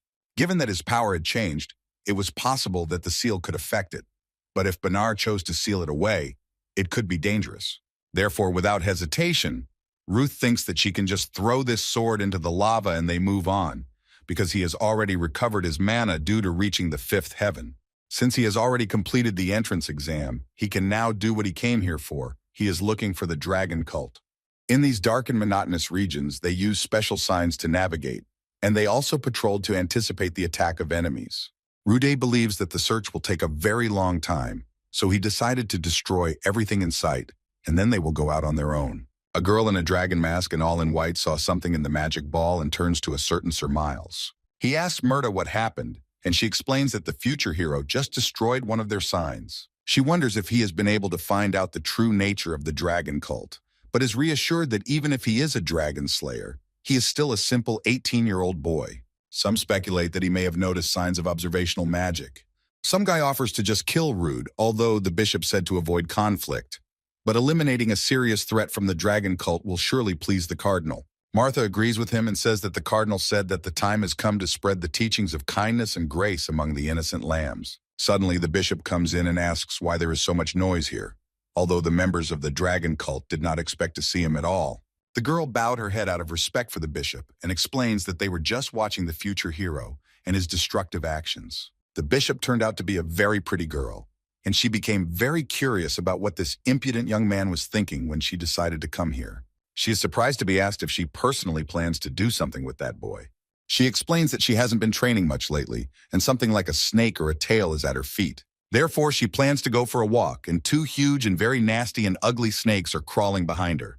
Ruth is standing next to the destroyed stone and has already waited because they should have already appeared here. Feldroy asks what Ruth plans to do, and the boy explains that he will kill all of them and leave only one alive to find their base and the location of the other branches. But Rudd would not want to use this plan because he believes that it is not the best way to solve this issue. Such a remark pleases the Spirit King because it means that Rude is capable of development, but he does not like boys like that. The boy knows from his past life that the dragon cult is not one to reveal their information through threats and interrogations, and they were spread across the continent. Feldroy asks the boy what he thinks is important in battle, and he says that it is important to have a steadfast spirit. The king explains that weapons, spiritual power, and skills are not so important, but the most important thing is information, because you have to understand your enemy. And adds that Ruth came from the second life and knows more about them than they know about him, and the correct use of this information will allow to gain an advantage without a drop of blood. The cult of dragons spread across the continent like a plague. Their goal is to return the 7 dragons, and their true purpose was only understood when the continent was devastated. The representatives of the cultures were in favor of smashing the heavens, and there are 3 cardinals who obey the 7 bishops who are stronger than the dragon slayers, and after them come the ordinary priests and the faithful. In this cult, everyone keeps privacy and wears masks to hide their identity, and usually they don't even know each other's names. In short, an absolute hierarchy of submission. The boy needs a bishop who oversees the cult's branch in Elfile, so he'll need the Spirit King's power. But the king says that even after reaching the 5 heavens, his mana will not be enough to use such a power. Rudd suggests to use the winter sword Levantius. He has enough mana for it. But in order for the plan to work, it would be ideal if one of the priests appeared, and suddenly someone approaches him. The bishop of the cult of the dragon stands before him and asks if he really had to destroy someone's front yard like that. The guy thinks that he is lucky because finally at least someone came out to him, and he explains that next time he will ring the doorbell if he sees them. Rude reports that he is pleased to meet one of the 7 bishops of the cult of the dragon, the Grand Mage Griselda Valentine. But the woman is very surprised how an ordinary child can know her, because even among the living, few people know her name. But Rude apologizes for the wrong greeting and makes a hand gesture and says let the dragon wings protect her. He says his name is Rudd Donatos, and he is the adopted son of Cardinal Adam Migral, and he has come to tell his father something. This information shocked the woman even more, and she asks how he even knows this name. She admits that she is surprised to hear this, but at the same time she releases her enchanted snakes on him.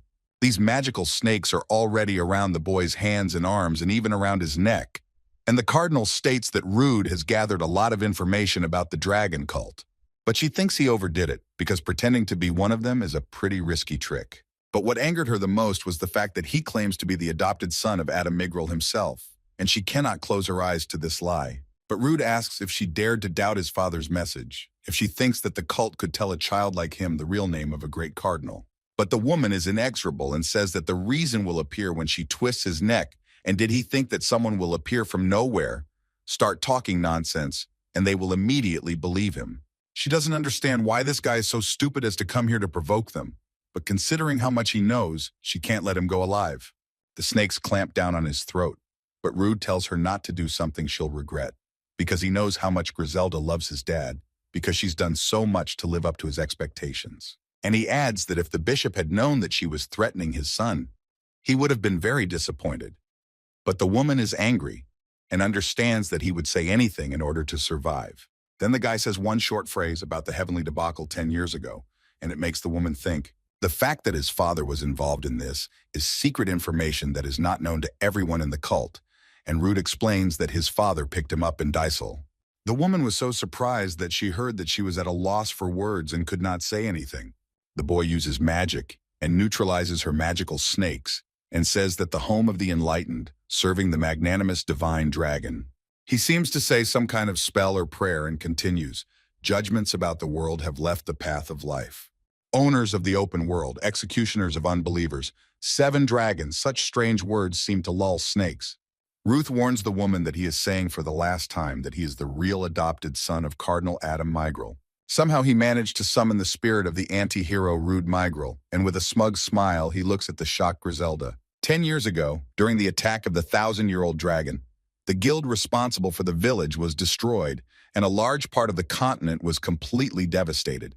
Dragon Slayer, Archmage of the 8th Circle, Black Star Griselda Valentine, was also badly injured in this fight. She learned magic as a child, but only before her death did she understand one important thing. Griselda lies on the grass and thinks that human magic is nothing compared to dragon magic. Someone is standing next to her in a white cloak and says that she is right and that everything is the will of the dragon, and people should not have gone against the will of their god from the very beginning. Some call her the Black Star Griselda and explain that her pain is the source of the false judgment that humans are better than dragons. And he adds, may she be saved by the truth and knowledge that is hidden from the world, because salvation is her only way to begin to shine. Her life was saved by His Majesty. If this guy knows what happened that day, then he is none other than the adopted son of Adam Migral. After she understood everything, the woman fell to her knees and said that she had committed a mortal sin. She removes her mask and explains that she had not heard anything about him before and did not expect that the cardinal could have an adopted son in Oratium. But Rude asks if the cardinal is obliged to tell the ordinary follower about everything he does.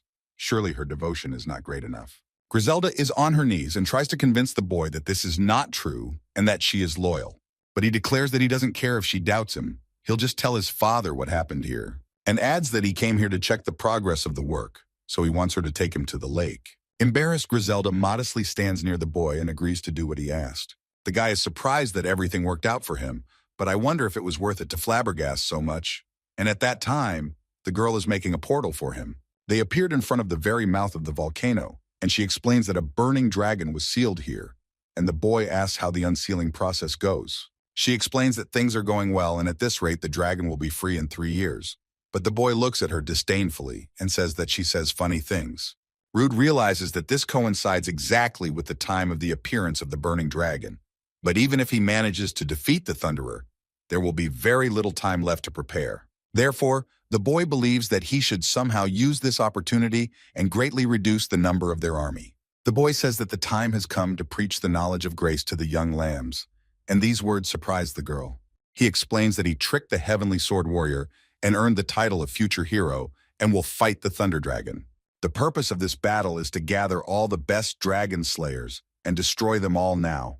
So on this day, the best warriors will be standing outside the subspace just in case. One of them will be the heir Prince Alpheus, and he must be eliminated because he and his ancestors were hostile to the dragon god.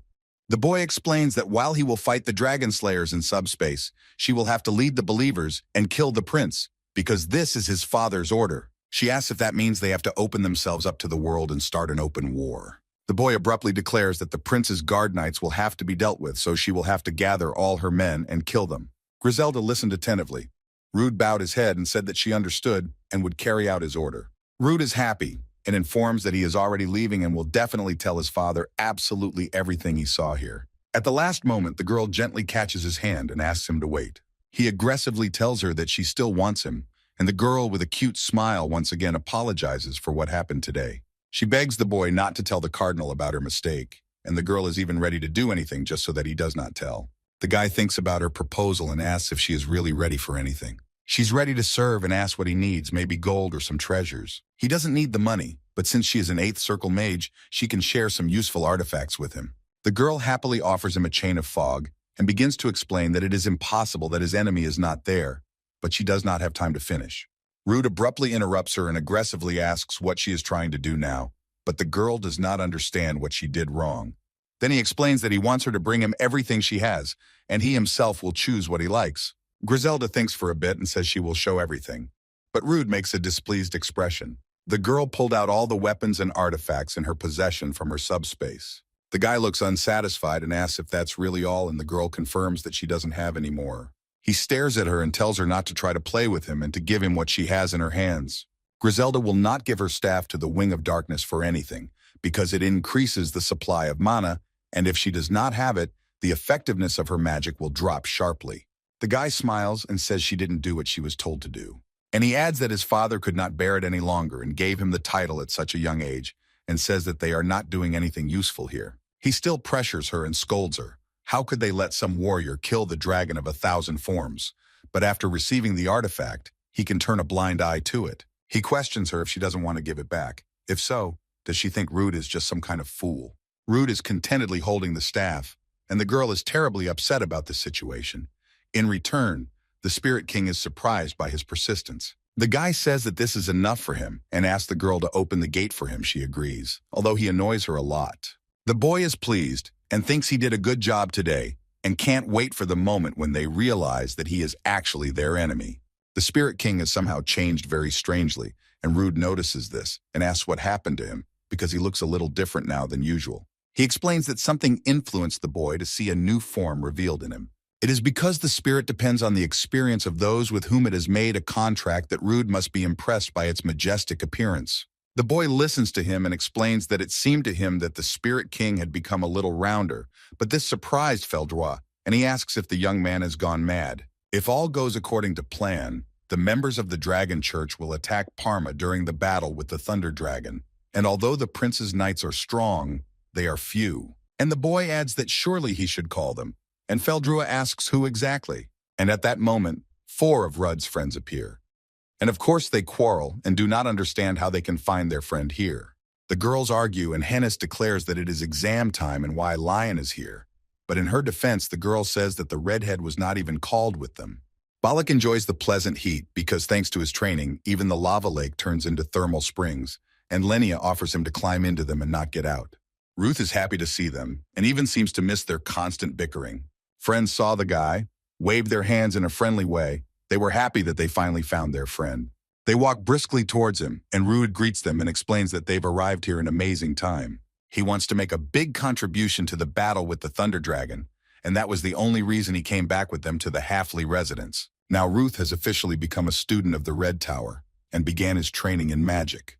The guy worked actively without stopping and did not even notice how a whole month had passed. Many people gathered for the ceremony organized before the main battle with the Thunder Dragon. It's a grand party, and it looks like they want to draw the attention of the entire continent to the battle that's about to happen. The event that happened 10 years ago with the Dragon of 1,000 Forms was terrifying. And besides, an 18-year-old boy is in charge of all of this, so this event couldn't help but attract attention. But many people came here just to see the Dragon Slayer Guild leaders. But so far, only one can be seen. She is responsible for the subspace. It is the Countess of the Red Tower. Maybe the heroes are saving their strength for tomorrow, and luckily, here is His Majesty the Prince. Iris entered the room and claims that he is a very lazy student, and at this ceremony, he is the main character. The boy is sitting on the couch reading a book, and a Fey baby is sleeping next to him.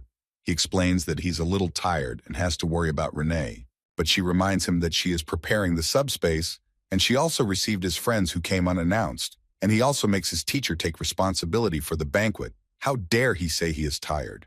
The boy apologizes, and the Countess says that she will take care of the girl herself, and he has to go show himself to the guests and adds that it is surprising how much the Imperial family supports him. She is impressed by the fact that Rude became a magician of the 4th circle in just a month.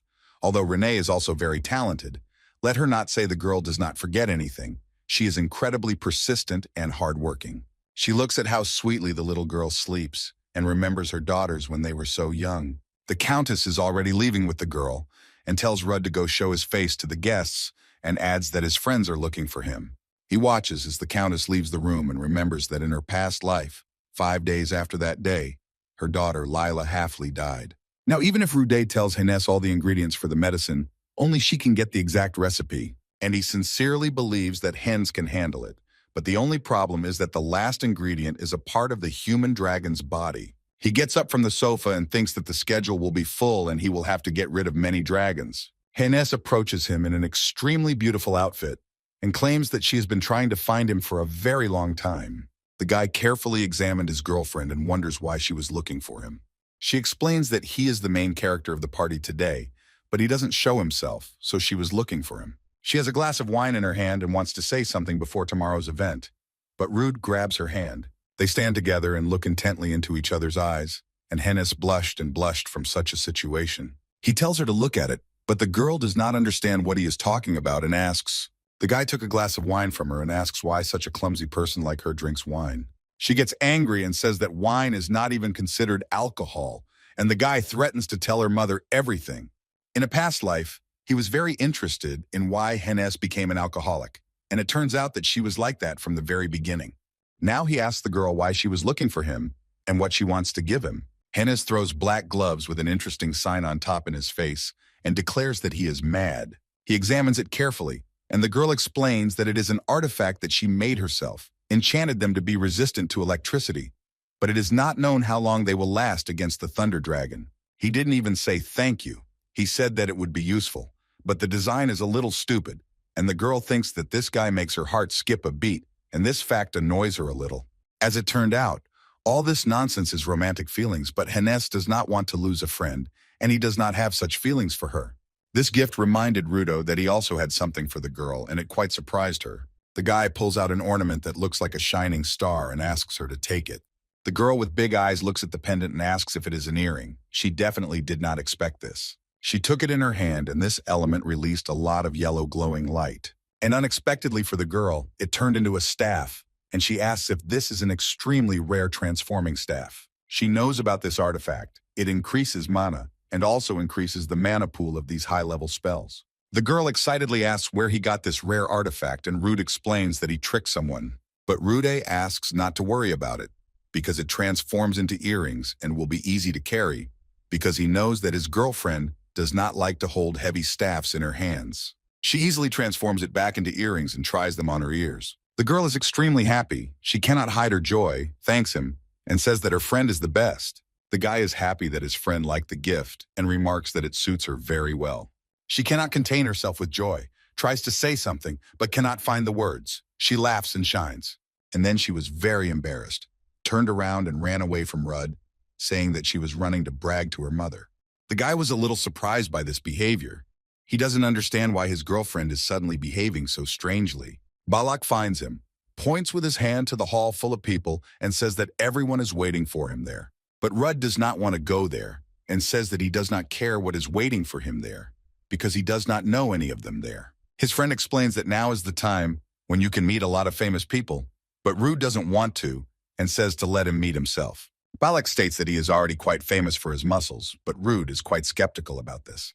The boy says that he has something for him, and Balak also receives his gift, a ring. He seems to have misunderstood everything because he is confused and explains that he respects and loves Ruda as a friend. He sadly states that unfortunately his feelings are different from the redhead's feelings for him. But the boy explains that he misunderstood everything. Ruth explains that this ring is a totem that can protect its owner from mortal wounds for once. And since Balak is reckless and often does stupid things, let him wear it. He is not going to criticize his friend's fighting style and also knows that fighters have a lot of pride, so he does not grant him protection, but gives him an artifact that grants a second chance. And in his mind, remembering how strong the boy is, Ruth is sure that this will be quite enough for Balak. The boy examines the gift carefully and with a beaming expression declares that it is like a friendship ring. He explains that the Steros don't wear armor, but if his close friend insists, he will. But Rudo hates the words about the close friend. Suddenly, someone shouts for them to stop and the boys turn their heads at the noise at the same time. Lenya enters the room and loudly declares that their engagement is not valid. She goes on to say that if they're going to get married, it's only over her dead body. But the guys are innocently sitting on two different corners of the couch, and Rude asks what the girl is even talking about and what she means. Balak explains that it's a friendship ring, and it symbolizes how much Rude cares about him, but Rude doesn't like such explanations and calls his friend a Duban. The girl sighs with relief and says that she never thought Rude would date such a bully as Balak, and adds that his father is looking for him. But the boy knows that Lenia saw everything and does not understand why she was joking so strangely. She asks how he knew, because her specialty is hiding her presence, but the guy explains that he smelled her, and she jokes that Ruth is like a dog. The guy firmly says no, but she strokes his head sweetly and says that he is not a dog at all, because he looks more like a prickly porcupine. After these preludes, she says that she has a gift for such a good boy. And he takes off a necklace with a blue pendant from his neck and gives it to the boy. And it surprises him a little because the boy did not expect to receive a gift. It is a spirit stone and spirits can live in it. But for now it is empty and nothing more than a decoration. The boy examines his gift and asks if it is something like witchcraft. The friend explains that soon there will be a tough battle and if he dies, he can settle in this stone, and then they would be able to live together happily ever after. The boy was very worried by such an answer, but Lenia reassures him that she was partly joking after all. But the guy is not ready to take this gift because he knows how important this stone is to his girlfriend. Lenia does not understand how Rudu knows this information and asks if Dad told him this. Rude is embarrassed to confirm this, but he knows from his past life that this is a memorial gift from her mother. Lenia says that it is her decision and he can take it. Lenia wants to ask another small favor if it is not too much for him. The guy is a little surprised and asks what she means and what service it is about. She knows that Rude respects her, but Lenia would like to become a reliable friend for him like Hennes, Balak, and Lion. The boy explains to her that she is already his reliable friend, but Lenia wants more. She wants the boy to feel comfortable talking to her as a friend. She looks really cute now and questions if Rude understands what she's talking about and if it will be good for him. The guy slowly gets up from the sofa and says that he understands her and adds in his thoughts that it will be even better for him. The girl invites him to go to the balcony because there is a very beautiful view of the garden and Rudd does not mind, but suggests going to the hall because dinner will be soon. He heard that the imperial cook had been invited specifically to prepare incredibly delicious meat, but the girl did not listen to him and ran away. But the boy thinks that it would probably be nicer to be in the garden now than here. The boy himself walks around the yard and looks at how beautifully the flowers are planted. He thinks that the flowers must be artificially supported in some way because they bloom all year round. It is strange to him because why spend magic and money on such things? because flowers can grow in their natural way, and someone seems to be watching him in the garden. Lenya falls from the tree right into his hands. She is happy because finally he has come. She, for a reason unknown to the boy, is sure that he was waiting for her here. She assumes that he was already looking for her everywhere and came here to the garden. It seems that the girl drank a little too much. He doesn't like such conversations. He declares that he wasn't looking for her. Then he lets her fall to the ground. The girl falls screaming. She is sitting on the park path and is angry with her friend and does not understand why he abandoned her. Ruth sat down next to the girl and seems to be gathering her thoughts to tell her something. She looks at him with big, hopeful eyes and asks if he was really looking for her. But he explains that he just wants to tell her something. He explains that when the battle begins tomorrow, the cult of dragons will attack the entrance to the subspace. She asks if this happened in his past life, but the boy explains that this is his cunning plan, which he arranged himself. The Dragon Balls are preventing them from destroying the 7 dragons, and Rude is trying to get the attention of as many people as possible, so he needs her help. The bishop is an 8th circle mage, and even if all the dragon slayers and imperial knights gather together to defend this place, the battle will still be fierce. Therefore, he asks her to help others until the team arrives, but the girl asks why her. The guy doesn't understand the question, so Lenya explains why he's only telling her about it, because he could tell all his friends. Ruth wants to explain or make excuses and tries to find the right words, but it is difficult for him. He says that the members of the dragon cult are people who have killed magical beasts or dragons, but have never killed a human, so he is sure that they will be in a stupor. But she asks at her expense if he thinks it will be okay for her to kill people. The fact that he saw her future does not mean that he knows everything about her. Maybe in her past life she was obsessed with revenge and could easily kill, but now she is completely different. And adds that at first she wanted to help only him, and now he asks her to help others, but Rude puts his hand on her head and asks her not to get angry. The guy explains that Lenya is very different from her former self, and now she is much stronger. He knows that she cannot easily commit murder, but the reason why he told her this is not because she is the only one who knows about him, but also because she is the strongest. She's the kind of person who has the ability to defeat her opponent in order to protect those she cares about. But she's still mad at the boy and says he's just an evil jerk. He looks at his friend, smiles sweetly, and apologizes to her. She asks if this conversation will be pointless if he just destroys the Thunder Dragon and comes back safe and sound. He explains that in his past life he won, but then his brother was with him and the fact that he is gone now saddens him. The girl looks up, looks at the boy, and explains that this time they have him. But the boy says that he was with them even then. Instead, Lenya asks him to stop humiliating himself, and he thinks that then he was too weak to be useful. The girl takes his face in her hands and explains that he is also much stronger now than he was last time. Although he has returned, he is still much stronger because he is trying with all his might to find the best solution. And by the way, the girl adds that her mother will also take part in tomorrow's events. With a stern look and a confident voice, the girl says that they will win no matter what. The boy listened and really believed in it, believed that they would win, and the girl sighed with relief and smiled. They are still sitting in the garden. The guy complains that she seems to have knocked out his tooth, but Lenya explains that she just shook him lightly. So the day of the battle with Thunder Dragon came, and many people gathered for the final preparations. The Imperial family of Parma has done a lot. They allowed the use of subspace and also organized yesterday's ceremony. They have to do a lot to avoid being criticized.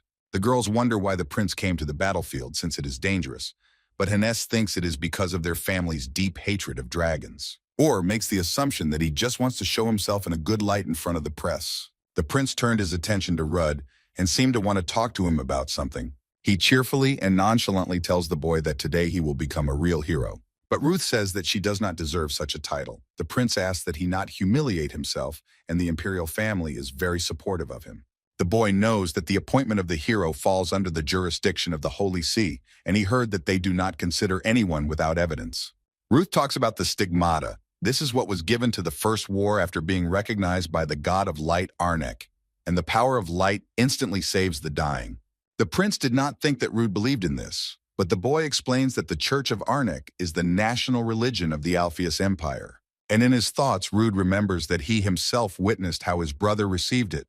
And the prince puts his hand on the boy's shoulder and says that what the world needs now is not religion, but human strength. And he adds that now is such a time that a sword against a dragon is more important than feeding wounds. Ruth agrees with him, but explains that being recognized as a hero is a completely different matter. The prince reassures him and says that after a successful battle, he himself will talk to the prophet. But the boy doesn't need it. The prince wants him to stay alive so that they can meet again. But the boy mentally calls the prince a jerk. The warriors are ready, and the Countess of the Red Tower announces that she is opening a passage to subspace. She explains that this subspace is connected to Elfile and exists because of her mana. Therefore, it will exist as long as its conjurer exists, and the only condition for removing the seal is the 100% death of the Thunder Dragon. In short, neither retreat nor external support will be possible until the battle ends successfully. And to be honest, this place looks more like a barrier than a seal. Even if the people's strength is annihilated and the Thunder Dragon is still alive, no matter how much mana it has, it will break free sooner or later. And she doesn't have to emphasize once again what a huge disaster can happen if the subspace collapses. So she wishes success to the strongest people who volunteered to do it. They move with a confident step, and everyone who remains outside shouts words of support to them. They approached the teleporter, but the shouting did not stop. Everyone was worried about each of them. So they found themselves inside, and the entrance was closed. There is no going back, only forward into victory. Ain is quite inspired by the upcoming encounter with the dragon and says that the hunt can begin. Lillian concentrates on her spells and finds out why they came here. Thanks to her charms, the seal stone of the Thunder Dragon appears, which she kept safely in herself. She let him go, and the stone rose up and created a great movement of wind. Abel and his friend are waiting for what will happen next. They are confident in their abilities. Rude looks very intently at the crystal floating in the air and waits for the dragon to appear. They have a plan, so everyone has confidence in their abilities and in their victory. 2 weeks ago in the room, they had a meeting where Rude told that he got his hands on a diary of Banar's friend, which recorded their adventures, described the battles, and how to seal the Thunder Dragon. One of them is so surprised by the rarity of this relic that he thinks that if he sells it, there will be a lot of money, but Abel gently asks him to shut up. As you know, the 7 dragons include either the dragon itself or the Draconite, and among the dragons, the Thunder Dragon is the only one that can change form. He is aggressive and cruel, but also intelligent. He can escape, change his appearance if he feels that he is at a disadvantage, so they came up with a cunning plan. The crystal cracked, and the wing of an ancient, evil, and extremely strong dragon appeared from it. And then a huge dragon appeared, who immediately realized that it had been 700 years since he was in the stone, and asked who had awakened him. He looks at Rude from heaven and realizes that he is just an ordinary person and asks what is the name of this fool.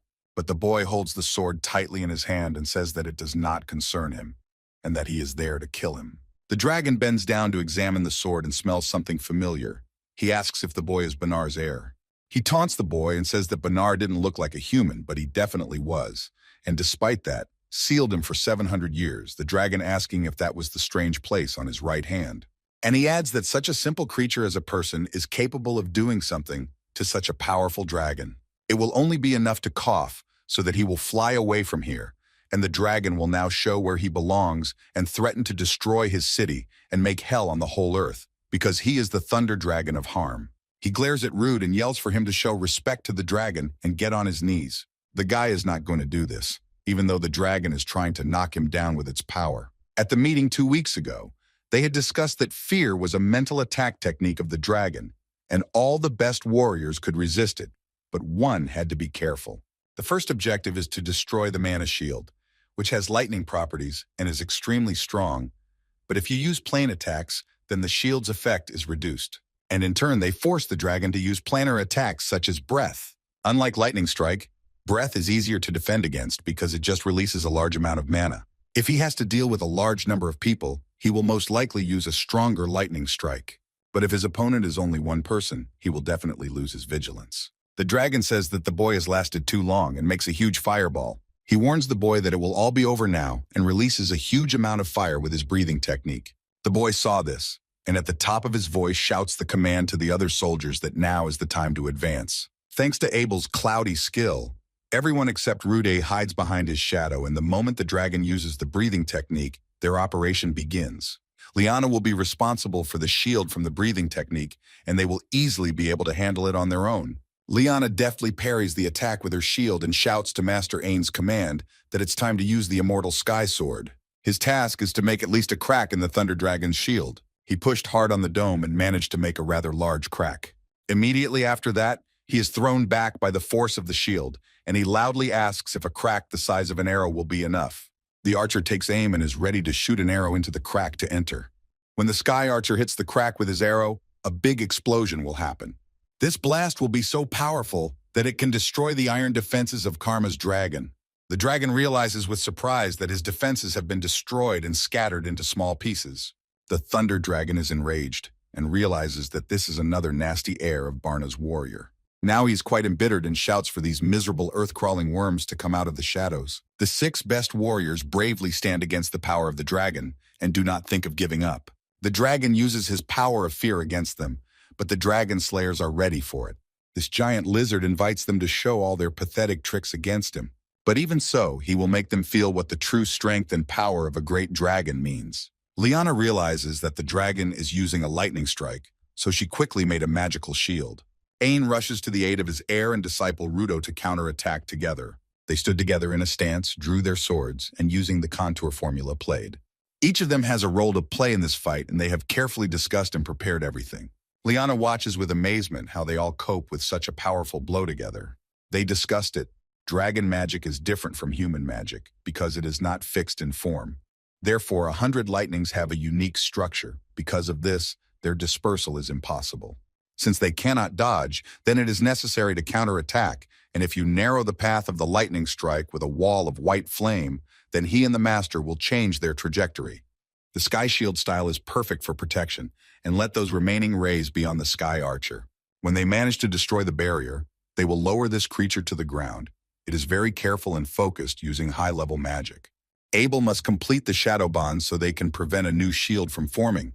But this technique is only able to contain the dragon for a very short time. But if they are lucky, it will be enough, because their target is the arrow of the true shadow sword. Adeline's true shadow sword skill cuts through the target's essence along with its shadows. Abel did his thing and made the connection. Now it's their turn to do their thing. Thorough research, optimization of strategy based on individual characteristics. It's hard to believe that a simple 18-year-old boy could pull this off. They hit the target exactly as planned, but the dragon definitely did not expect this and screams, "How dare they?" And she's still thinking it's so incredible that everything is going perfectly according to plan. Who is this simple-looking guy, Rud Donatos, really? He is not just an ordinary student. Liana once again uses her protective charms to continue her attack on their enemy. In turn, Rude uses a spear to pierce the defenses of this large lizard. But the Thunder Dragon somehow managed to scratch the spear, and he is very happy about it. This angered him beyond a joke, and he threatens to burn small people to powder, fry them, trample them, and only dust will remain of these 6. 5 of the heroes stand each in their planned place and prepare for a large-scale attack against the enemy. Ruth rose up above the ground with his spear and with shining eyes ready to strike. The dragon doesn't believe that only 6 people can defeat him, but they really pissed him off. Rude walks closer to Thunder Dragon and asks if he wants to know who he is. The boy thrusts the spear into the dragon's eye and proudly proclaims that he is the 9th heir to the Rude Donatos heavenly sword technique. After that, a great whirlwind is created and the dragon plummets down with the dragon slayer. The other combatants are ready to strike each of their blows to finally defeat the dragon. The boy swings and throws his weapon at Ain and yells for his master to catch him. He caught the spear, but he did not like how familiarly the boy addressed him. He instructs the boy that in addition to good weapons, he must not forget to take good manners with him. The archer releases his aiming arrow, and Liana casts a magic spell. Adelina rushes to cut the entity with her shadow sword as a multitude of arrows fly at the dragon. She tries to pierce the dragon with her sword, but she doesn't manage to do it deep enough. The mana defense has already recovered.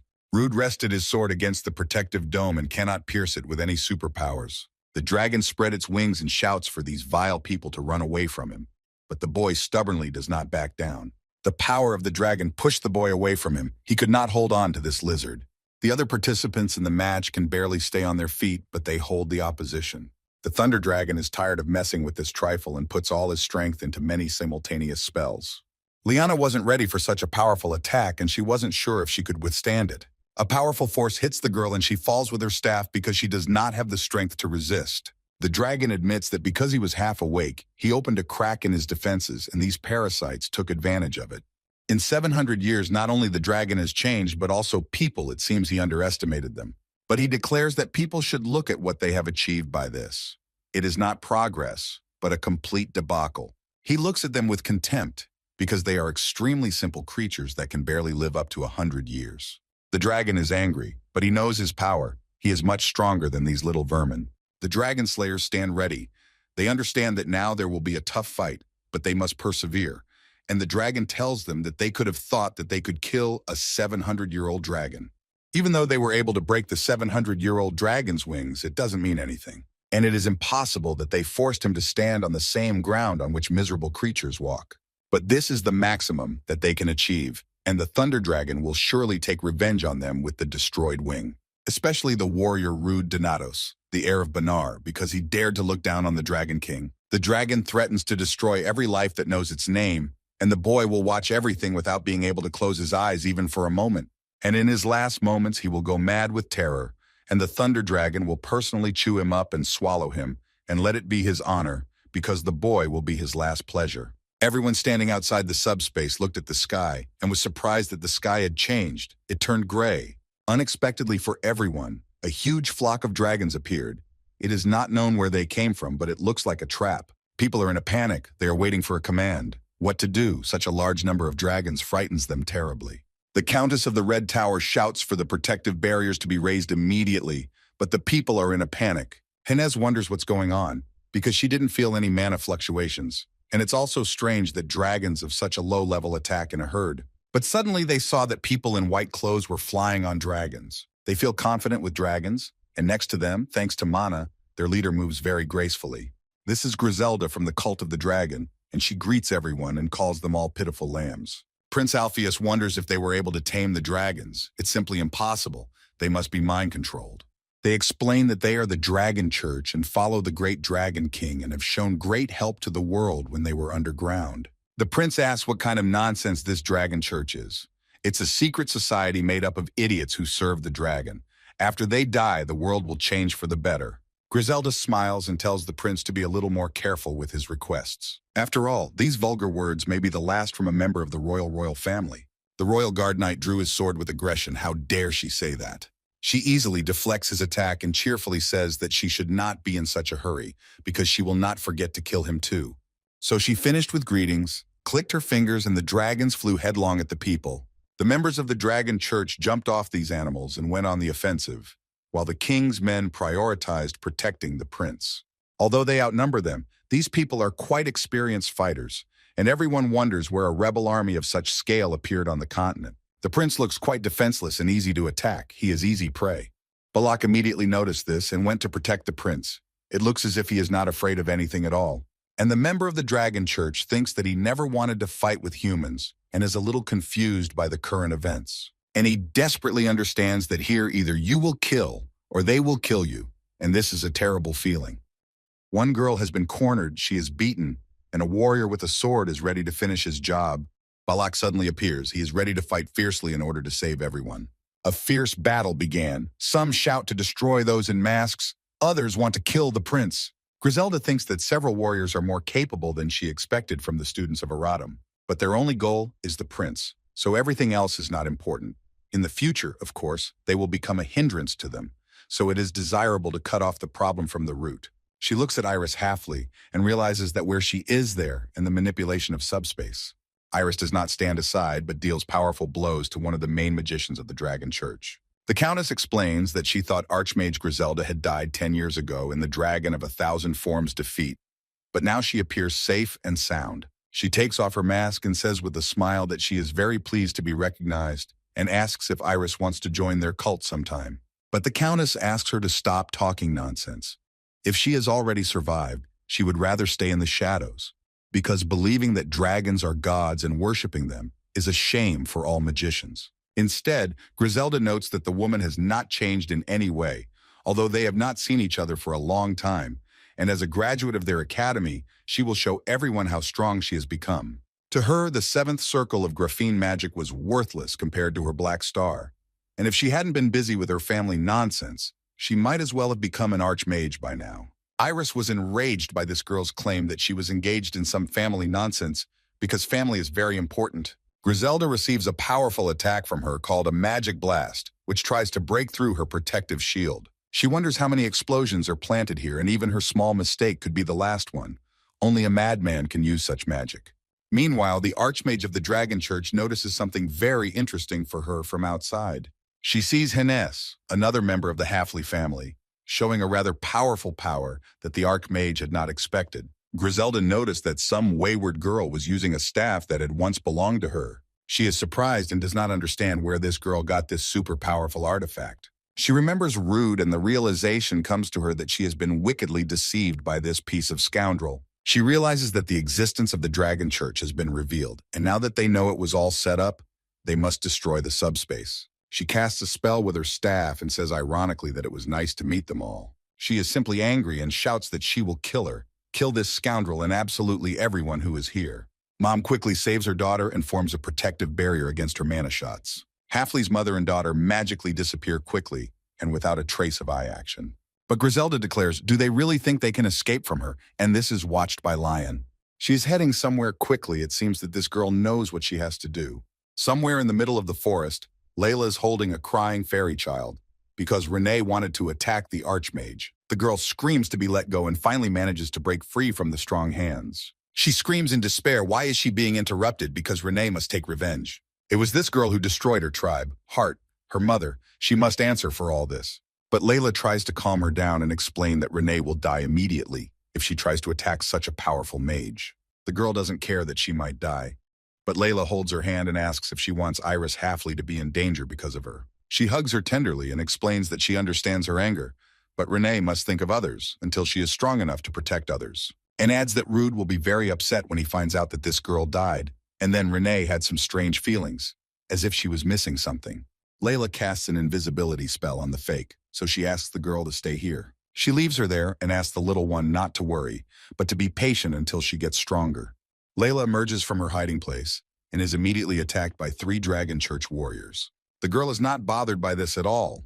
She uses her magic and adds that she will protect Renee as long as this girl needs it. Leon walks through the forest and tries to understand by his senses where the Countess of the Red Tower is, but it seems that the flow of mana she was following has stopped. She feels that the Black Star has gone in this direction. The girl wanted to attack her by surprise, but Hines prevented her. Suddenly, a strange sound from a distance attracted the girl's attention. She did not expect it. Hines ran up to the girl and claims that she saw everything, but did nothing, just shamelessly watched from the side. But Lion declares that she should be the one asking the question why the girl was left here alone. But the redhead can't find the right words and explain. Then Lion asks if her mother left her here, and she adds that it is obvious because her daughter was redundant and did nothing. To be honest, this whole situation is for Hines to be safe, and instead of fighting, it is better to go look for her mother. Hearing this, Hines got extremely angry and added that this girl really annoys her. But suddenly, a continuation of mana power appears behind her, which puts the girl into a stupor.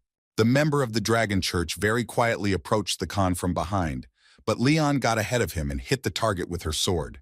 The girls understand with horror that they are surrounded on all sides by these scumbags in white, but they are not lost for a moment. Janez felt something on her cheek, touches it with her hand, and realizes that there is the blood of a murdered person.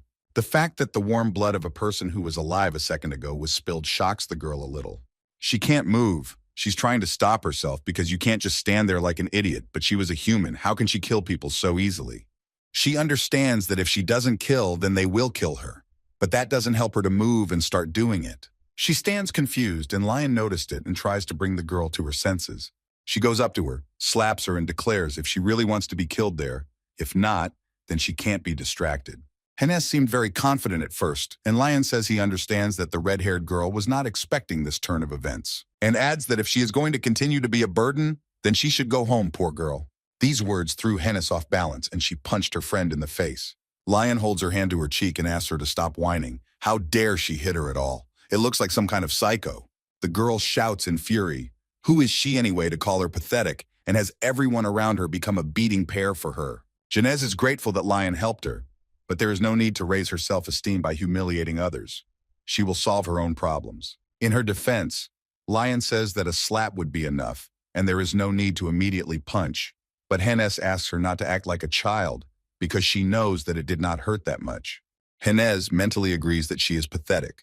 She knows she can't be as strong as Lion, but that won't make killing any easier.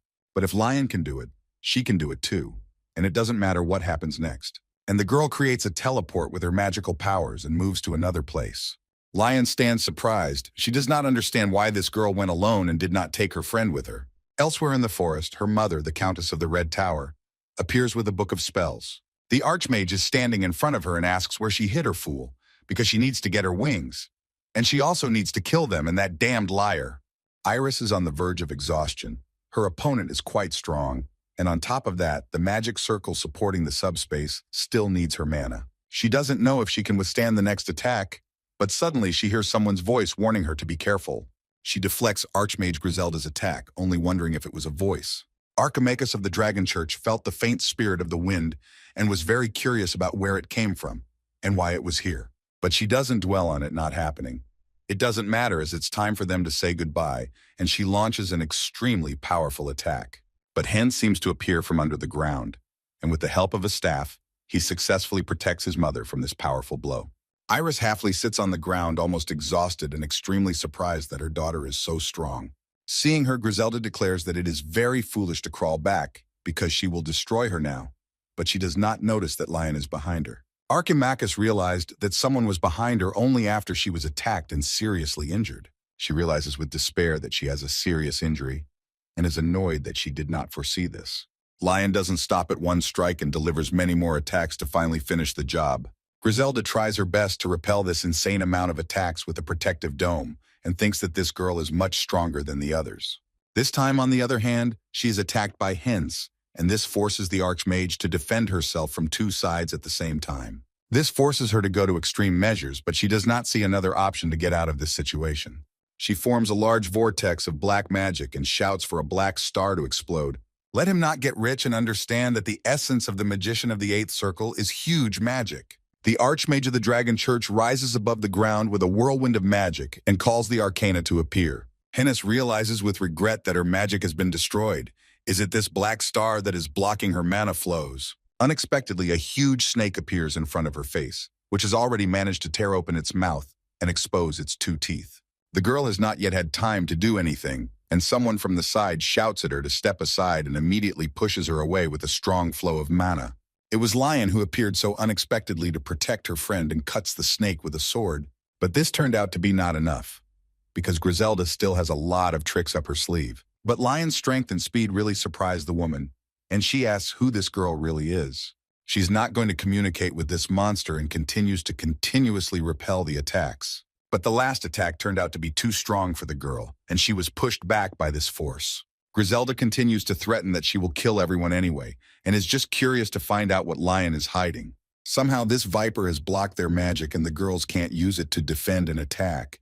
Griselda informs smugly and with a sinister look that these are their last moments. She ponders on the best way to do this. Using Arcana against such weak opponents will hurt her pride, so she has another idea. At this moment, Daniel and Claire appear, who says that only she can beat her students. At that time in subspace, 6 heroes are still trying to defeat the mighty dragon.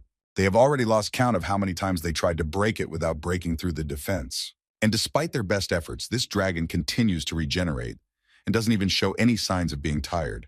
Abel desperately thinks that he will die here, but then all the attacks they have already made will be in vain. The Heavenly Swordmaster turns to him and asks him not to be a fool. Anyone with a heart will die sooner or later. Unless he is God, he will not be able to avoid it. Roderick and Adelina make fun of him, ask if he is scared or maybe he is very modest, and this annoys the boy a little. Abel took a potion for recovery and confidence also returned. He thinks that it was definitely not in vain. It was difficult for them to make even the smallest hole in the dragon's armor with all their efforts, but that was before they were able to do it the first time. Rude has no time to despair, and although he has already lost a lot of strength in this fight, he continues. He attacks again and again to break through the armor of this gigantic human-killing machine. Due to this, it became much easier to stick the shield and its thickness became smaller. And the largest amount of mana is concentrated around his neck. Apparently he protects it so much for a reason. Rudo Donatos is helped by the Spirit King, and the Thunder Dragon, realizing that it is Feldrua, asks if he is still helping people 700 years later.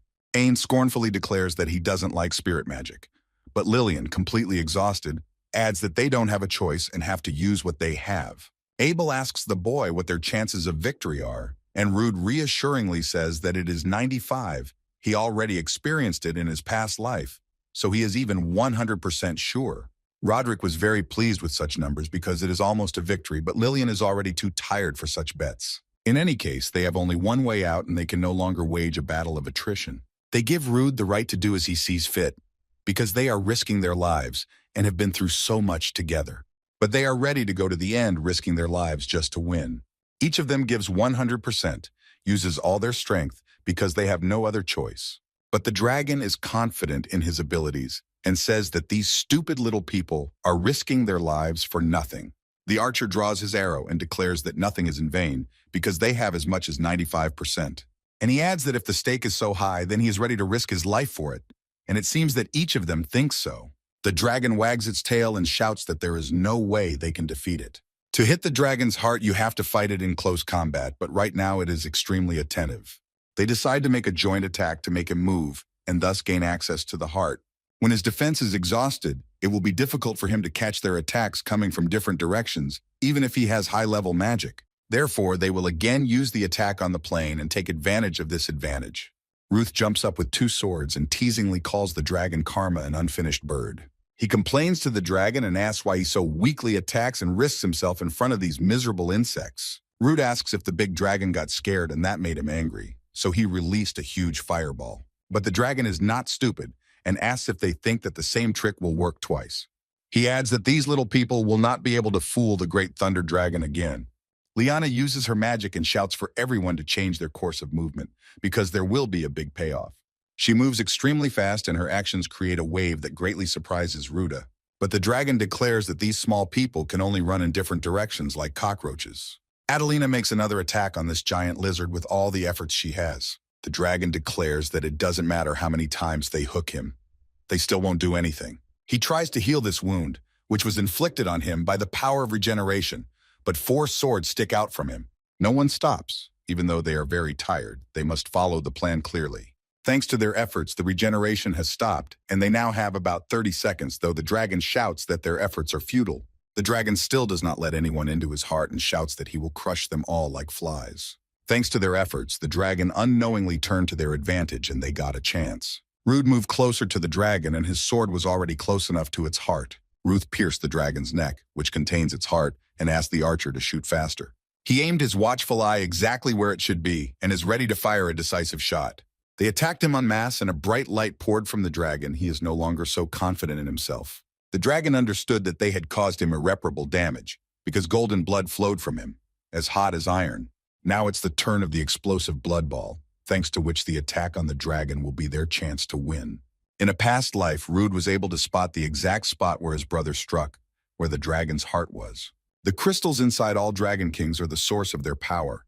Unlike normal dragons, the king's heart gives their body great power. But Rude doesn't know exactly how the dragons work, but they won't get a second chance. The warriors are already running low on mana and have done everything they can to pull off this attack, so the strike must be accurate. Therefore, Rude does not think for a long time and he will simply tear this dragon to pieces and tear out its heart. His comrades saw that the boy had already approached the heart and made the last blow. They were already triumphant. But the boy sees that something is wrong and that this is definitely not the end, and their joy is premature. The boy can still hear the dragon's heartbeat and looks wide-eyed at what is happening. A polymorph appears with the heart of the thunder dragon in his hands, angry that he was disturbed. Rude remembers this moment when his brother did it. Everyone was happy that the thunder dragon was killed, and it was a miracle that a 19-year-old student did it. He became a future hero. Rude fell completely weakened and with many minor injuries and seems no longer fit for battle. The boy with fear in his eyes looks at what awaits him and cannot do anything. Polymorph forms a ball of mana and directs it at the poor guy with words to keep the guy bored. Rude didn't do anything. He didn't dodge, and this blow pierces his chest. With a mad look, the boy realizes what happened. Adelina realizes with horror what happened. She screams and hopes that he will live. Rude falls headlong from a height. He has lost control over his body and can no longer do anything. Adelina caught a mortally wounded boy, and in despair does not know how to help him. Over the past 700 years, the heroes have become stronger. The dragon has lost its vigilance. It was the same last time because the threat didn't seem scary. Ain takes on the polymorph attack, but it turned out to be quite difficult and he can't parry it. Warriors can't help Adelina and Rudo. They have to fight off polymorph attacks. And he in turn understands that he is not ready to make the same mistake, so he uses his power. And with this anger at the people, he attacks with full force and manages to cut off Abel's hand. Everyone understands that they must create a recovery field, because if this continues in the future, they will die here. He looks at Liana and says that her nasty mouth is saying various spells. He approached her so quickly that the girl did not have time to do anything. The polymorph covered her face with his palm.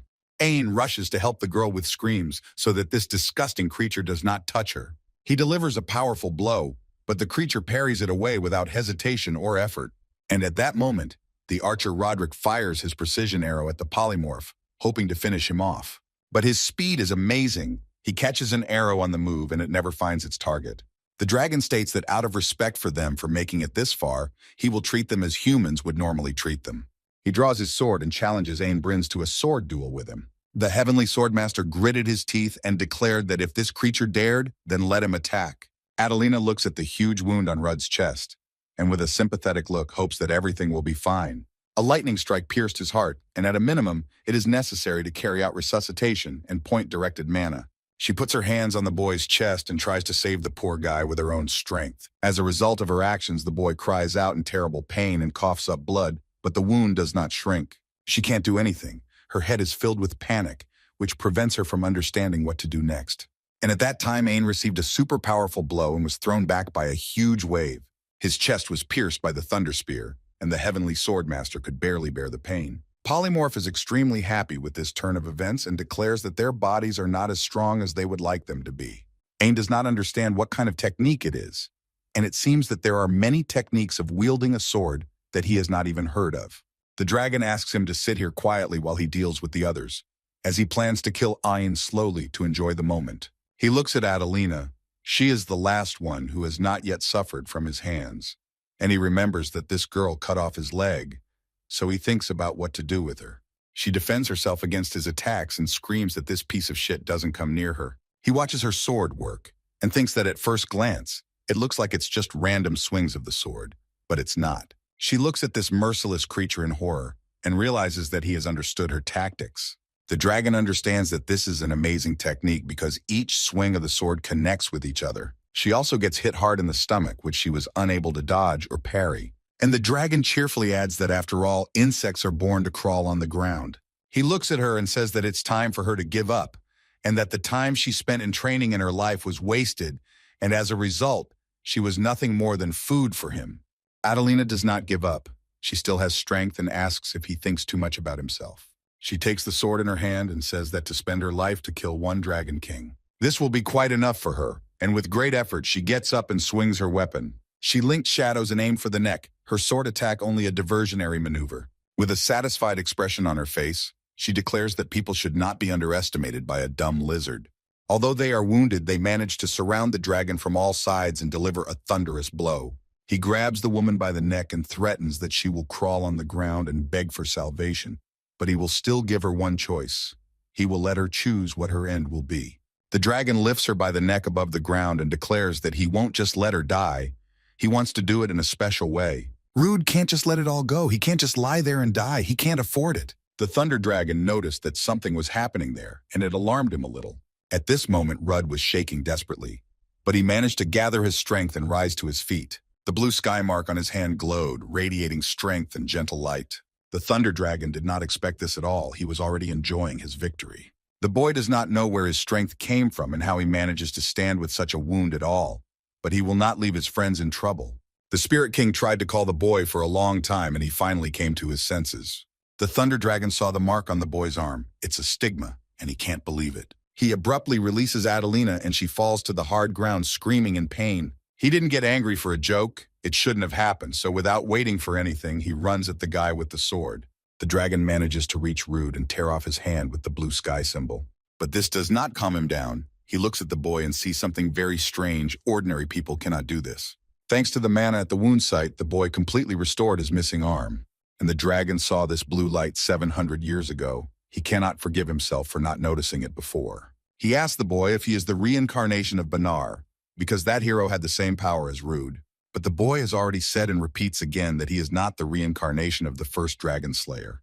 The stigma is a warrior mark that his brother also had in a past life. It uses the wearer's mana to transform it into incredible power. The duration of this mark is about 5 minutes, and when these strokes disappear, then the power will no longer be able to remain the same, so it is necessary to finish with everything up to this point. Ruth says he's in too much of a hurry for foreplay, so let that dumb lizard attack him already. These words angered his opponent even more, and he declared that this insect should show at least some respect to the great dragon. He shouts that Banar has lost. This monster, which did not even look like a human, is already dead, and such a fate awaits Rud. In his previous life, his brother had a holy spirit that gave protection and life force, and Ruth was constantly faced with lightning strikes, so he had to guess the course of the battle. Now he doesn't need to guess the future shots. Now he just needs to push forward and make no mistake, because he has to finish everything before the lights go out. The boy continues to tease the king by asking how it was that the great Dragon King took human form or lost his spirit.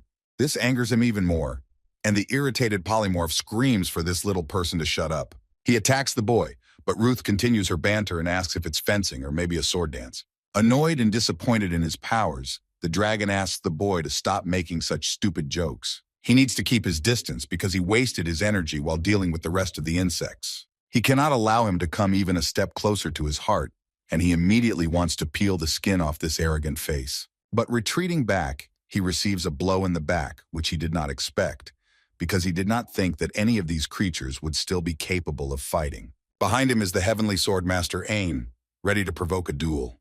Only this stupid dragon cannot understand what is happening, because all these people have recently been at the point of death. Liana and Abel have also, although not completely, recovered their strength and are ready to attack. Each of them is extremely strong and resilient. They continue their fight, and although it will be brutal, victory will be on their side. If none of them give up and can hold on to the end, then they will get this victory. The dragon screams in desperation for Rude not to approach him and releases a fireball from his mouth. But the boy does not pay attention to the fact that the fire burns his skin. It immediately recovers, and he continues to move closer and closer to the dragon to reach his goal.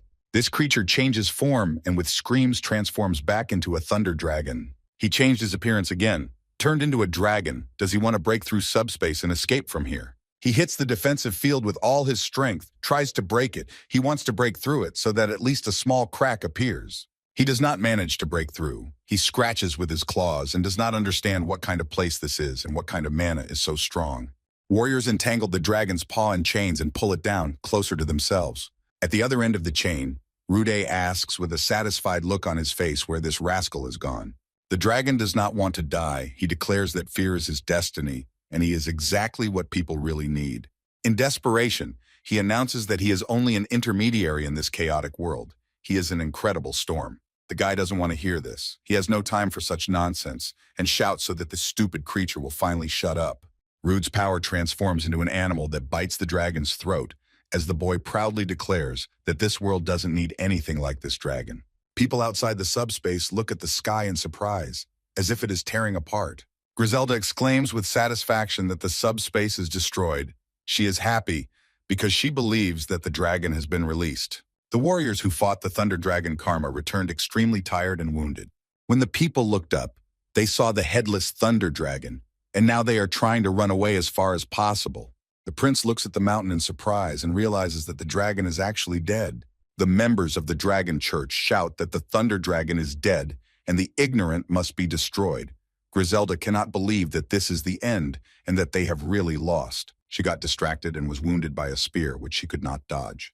This was done by Rude, and he asked where such a strong archmage is in such a hurry to hide. She recognized him and so wanted revenge for the fact that he made a fool of her. But Griselda did not notice that Lion was behind her. She struck a fatal blow in the chest from behind. Daniel looks at her and realizes that with such a fatal wound, even holy magic will not help her, and she will not live long. And Claire runs with all her might to the warriors who fought the dragon.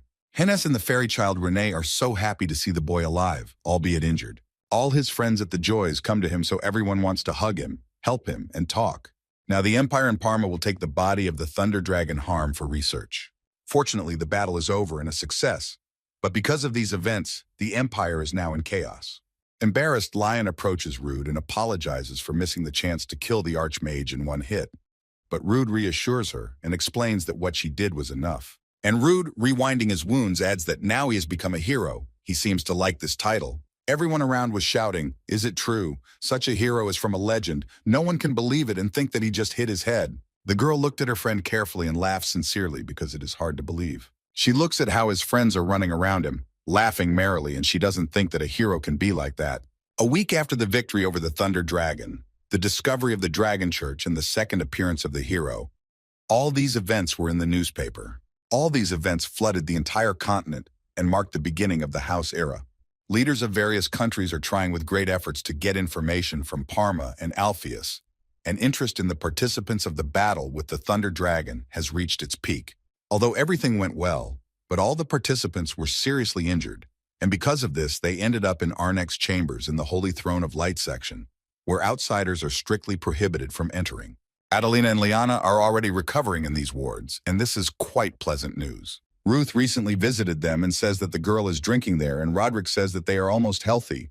The sacred magic is incredible. She even managed to sew up Abel's severed hand. It's a good thing the Solstice Guild's sacred mages were on hand to administer first aid, but Roderick points out that it's also thanks to him picking up his hand. Ain adds that no matter how good holy magic is, it still can't compare to the true wonder of the stigmata. One of the boys in the room calls Rudy an immortal, but he asks not to be called that because everyone has been laughing at him for the past 2 days. 2 days ago, Rudd was in the Holy Throne, where he was given the orthodox title of the second hero, which is called the Immortal Hero. But the guy doesn't take it seriously and thinks it's just to put on a show. He says that the meeting with the Pope was simple and not as dramatic as he thought. He looked about 20 years old, but most likely he hides his age with magic. An immortal warrior, judging by the terrible titles he gives out, the Pope has a so-so character. Ain asks what's up, doesn't an immortal warrior sound cool? And Roderick agrees that it sounds cool and sounds cool, but Rude doesn't share their excitement. The boy angrily storms out of the ward, and Roderick promises that he won't laugh at him again, but Ain says that he definitely needs to be alone. Fortunately, thanks to the stigma, recovery is quick and Rudo is glad to be able to move around freely. A boy walks down a hospital corridor and hopes that his friends will get well soon and feel better, and now they need to stop being so annoying. And there his friends threw a whole party in honor of recognizing the boy as an immortal warrior. But it seems to the boy that they are all mocking him because they did not receive such titles. Rudo had to run away from there and realize that he had nowhere to go. The boy was met by an employee of the hospital and asked what he was doing here, because the procedures were to begin soon. Although his condition is already satisfactory, but they know little about his stigmata, so it is unclear what the side effects might be. Suddenly, someone approaches them and interrupts the boy's conversation with the doctor who works at the Arnek hospital. It's Wilm. He's very happy to finally meet the boy and that Rude looks healthy. But Ruth is not very happy that William crawled here, and he explains that he thought that after the battle with Thunder Dragon, he would be treated in this hospital. And it just so happened that William is also interested in sacred magic. So he applied for training, and the director of the academy wrote a letter of recommendation. Then he unapologetically asks that the doctor leave them alone because the boys need to discuss something. He agrees and reminds Rude that he needs to come back for some procedures. When the doctor leaves, Rude says that there is nothing to talk to him about, but William ignores this and asks if his ancestor's diary helped them. So the boy would like to help him more, so he researched the Dragon Church and the Light Church. There is not much information about the Dragon Church because they were in the shadows, but the boy has a hypothesis. Ruth goes through the documents and William explains that there may be a connection between the two religions. According to the legend, there was an old evil god. He destroyed the world and persecuted people. But then Arnek, the god of light, gave them redemption. The ancient god from the Church of Light and the dragon god from the Dragon Church could be related. In addition, the Dragon Church had planted its roots deeper than they thought, and considering their scale, it is clear that they could have connections with the Church of Light. I wonder what the connection between these two religions is, because this is only a theory, since there is practically no information about the Dragon Church. Ruth didn't appreciate the boy's effort and asks him if in fact he didn't find anything, but William explains that he has something else to say. After all, the Church of Light also looks quite strange. For example, the priest who came here had a rather unusual aura. This man, if his name was Morin Bertolt, and when he joined the church, he was suspiciously perfect. Everything was perfect, his origin, grades, and path. But still there was a slight sense of discomfort available only to William's gaze. So he suggests watching this strange type and keeping it in your head, but in the end it's just a theory. Rude remarks that he makes strange investigations about past events, but William explains that it all starts with a hypothesis. Rudy leaves and says that the man just wasted his time, but William explains that he will bring more information next time. He asks Feldra what he thinks of the priest, but the Spirit King asks why Rude behaved like that. After all, he suspected something. The king suspects that the source of this strange feeling is his mana, and such things are more easily sensed by humans than by spirits. Rude is angry and says that he doesn't know in one word. He could have said so right away. And at this time, the guy meets Renee in the corridor, who explains that everyone has been looking for him for a long time. She complains to him about Leon, that she ate all his donuts, but the girl excuses herself for taking only one. But Rude doesn't pay attention to this and asks if they need to go home already, because visiting time has already ended. Lion says goodbye and says that he's going to the next room to his mother. All other friends also say goodbye and go home. But when he was in his room, he saw Hennis and asked if everyone thought it was a passing yard, and the girl explained that she was just worried about him. Despite everything, he says that it's time for her to go home too, and the girl says that Rude is very rude. But suddenly he remembers something and asks if she knows anything about sacred magic or about Arnek's chambers, which are at the Church of Light. But the girl explains that this is a very general question and asks what he wants to know specifically. Then Ruth asks about the priests. And then she clarifies even more specifically, maybe she knows something about the priest Marvin Belthold. But the girl does not understand what Ruth is talking about, so he asks her not to pay attention to it, but now she is even more worried.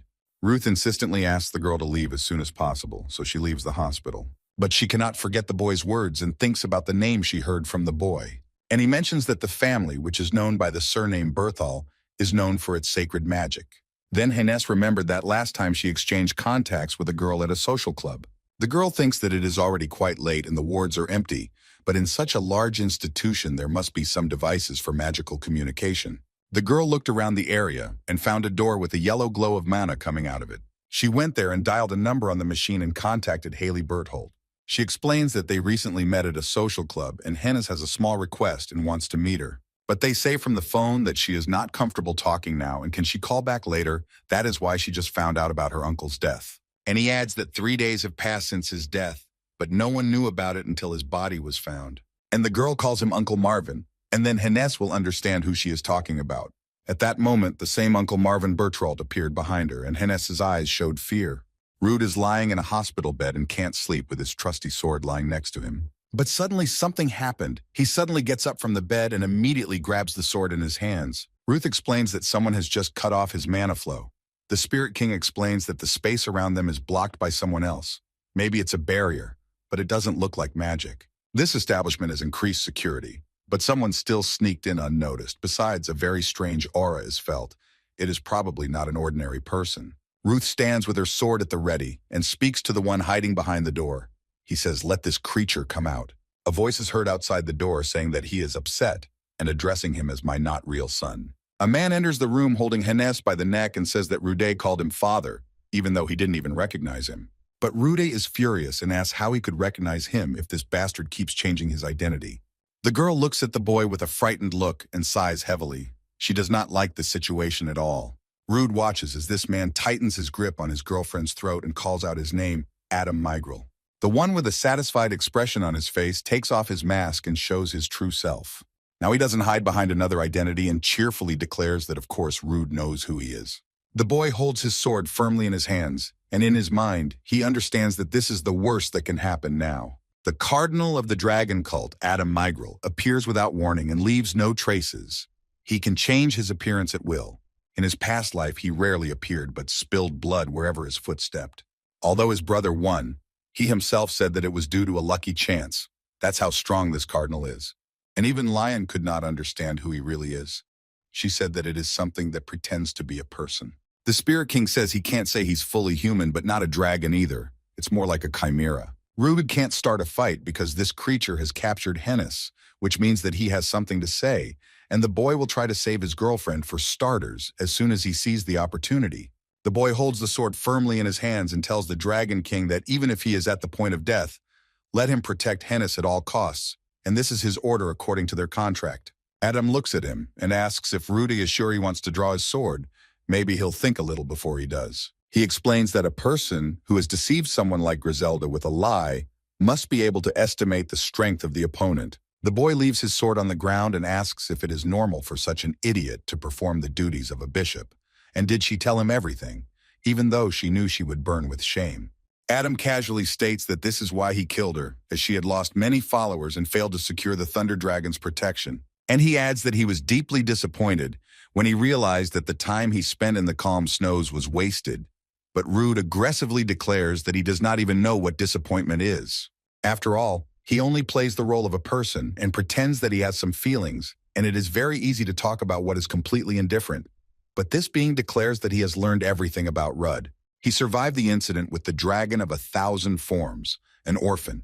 This is the beginning of a typical hero story, but it doesn't matter. It just doesn't add up.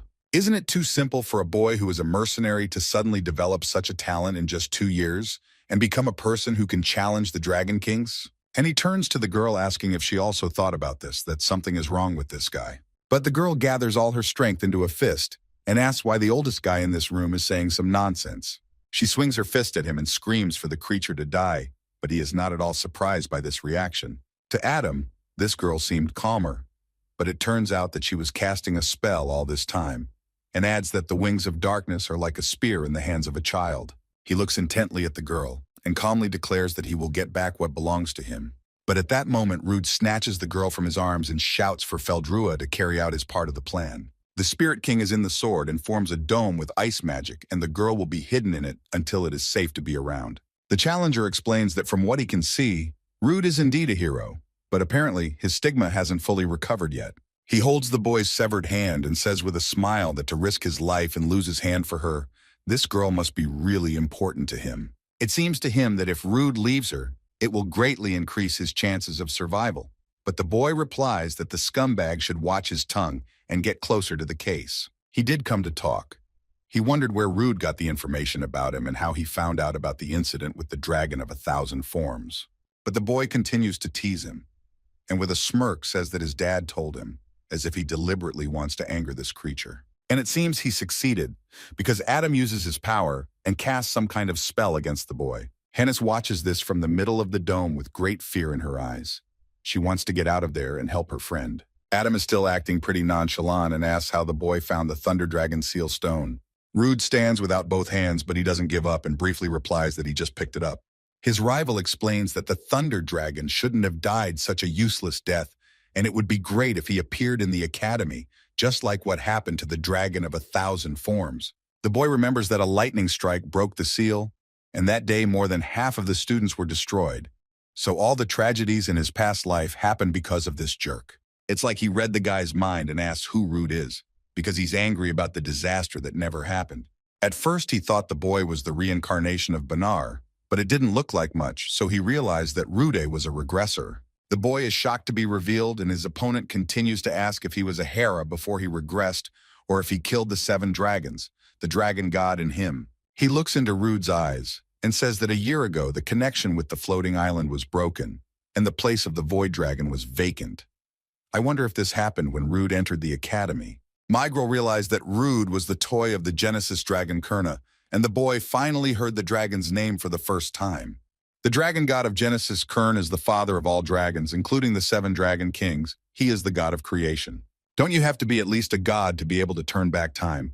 Migral adds that Rudd seems to like this god. Now it's clear who the dragon cult worships, but Rudo doesn't care if he's a god or some other jerk. The guy gathers all his will and declares with incredible aggression that this time he will destroy him. But his executioner mockingly explains that it will be impossible for an immortal warrior to do this with only one leg. He pats the boy on the groin and declares that since he found out that Rudd is a toy of the god Kurna, unfortunately he cannot kill him here. He says that he has satisfied his curiosity and asks the boy not to be so abrupt next time, because it will be problematic to talk to him if he dies.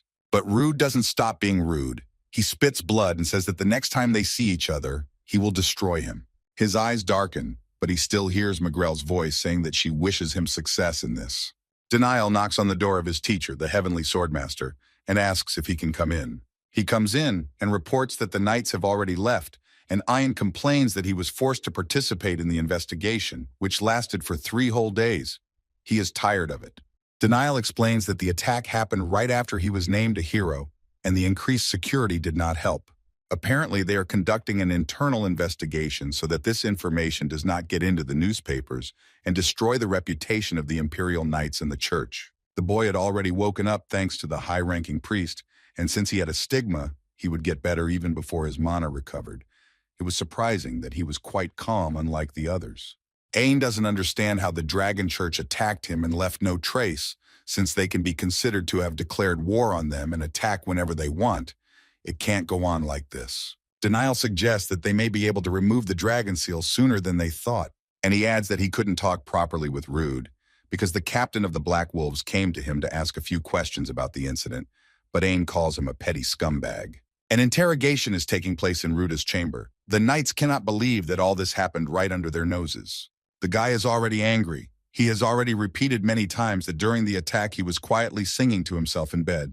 The captain reminds that the security of his ward was tripled that day, and the boy says that someone got inside and got out of here unnoticed, but it doesn't sound believable. The guy gets angry because it turns out that he feels sorry for weak subordinates, although he is the victim here, and asks if one of the knights has any injuries, and he himself answers no. He repeats that this person knows how to change appearances, and he should not be blamed for not being able to do their job properly.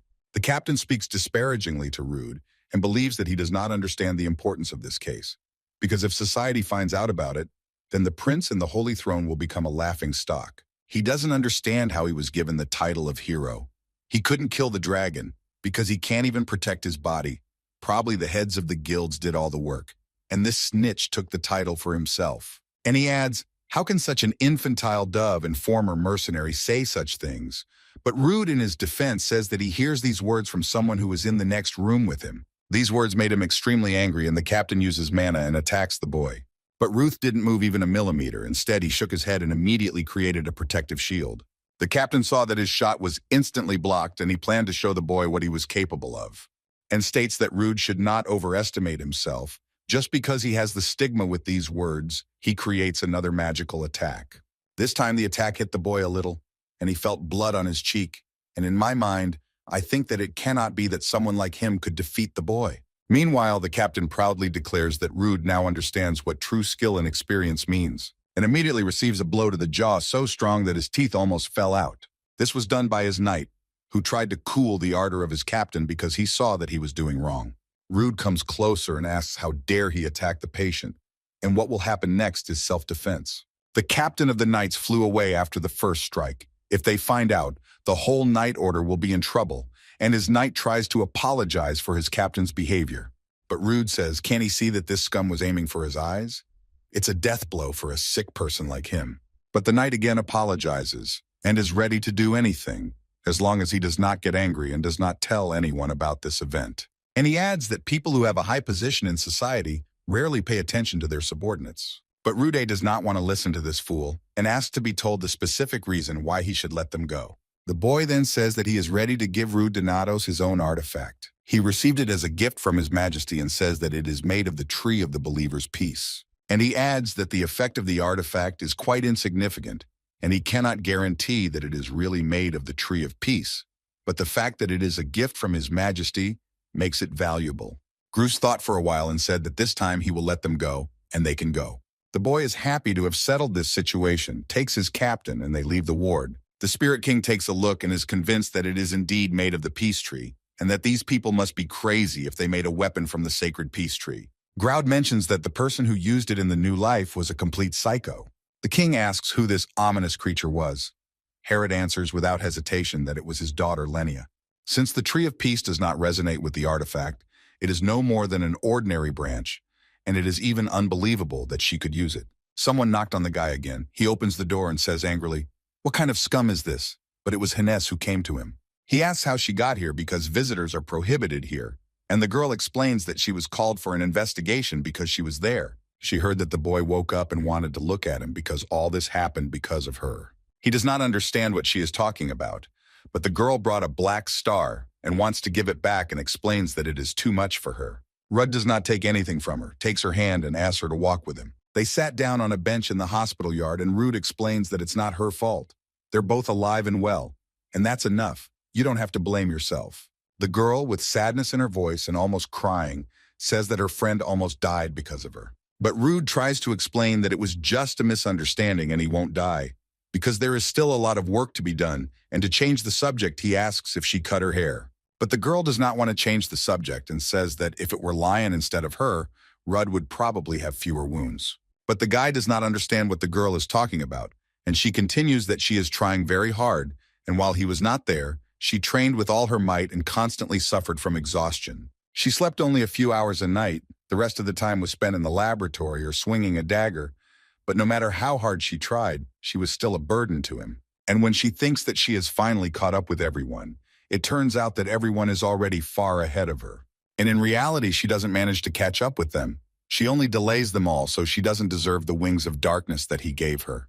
She calls herself miserable and helpless, and thinks it would be better if she didn't exist at all.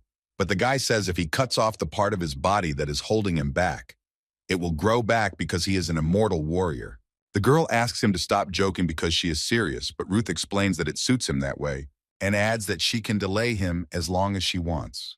Besides, no one is born perfect, and there are no people who remain perfect until their death. Everyone lives at their own pace, and everyone is miserable and helpless. He tries to say that his girlfriend has value just for being herself. He explains that no one can become her, as she cannot become someone, and he will need her very much in future affairs. So let her stop it. She just needs to keep trying her best. Keep investing until I get my reward, that's fine. He left her alone in the park and says that if she understood him, then she should stop crying and come back to him. But bowing her head, she asks if she can hold him for a second. The boy stopped and waited with interest to see what Hennis wanted to say to him. Still with wet cheeks, she sits on the bench, looks up and says that she likes him. Lion happened to be in the park. She was standing behind a tree and heard these words and seemed to be very upset. She happily wipes away her tears and says that she always thought that confessing while crying was the most amazing thing you could do and never thought that it could happen to her. A looks at the developed guy and asks if it is perhaps untimely, but she does not expect a direct answer from him, and adds that this is just what her heart says. But the guy does not show any emotions on his face. He stands motionless and looks at the poor girl sitting on the bench and talks so sweetly about her feelings. He remains silent for a little while, and then, looking at the girl who is his friend, he said, "Please." But she is not upset and repeats that he does not have to answer, and in any case, she did not expect him to accept her confession because he is too sensitive about such things. Lion is still standing behind the tree. She can't move and is very sad to hear everything Hennis is saying, and she asks the guy if he is pushing her away because of Lion, and this question drives him into a stupor. Rude blushed a little. He didn't know what to say. He was very uncomfortable with this conversation. And then he explains that for him they are all just friends, and he does not feel any romantic feelings. He adds that you should not play with their emotions, because they live in such a time when they can die literally any day. And he adds, to be honest, Lion's romantic feelings for him strain the boy a little. After hearing this, the girl does not want to hear anything more. She has had enough and runs away. Rude seems to know she's there and thinks that should be enough. Hennis gets up from the bench and says she thinks she understands what the boy is trying to say, but she has more to add. She smiles sweetly at him and says a famous phrase she once heard, that love blossoms even in times of war. She says she was embarrassed, but now she's relieved and glad she even has a small chance. But Rudy doesn't understand what chance she's talking about. And now she's ready to go and continue to do her best to get better. So she offers to meet as soon as he is released from the hospital and not to mention this conversation. The girl has already left and Rude says let her come home safe and sound. Feldroy remarks that the boy said no to 2 women at the same time, so he will definitely go to hell after death. The guy explains that in a past life they were also his friends, and they behaved like this because they misunderstood his behavior as a regressor. Spirit King says that even though he has regressed, the time he is in now is real, and can the boy really ignore these feelings just because he saw the future?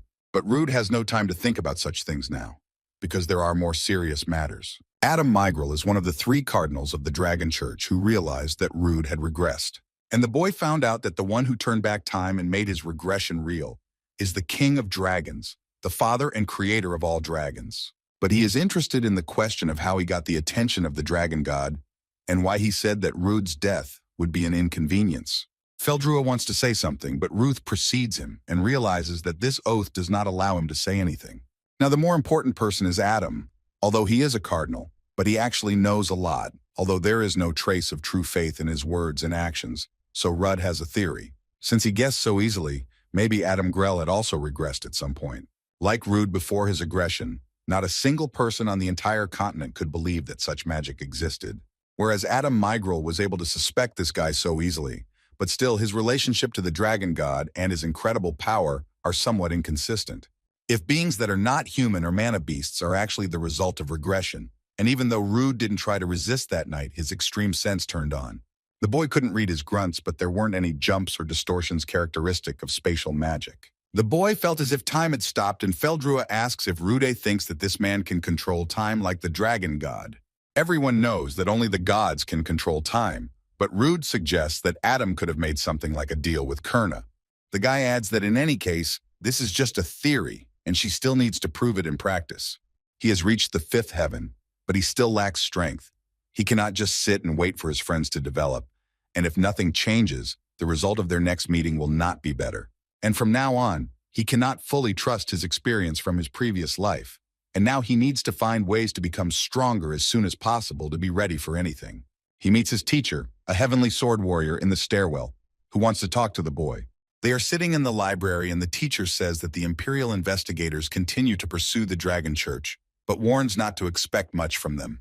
It doesn't matter how powerful Alpheus is, they won't be able to bypass the autonomy of other kingdoms to investigate, and all they can do is ask the guild for help. The boy explains that he did not plan to fully rely on them and wants to act independently, explains that in the third year of study, he will undergo an internship in the guild. He will try to do everything in his power, including using his position as a hero appointed by the imperial family. He just needs time. The teacher notes that since Ruth has reached the fifth heaven, it means that he has already been in the inner heaven, and most likely passed the test to enter it. Although it depends on the character, some of the heirs stay with him as spirits to monitor the passing of the test, and he asks who administered his exam. Rude says that it was the sixth heir, Charlotte Ervil. She must have been Ain's teacher since he is the seventh. He looked at her with a surprised look. It seems he would like to see her and asks how she looked. And Rude explains that she looked like she was having a good time and chopped his head off pretty vigorously. His teacher smiled. He remembered what his teacher was like. He probably misses her. He recalls with a smile how she had a good time with her student. Apparently, he also received many blows from her. And he explains that time flies faster for spirits than for humans. So he advises the boy to train in the inner heavens. This will help him with future opponents. Rude wonders if Ain wants him to ask her for help with training. The Heavenly Swordmaster says that she would love to help him and was a very good teacher. Before leaving the room, he adds that he couldn't be even a little bit like her. The boy reflects on the fact that the future will definitely be different from his past life, and that's a good thing, because he doesn't know who will be able to remove the seals from the dragon next. This place can be called an imaginary place of spirits, but the pain you feel is very real, and real fights will help him much more than simple training. His next goal is the sixth heaven, which his Professor Daniel has achieved, so he's ready to go.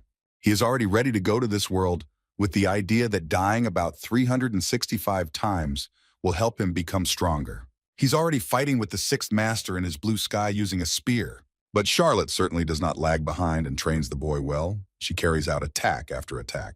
Rudd uses his strength, takes the sword, and quickly finds himself behind the girl and attacks. He created a mad vortex of mana and headed towards the girl with incredible speed. It impresses her. He keeps his mental calm despite the pain, and he also has an increased level of magic, and if he uses Stigmato, he has a chance to win. Rude pulls the mare out of his heart and explains that ultimately technique should not become a common skill. Charlotte explains that she likes that Rude spends so much time in the Sky Realm, but shouldn't he do an internship at the guild? He explains that he's almost done with his assignment, so she cannot worry. She sighs with relief, and it seems to her that he came to heaven to train with her just yesterday. She feels proud watching his progress, though it was hard for her to kill her little student so many times. But Rude reminds her that today she also skewered his heart. Charlotte explains that this is her style of teaching, although it is difficult, but she is a strict teacher. Since she's so strong, Rudo wondered how she died, because the history books say that she retired peacefully. She is extremely happy to receive such a question. It has been a whole year and he is finally interested in something other than killing her. She agrees to tell him everything, and it all started with a request to tame the dragons on Moron. At this time, dragons managed to cross the mountain range on the rocks, but she quickly finished her task and was already going back. But on the way, she noticed a dungeon. She talks about an ancient frozen labyrinth, treasures from a mythological era. It was a dangerous area with dragons, so no one had gone there before, but she couldn't pass. But to be more precise, it was not a dungeon. It was a passage that had its own way out. It was a shortcut across a large mountain range leading to the snowy plains where the dragons live. Rude can't believe that the Draconids made a passage through the entire mountain range. It was not very happy news. So she was about to return but was caught off guard. It was a very brutal battle, but quite exciting, until the leader of the Draconids appeared. He was incredibly strong, and for the first time in her life, she thought that she would not be able to win. Therefore, the only thing left for her was to destroy the passage, because if they went through it, it would be a disaster. That's how she died, and if the records say that she simply withdrew from business, then Ain did everything as she asked. Charlotte explains that the death was very dramatic, and Rudo wonders if she wanted revenge. She tells about her student Ain, how she raised and taught him since he was a small, snotty boy. The teacher remembers that he was a big crier. He was very gentle with a kind soul. If she asked to avenge her what ridiculous things he might do, she didn't want his life to be consumed by it. Besides, he would never refuse her a request. But the guy says it's selfish, and Charlotte suggests he kill her for it next time. She asks if she satisfied his curiosity.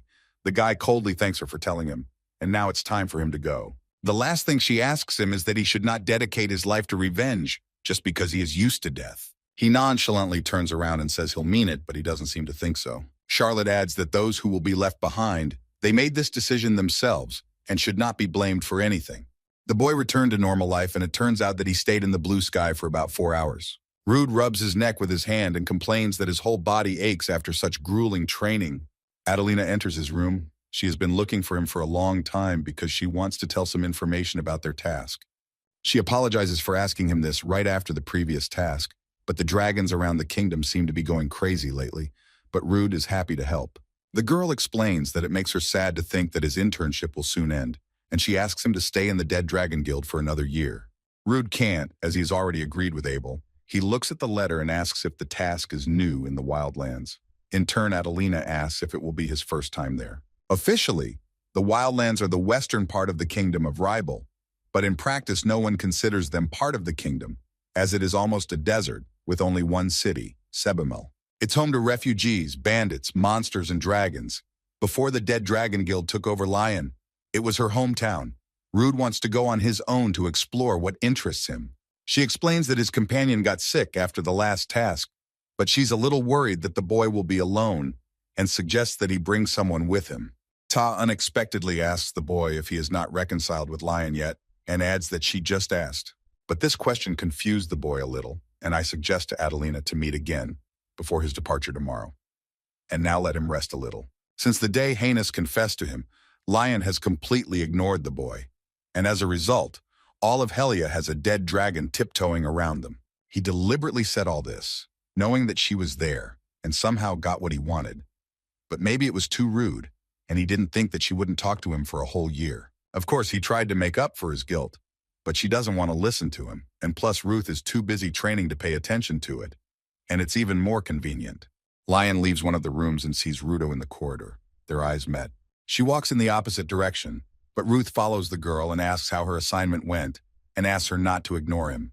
But the girl explains that she's not ignoring him, she is just very busy and offers to talk to him later. He has already heard this many times and wants to apologize for his rude words, and explains that months have passed since then. He wants to solve this situation, but it's impossible because the girl won't even talk to him, and the whole guild feels uncomfortable because of them, and they need to communicate to fight together.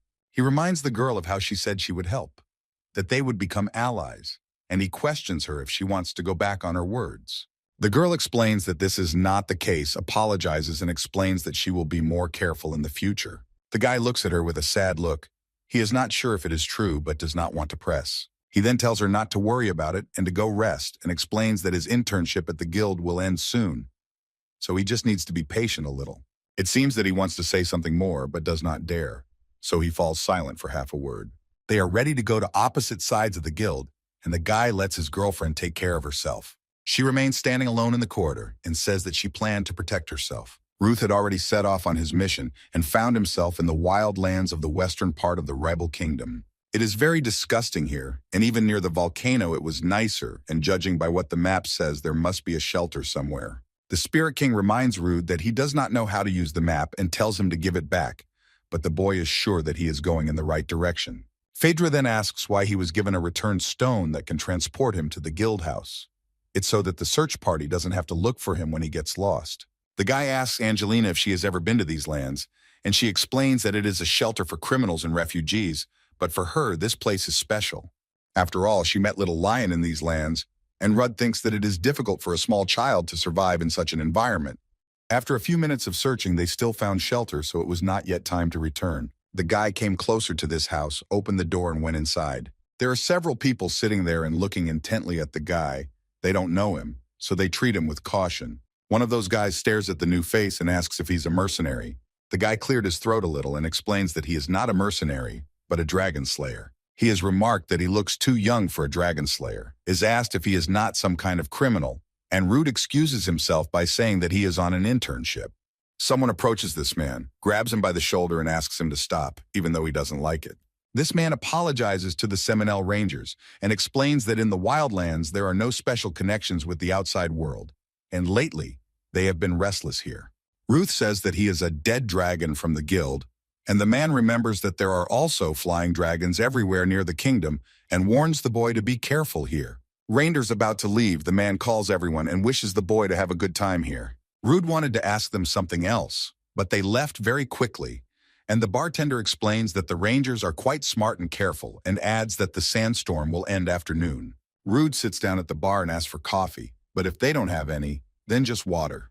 The Savage Lands were the beginning of the fall of the Ribble Kingdom, and it was about 6 months until the day the illusion dragon attacked Siren in his past life. A crazy amount of dragon attacks also started around the same time. If everything goes according to the script, it will happen like in the past. The boy found out that the raids of the dragons in the past life were a response to the mana of the Dragon of Illusions, and at this time, it must have already begun to awaken. But Rude doesn't understand why nothing has happened in the last 6 months, and he already has a lot of theories. But the most obvious one is that she hasn't reached her best form yet, so she could have used those 6 months to regain her strength after the seal was broken. But that's all just a theory, and all Rude knows is that she's somewhere in the wildlands. Someone went into the shelter and Rude heard their conversation. This boy says that the sun never rises in the forest. All the dragons are said to come out of that forest, and even vampires roam there.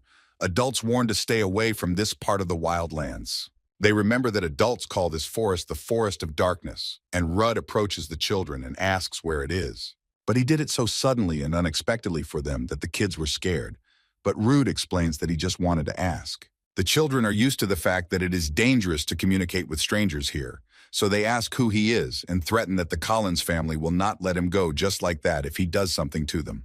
The guy doesn't seem to know how to communicate with children at all, knocks the young man on the head, and explains that they shouldn't be proud of belonging to a gang of robbers. With this, he scared them even more, and the girl ran away, and Rude repeats that he just wanted to know where the forest was. The boy stands in front of him and cries, but the Dragon Slayer says he only hit him lightly. Lenya enters the shack shouting that she will not forgive the abuse of these poor children. And the next moment he realizes that it is Rude and asks him what he is doing here, but the boy is too surprised to answer immediately. She put the children on the horse and they go somewhere together. These two are very surprised that they met each other in this place. The friend explains that she's interning at the Bells of Radiance. They're in Alphia, but she's here to broaden her horizons. But Rude thinks maybe she just caused some trouble there. He asks what is at the expense of her mentor, because he should be with her. But the girl explains that they lost each other when they entered the wildlands. And he adds that he's probably fine, he'll be fine, but Rude is very surprised by this answer. He asks how lost she is, working for the robbers and still following their children, but they call her their sister and say she joined a week ago. Lion says that she met the children when she was doing tasks for merchants and took them home because it is very dangerous outside, and they treated her to a very tasty meal. The Spirit King remarks that his daughter has a sincere heart, and the children point to the camp. They arrive at the Collins family home, and it looks pretty run down. She explains that she does not know why he came here last year, but if it is related to the wildlands, then the head of the family should know about it. Children happily run around the territory and shout to someone that they have guests. He is met by an old woman and a grandmother and a young man who was left without an arm. They look tired. When the young man saw the two of them in the yard, he asked who had come and assumed that it was Lenya's friend. Behind them, the boss of the Collins family, Eddie Collins, comes out and looks at the boy as if he recognizes him. He asks what brought such a strong warrior to the wildlands and even visiting the Collins family. But Rude is a little confused that the man knows him. And this one explains that people in the wildlands have access to the news and explains that they are not just thieves, but in fact they only steal from criminals. But Rude doesn't want to listen to excuses because he didn't come here for that. He just wanted to ask for directions and he'll pay for the service. The head of the Collins family asks where the boy wants to go, and he says that he needs to go to the dark forest. Ruth from Linnea and the head of the family rode a horse to this dark forest, which until recently was ordinary. It is explained to him that about a month ago, darkness began to envelop these trees.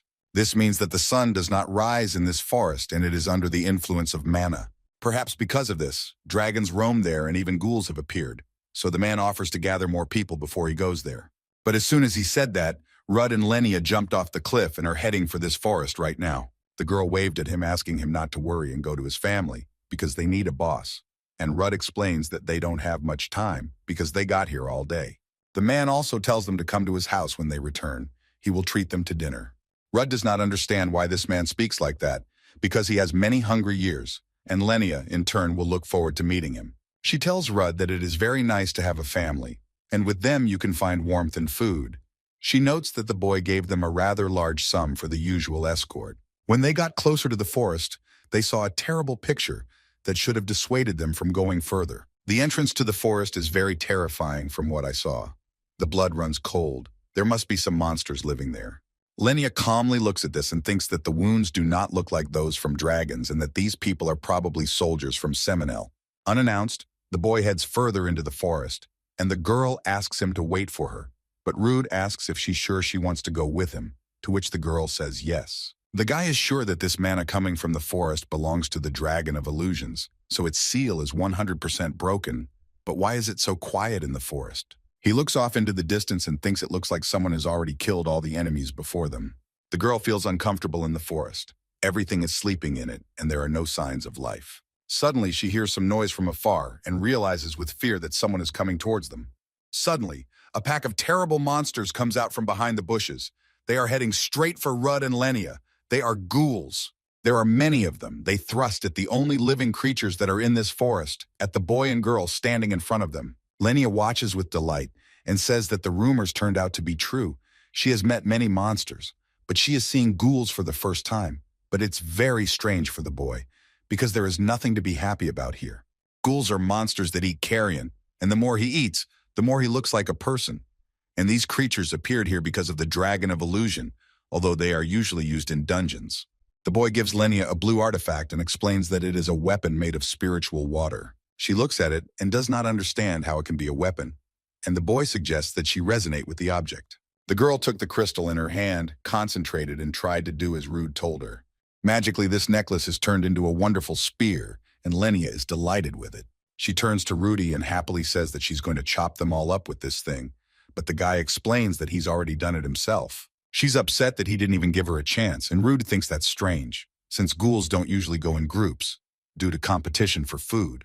But suddenly he noticed a sign of magic on one of these creatures, and immediately understood that these were not ghouls. He explains to his friend that it is a runny nose, and this information extremely surprises and shocks the girl. She knows that the undead are the creation of necromancers, forbidden magic that combines souls and corpses. Is there really someone here who is capable of such a thing? He remembers a certain puppeteer and realizes that this terrifying look he's been feeling since they entered the forest must belong to him. Ruth confidently walks further into the forest. The girl asks if he suspects anyone. The boy explains that he seems to have guessed who it is, so let her go back. But such his answer upset the girl, and she does not understand why she should return. The guy gives her a stone on which the coordinates of the siren are set. He suggests that she use it, and then he will go himself. But the girl does not want to hear this. She quite categorically answers her friend no, she will not leave him. The guy says that she will only interfere and insists that she leave here. But she sharply waved the boy away, threw away the stone he gave her, and categorically assures that she will not go anywhere. She looks very angry and asks her friend why he is so desperate to die alone. Lenia asks the boy if he even imagines how they felt a year ago when he fought the dragon.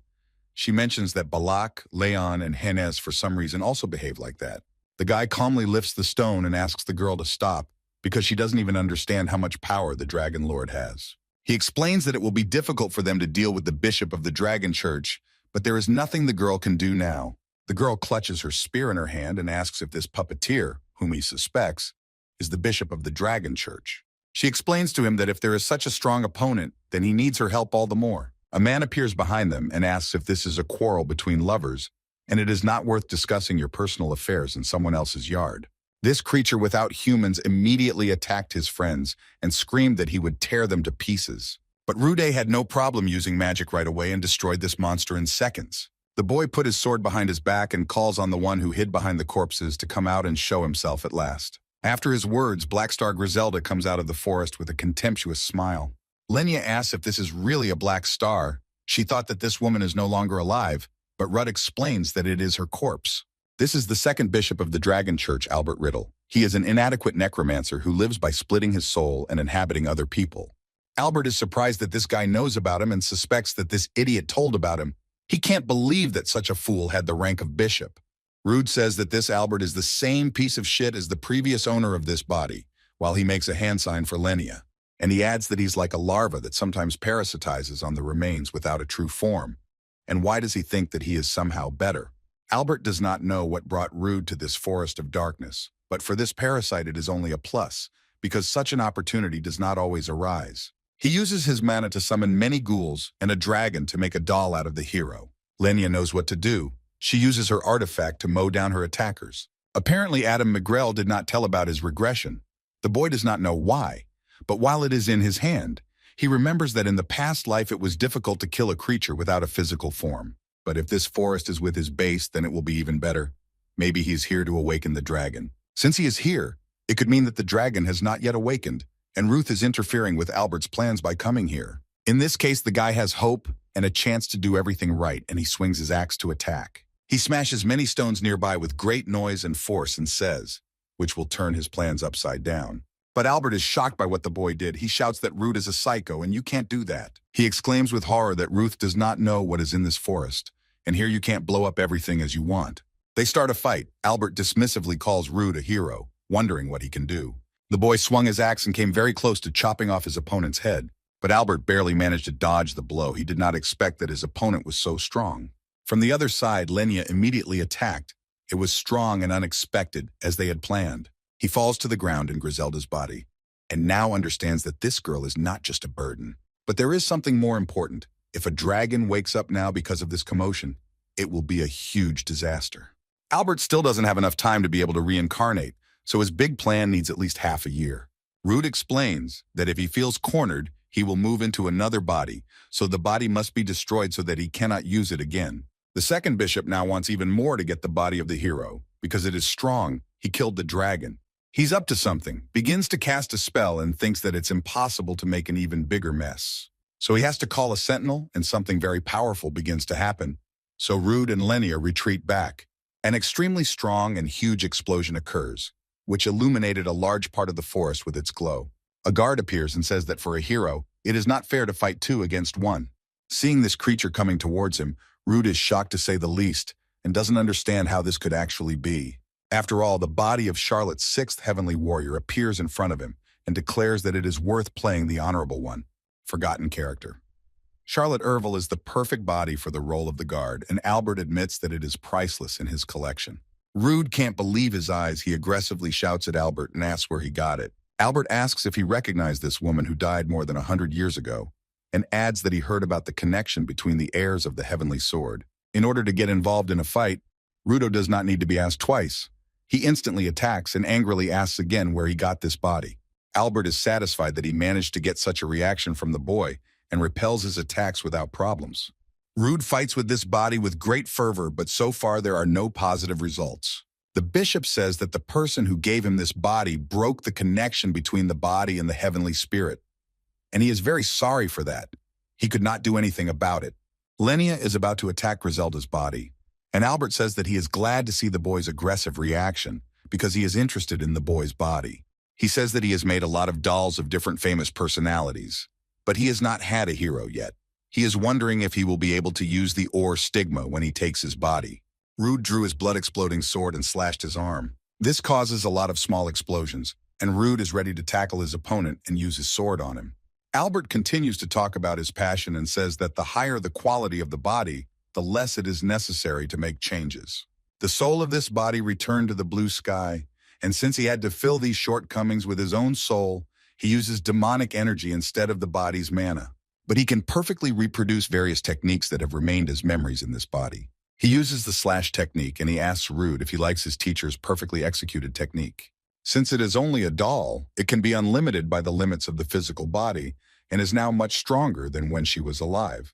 He boasts that it is the result of long research and is the pinnacle of soul transfer, but Rude disagrees that it is flawless. The boy uses his explosive sword and throws his body up in a mad whirlwind of force. He smiles with satisfaction and says that she doesn't even look like the sixth sword master. At this time, Griselda's body was fighting with Lenia, and she was satisfied with having an advantage over the girl. She gets down on one knee and tries to protect with containment spells. The girl thinks about how to win in this situation and seems to have come up with a plan. Lenia takes her weapon in her hands and wants to try to use this thing to the maximum. She remembers how in training, Rude and Lion explained to her how to properly handle weapons. So the girl now takes her scythe-like weapon and uses the power of the sword to strike. And although it was not ideal and even far from ideal, but she succeeds in everything, she has potential. Albert uses his magic. He casts a spell to strike back at his opponent. It was a strong attack, and Lenia was thrown back by a powerful wave that she screamed in pain. It is difficult for the girl to get up, and the opponent says that her attacks were absurd and does not understand why she would use spirit magic and throw herself with a scythe. Albert in Griselda's body is already celebrating the victory and says that it was easy to deal with the girl, and it would be better for her to hide somewhere and wait for the hero to save her. But the girl, using the remains of her mana, directs it at her opponent and says that only he would do that. Suddenly her weapon rises, 3 scythes appear, and they move at the will of the girl. One of them plunges into Griselda's body and causes a rather large wound in the abdomen. But Albert says that such a weak attack is not an obstacle for him, although he thought that the girl was special and knew how to use spirit magic. He further searches for information about Lenia and finally finds out that she is the daughter of Ella Selkit. She is the child of a woman and an elf, although she does not have the typical pointed ears that all elves have. But the girl looks a lot like her mother if you don't pay attention to her glass eyes, which are very annoying. The girl tries to calm herself and she has to wait for the right moment to take back her white bird, but she's very worried about how he knows her mother's name. The second bishop says with genuine joy that Ella Selkit was his student. He just taught her his soul magic in exchange for something. He wondered how she would use that knowledge with spirit magic. It doesn't matter how close they are by blood. Lenia looks too much like her mother, as if she extracted her soul and cloned her. The girl is listening to this delusion. It is hard for her to believe it. It cannot be true. It is just some kind of delusion. But he continues to put pressure on her and says extremely cruel words that Lenia is Ella Selkit's doll. And at that moment, something very strange happened, as if the heavens were split by a blue force. This is the result of Rudo's fierce struggle with the body of the 6th heiress of the heavenly sword, which this scoundrel appropriated. The hero raised his sword and did what his opponent was most afraid of. He tore the sky apart. Albert was madly frightened. He saw the sky with cries of panic and shouted, "Is the guard going to lose this battle?" Lenia does not seem to fully understand what just happened, and her opponent teleported away shouting that this cannot be. Albert seems to be trying to do something with the sky, somehow fix it or preserve at least what is there. Rude explains that he was only aiming roughly in that direction and who knew he would take the hit with his body. The second bishop in Charlotte's body shouts insulting words at the boy and wants to attack him. He shouts that Rude has ruined everything. The plan he's been working on all his life is now ruined, and he only has 6 months to wait. He explains to Rudo that in just 6 months, the soul in the main body would be forever pushed into the subconscious, and he could become the strongest being in the world. He conducted these studies for 100 years. He turned his body to dust and tore his soul into pieces and barely restrained its awakening. But with that explosion, Root ruined the whole plan and did it. The boy woke up the dragon. But the boy can't believe that this psycho planned and tried to steal the dragon's body. The dragon of illusion has woken up and I feel quite carefree and still a little tired. The boy remembers what this forest was like in his past life. How Lion did not want him to go with her. She explains that she can easily kill the illusion dragon in her current weakened state, and Rude will only be a distraction. The boy insisted that he does not want to return, and even if he dies, it is his right, and the girl explains that it will be a useless death. They felt the mana of the illusion dragon, and it is so powerfully filled with power that even at such a great distance it can already be felt, and it is difficult to understand its location. The girl turns to the boy and asks if he now understands what he should do. Rude listened to her carefully and with a serious expression on his face, said that he understood well what had to be done. Then he pretends to be brave, smiles and says that the girl wants him to cover her. And now Ruda realizes that he was acting brave then, but to be honest, he almost threw up due to the effect of the illusion dragon's mana, but now he is much stronger. But now the intensity of mana is felt at a completely different level than it was in the past life, although he has not yet encountered it, but it feels much stronger than the thunder dragon. In addition, Lenia is almost out of mana, and it will be difficult for her to withstand even the presence of the illusion dragon. And Rude is very tired of big techniques. He understands that if they face her now, they will not survive in any case. So he explains to Lenia that they need to retreat. Albert doesn't want to let them go after they've made such a mess here. He wants Rude to pay for everything he's ruined. He threatens the boy that he will tear him apart, and how dare he say such a thing when he destroyed his dear forest. and such a desired dream. The illusion dragon approaches Albert and asks when the owner of this forest changed. She takes him in her strong arms and explains with a smile that the illusion dragon cannot allow such a thing. Lenya saw it and couldn't believe her eyes. Was it really the real dragon of Laojia's illusion? The dragon read his shadow and realized that it was Albert Riddle, the bishop of the Dragon Church, and adds that it is a fun religion. There have always been people who worship dragons, but it's not about him, because Albert joined the church only because of the desire to become immortal, and he stole the body from the heiress of Benar. But you can't steal from people. And he also told her very interesting things while she slept, for which he should be scolded. But the cunning bishop wants to turn the arrows on Rudd.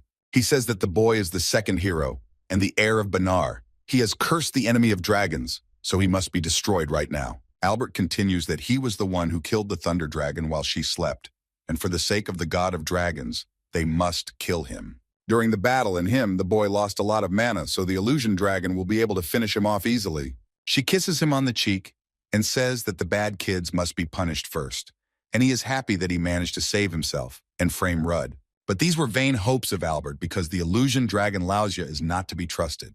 In place of the bishop, she created a huge whirlwind that rose above the trees. And all that was left of Charlotte's sixth heavenly sword warrior's body was a weapon sticking out of the ground. She looks sweetly at the boy and says that now it's his turn and asks what his name is. The dragon's breath has a lot of destructive power, but it is not enough to destroy the bishop in an instant. It does not show any desire to kill. There is something wrong here, and her expression is very different from what he saw in his past life. And if Albert carried out his plan, then they killed the dragon under his influence. So this is the real Laojia, and she asks the boy what his name is again. Lenya is hiding now, and Rudd does not feel the dragon's ugliness, so he wants to take a chance. He decided to play along with her, and a little tensely says that his name is Rudd Donatos. She says he has a cute name, better than Benar. She feels his soul, which has experienced many adventures but remained pure. She likes that. The illusion dragon asks if he wants to share fascinating stories and memories with her. She makes an attack, but it was quite light, and the guy easily coped with it and asks her not to interrupt because they just met. Lucia asks if he's afraid she'll kill him and tells him not to worry, she won't. The dragon explains that if she wanted to, she would have destroyed that girl, enjoying the game of hide and seek a long time ago. But she doesn't move her because she's his friend. Rude states sharply that he does not want and will not trust the dragon, which is the cause of all the troubles. She tells that the god of dragons instructed them to control people with the help of disasters. But not all dragons are the same, and she is not as ignorant as Harm the thunder dragon. Lucia loves people, so she does not want them to be hurt. She just wants them to see happy dreams and swim forever in an endless ocean of delusions. The illusion dragon approaches the boy and convinces him that this will make them very happy. She tempts him, offers to see a sweet dream with her, but Rude does not succumb to persuasion. He abruptly moves away from her, tells her not to come near, and that everything will be better when she dies. She's tall and beautiful, standing in the middle of the forest, and says that he would rather not challenge her. Laojia states that it is not necessary to destroy a lot to reach the population threshold. She does not want to take too many lives right now. And now the dragon releases Rude and tells him to take his loved ones and run away quickly. Laojia removed Lenya's spell with just one move, and the girl is almost out of mana. She warns that she will destroy the city near the forest, so she suggests that they run away from here as far as possible. But Ruth gets angry and attacks her, and yells that she's going to destroy everyone anyway. Why pretend to give them a chance? The dragon calmly says that the boy is probably too young to understand her generosity. She does not want to die, and since she has already woken up, the work must be done. She warns the boy to lower his sword, or else she will have no choice but to just wish him good night. The dragon aimed its magic at the girl, and Lenya is horrified and begs her father for help. The only chance to survive and save her is to connect the king of spirits with the soul of his daughter Lenya. There is a resonance of their souls, and the girl found herself enveloped in blue spiritual magic. The guy rushes to his girlfriend, shouts her name, and gives her his hand to save. Lenya extends her hand to her friend and says that she will hold on to him reliably. And the illusion dragon releases its magic ball at Rudd and Lenya, who are holding together. She saw that they disappeared in an instant and said that these children should run away from her, as they did with mine. The boy used the stone and they both teleported to the guild yard, powerless and terrified. Adelina talks to the doctor, apologizes for bothering her on the day off, but she needed his help. He says that there are no days off in the hospital ward, and says that the girl's body has been poisoned by magic, so it is difficult for her to move, but her life is not in danger. The girl will regain consciousness in a few days, but it will take time for the mana pathways damaged by the poison to recover, and until then, she will not be able to use mana. He asks if this girl is also a trainee of the Dead Dragon Guild, and Adelina explains that she is from the Bells of Light and needs to contact the leader of this guild. Renee enters the ward and informs that Ruth is waiting for the businesswoman in her office. Adelina completely forgot about the time, and the girl explains that she can take care of Lania, and it will not be difficult for her, but even pleasant. The commander says that she is very proud of her, and they leave Lenia in her hands and warn her to call someone who is not there when the girl wakes up. The girl from FE's was left alone in the ward and is carefully watching how Lenia rests.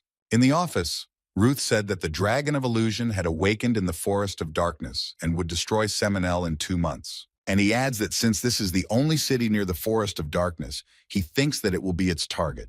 Adelina is shocked by the information she heard. She understands that Ruth is not joking, and all this is real. But even if she tells the continent about all this now, no country will be able to cope with it.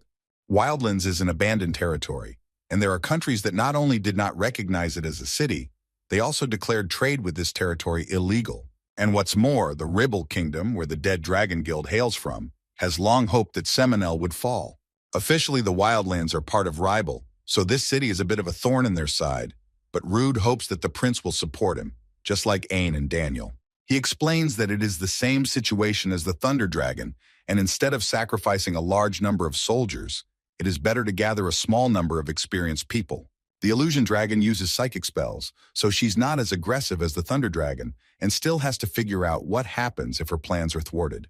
And they also need to deal with the second bishop of the Dragon Church, the puppeteer Albert Riddle, as soon as possible. He lost quite a lot of strength, and even though he disappeared during the attack, but the boy is sure that he is still alive, and now he will either stay with the Illusion Dragon to survive or act on his own. The Sentinel is made from the body of the 6th heiress of the sword technique, and he will be a tough opponent if he continues to recover his strength using the hundreds of souls he has sealed away in his heart. Also, they should be prepared for a lot of undead. But Adelina wonders how it was that he was fighting the members of the Dragon Church and accidentally ran into an illusion dragon. But she remembers the promise she made to him when they first met, so she won't ask him anything and will just take his word for it. Adelina questions whether he is sure of the nature of the illusion dragon and that it will attack the city in 2 months. The guy says that he is absolutely sure, the dragon told him herself, and she never lies, because lies are only for the weak. The commander stands up and says that in this case they do not have to waste a moment. As soon as the news reaches the kingdom of Ribble, they will not be silent. Things can become much more problematic, so the Dead Dragon Guild needs to act independently and suggests going to Seminel now. She asks how he feels because he hasn't slept a minute since he came back, so she suggests going tomorrow so they can spend a little more time with Lenia. But the guy says that everything is fine with him and the situation is developing much faster than one could think. Lenia remembers how she was little, wrapped in warmth and playing hide-and-seek outside in the winter. The girl was playing with her mother and smiling cheerfully when she found her, and now it's her mother's turn to hide. But Mom says that it's enough to play, because it will get dark soon, so they better go back and not wander around here. The girl cheerfully goes with her mother by the hand and says that next time she will hide much better and that her mother will not find her so soon. Suddenly, little Lenia saw something very interesting in front of her, so she came closer. She reached out to some magical substance, to the light that beckoned the child to her. But when she already touched it, the mother, horrified, began to shout for the girl not to do this. But it was already too late. These are memories from her childhood, and they are very clear, although before they were blurred and as if under snow. But she cannot remember what happened next and what she saw there. Suddenly she heard a voice in her head that she was just Ella Selket's doll, and at that moment the girl opened her eyes. She woke up confused, sat on her bed, and it is difficult for her to understand what it was and where she is now. She puts her hand on her chest and calls her father, says that she wants to talk to him about something. But suddenly she feels a terrible pain in her head, which overshadows everything around her and prevents her from thinking. The fairy child Renee enters the ward and looks with surprise at the girl sitting on the bed. She's surprised that the girl has already woken up and asks if everything is okay with Lenia. Renee explains that she is in the Dead Dragon Guild and was unconscious for 3 days, and the priest said that she should rest for at least a month and not use mana if possible. Poor Lenia looked at the girl with sadness in her eyes and said that she understood everything. The child continues to speak and says that he was very surprised to see her in such a difficult condition, and Ruth left again without even saying goodbye, and Dania asks where he went. Renee explains that he went to Seminel and said he was going to prepare for a big battle, but sadly says that he could at least take a day off. Linnea bowed her head and sadly says that she has become a burden for many people. Lion enters the ward and is glad to see that Linnea has already woken up and informs that she came shortly before leaving. She brought things to help her recover. Balak and Hannes sent them for her, and most of the guild went to Seminel, and adds that they have already contacted the leaders of her guild, so she can stay here with this little thug. Linnea asks Leon to do her a favor and talk to Rudo when he finds himself in the Seminole. The girl wants her friend to convey her apology to the boy, and Lion sympathized with her. And then she gets mad and shouts whether these people all seriously think that she will be a messenger for someone. She explains that she should apologize to him in person when they get back and why make her do it. Lion left and the two girls remained in the ward, and it seems that Renee wants to ask Linnea something. She offers her to go to dinner together, because in order to recover faster, you need to eat deliciously. And Linnea asks if she needs help with anything, and the girl says that she should rest. Lion left the guild house where the guards are standing, and she explains to them that she is leaving the mansion for their protection. The guard thinks that this is the first time that so many members of the Helium have left the house at the same time. Something very serious must have happened. Another guard approaches him and says that he will replace him, and the boy happily hands over the guard to him. But this is not just a guard. He has a mark on his neck that was in the undead that was created by the second bishop of the Dragon Church. Ruth is on the phone with Renee in the tavern, and Adelina is having a nice conversation with someone. She complains to him why he never calls first, and she always has to contact him. He says that he has to go, and when he comes back, he will buy her something delicious. The girl explains that she wants some tasty popular thing from the capital, but the girl didn't have time to finish because Rude hung up on her. Adelina explains that they are not in such a hurry, and there was no need to end the conversation so abruptly, but the boy explains that she can talk like that all day. They leave the warehouse, and Adelina explains that the swordmaster has already arrived at the city gates. And the boy is surprised that there was a telephone in the tavern, and Seminel is a little different than it seems at first glance. It is said that the first people in the wildlands came together to build this castle and city, and created an organization of rangers to maintain at least a modicum of order and discipline. Although they had a good start, the town began to decline rather quickly, their wariness of strangers growing as the number of refugees that arrived increased. Because of this, Adelina was worried whether the door would be opened for them, but it seems that the Lulud are hopeful that they will be helped to cope with the dragon's activity. On the street, they are met by a trio of newly arrived swordsmen Ain and teachers Daniel and Claire. Daniel is happy to see Rude. He notices that the boy has grown, but they will have to fight to find out how much stronger the boy has become since their last meeting. Ain is somehow standing aloof from everyone, and one gets the impression that he is thinking about something. Then he turns to Daniel and Rude and suggests that they don't waste time and head for the castle. He seems to have some conflicted feelings about the puppeteer. Even Rudy had a hard time seeing Charlotte's body in Albert's arms. Ain would probably have a harder time. The castle guard apologizes for keeping them waiting and informs them that the Lord is ready to meet them. A man with long hair is happy to welcome the guests and says that he is the Lord of the city of Seminole Mikkel Geist. He explains that it is the first time he meets strangers as guests in his castle, so he asks that his hospitality not be judged strictly. Adelina explains that they told everything in the letter, and whether the fact that they were allowed into the city can be considered a sign of readiness to cooperate with them. Miguel says that the leader of the Dead Dragon Guild has recognized him as the lord of this city, although everyone else considers him only the head of a criminal organization. He explains that the protection of this city is his direct duty. The villages around the city were emptied due to frequent attacks by dragons and various creatures, and he sheltered the refugees in his castle. Fortunately, Seminel still has enough resources thanks to mines with magical stones.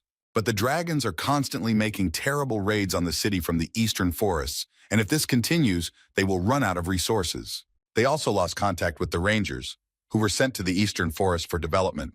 So the situation in the city is very difficult, so they had to welcome their guests with open arms. He is glad that they will be helped by a guild with the strongest dragon slayers in the entire empire, and a hero who has been officially recognized by the imperial family. But the cause of all the problems is this creature that hides in the eastern forest, and he assumes that this is why they came here. Without any preludes and unnecessary conversations, the words seem to be left in his face that in 2 months, the Dragon of Illusions will attack their city. Everyone present is shocked to hear such information. The Lord specifies that he wants to attack one of the 7 Dragon Kings, and he adds that they appear to be following the destructive path of Caliban instead of heading in a completely different direction.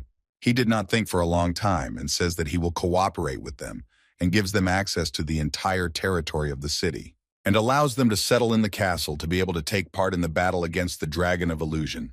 Therefore, if they need it, he will provide them with military supplies and supplies. The Lord of the City, Seminel, pleads with these best warriors to defeat the dragon and save the city from decay. Adelina explains that there's no need to go that far, and Rudy adds that that's not even the point. The Lord seem to have misunderstood something and think that killing the royal dragon is very easy, and Rude asks if he thinks they are here for Seminel. Their target is the Dragon of Illusion, and if that was the only target, they would not care about Seminel's well-being at all, and they would head into the Forest of Darkness to prepare for battle. They have come here to ask for their ridiculous participation because no country on the continent has any business with Seminel, and perhaps they even hope that the city will fall. In this case, if they do not have support from other states, they will make the defense of the city their priority goal. So, officially, they are here to protect the city first and kill the dragon second, so Rude believes that they should be asked for cooperation. The leadership of Alpheus issued an unashamedly generous reward for defeating the Thunder Dragon, and now a whole squad of aliens wants to fight to the death, and you're acting like you're doing us a favor. The people around Geist are outraged by such an insult, but the Lord himself understands that the boy is telling the truth and asks what they want from him then. Now Rudo likes the way this man talks to them, and now their conversation will go completely differently. They have already finished their meeting and left the building, and the Lord's people cannot believe that such a scoundrel has become the hero of our generation. One of the rangers says that she understands the argument about magic stones, because they are quite an expensive commodity, but it is unclear what they want to achieve by recruiting thieves as troops. Lord Geist says that they have no other option, so they have to do as they say, and adds that we will see if this hero can protect Seminole. Claire praises Rude for fooling the Lord so well, but Daniel says he was just asking for fair pay for our work, and Rude adds that people see the heroes as unpaid laborers. Adelina says that he's really good, and you should take what you deserve, but he should have told her about it earlier, because she was very nervous there. And now that the negotiations are over, we just need to start the preparations because they only have 2 months left. And until then, we don't know what to expect from the puppeteer. Ruth agrees and adds that this man is a member of the Dragon Church and he definitely won't go up against an illusion dragon. So be careful. Ain and Daniel decided to go around the castle and inspect the walls, as well as get rid of some pests. Claire invites Adelina to go to a bar for a drink, but she declines the offer and asks where Ruth is going. He explains that he will go to Parma to pick up a weapon that was made especially for him, and half a day will be enough for him if he returns to Siren with the help of a stone. The Spirit King agrees that such stones are very convenient and human magical engineering is progressing quickly, but he does not understand why not move to Parma immediately. Returning the stone possesses the magic of space, and the further you want to send, the larger the stone must be. That is why in each capital, there is a large portal warp gate with magical stones. The king declares that Rude had chosen the time to be born very well. If he had been born 100 years earlier, he would have most likely died tragically in a volcanic eruption. Ruth found himself in Serena without any problems in a matter of seconds and says that although these stones are expensive, they are very effective. Without thinking for a long time, he went down the street in order to get to the gate he needed. Suddenly he remembered something. Since he is in Serena, you can look at one more place. He'll go to the Dead Dragon's guild base, maybe buy some sweets for Renee, and the Spirit King taunts the boy and says he's become a typical father now. Ruth chooses sweets for the girls at the bazaar and can't understand what they found so good in this sugar. But the girls are now preoccupied with completely different things. They are not at all into sweets. They are not safe. Lenia is standing by the window and cannot believe that this has happened to her. She cannot even summon the smallest spirits of the wind. If her recovery takes too long, then the girl will not be able to participate in the battle against the illusion dragon. Lenia remembers that day the dragon could have just killed them, but for some reason poisoned only her, so that the girl could not fight. He said that Lenia is her mother's doll, but she was never able to talk about it either with Rudd or with her father. And suddenly, the girl hears an ominous voice behind her, which says that he has finally found Ella's doll. This is a warrior who is Albert's doll. He drags the soldier's body behind him and says that he found the girl by smell. He knows well the smell of the illusion dragon mana that poured into her. He has been under that smell for centuries. He will be able to hear him even across the ocean and offers the girl to go with him quietly. She immediately knows who the man is and asks if he has come to kill her. He explains, in a sense, yes, but not completely. His heart longs to see her lifeless body considering how many of his dolls she destroyed. And because of that, he needs a lot more new bodies. But if she's really the one who stole a part of Ella's soul, then it's worth all the effort he's put into getting in here. He holds out his hands to her and ominously says that whoever picks up the doll first owns it. Suddenly, Renee runs in, shouts at the girl to run away, and makes an explosion that was unexpected for Albert. And she grabs Lenya tightly and tries to protect her from the attacker and from the explosion. The blast wave completely breaks the glass and throws the girls through the window into the courtyard of the estate. Lenya asks Renee to run away, but she in turn demands that the girl not try to use mana because it will make her condition worse. They land in the yard and Renee asks if Lenya can stand, and she pushes her because she should run away from here faster. But suddenly a soldier appears, Albert's puppet, and he is not going to give them a chance to escape. Screaming that she is a terrible girl, he swings the ball and Renee is hit. Renee did not expect a blow. She immediately falls to the ground. Her fresh wound is bleeding. Albert aggressively declares how dare the elven girl raise her hand to him. Lenya screams with horror that this creature does not dare to move the girl, and in her mind she begs that at least someone will answer her call. Renee can't get up, and the soldier yells at her to shut up because this heroic jerk has ruined everything. Albert says that although he was wounded by the blow of the illusion dragon, it is even indecent to attack the great Albert Riddle like that, and he will not allow some girl to do so. Rana sits on the ground and angrily declares that if he is so ashamed of it, then let him go and die. He shouts at the girl that she is a piece of garbage and is almost dead and kicks him hard. He approaches Lenya and says that he does not know if she will be as useful as Griselda, but he will agree to revenge. He grabs her hair and says he can't wait to meet this hero when he's in her body. Maybe if she said she was her mother's doll, Rude would have predicted that. And now he drags her somewhere and says that she can say goodbye to her fake soul. Rana lies wounded on the grass and she has only one thing in her mind, that she is not afraid to die. She remembers Rudd's words. He said that he was afraid of being left alone after not being able to protect those he loved.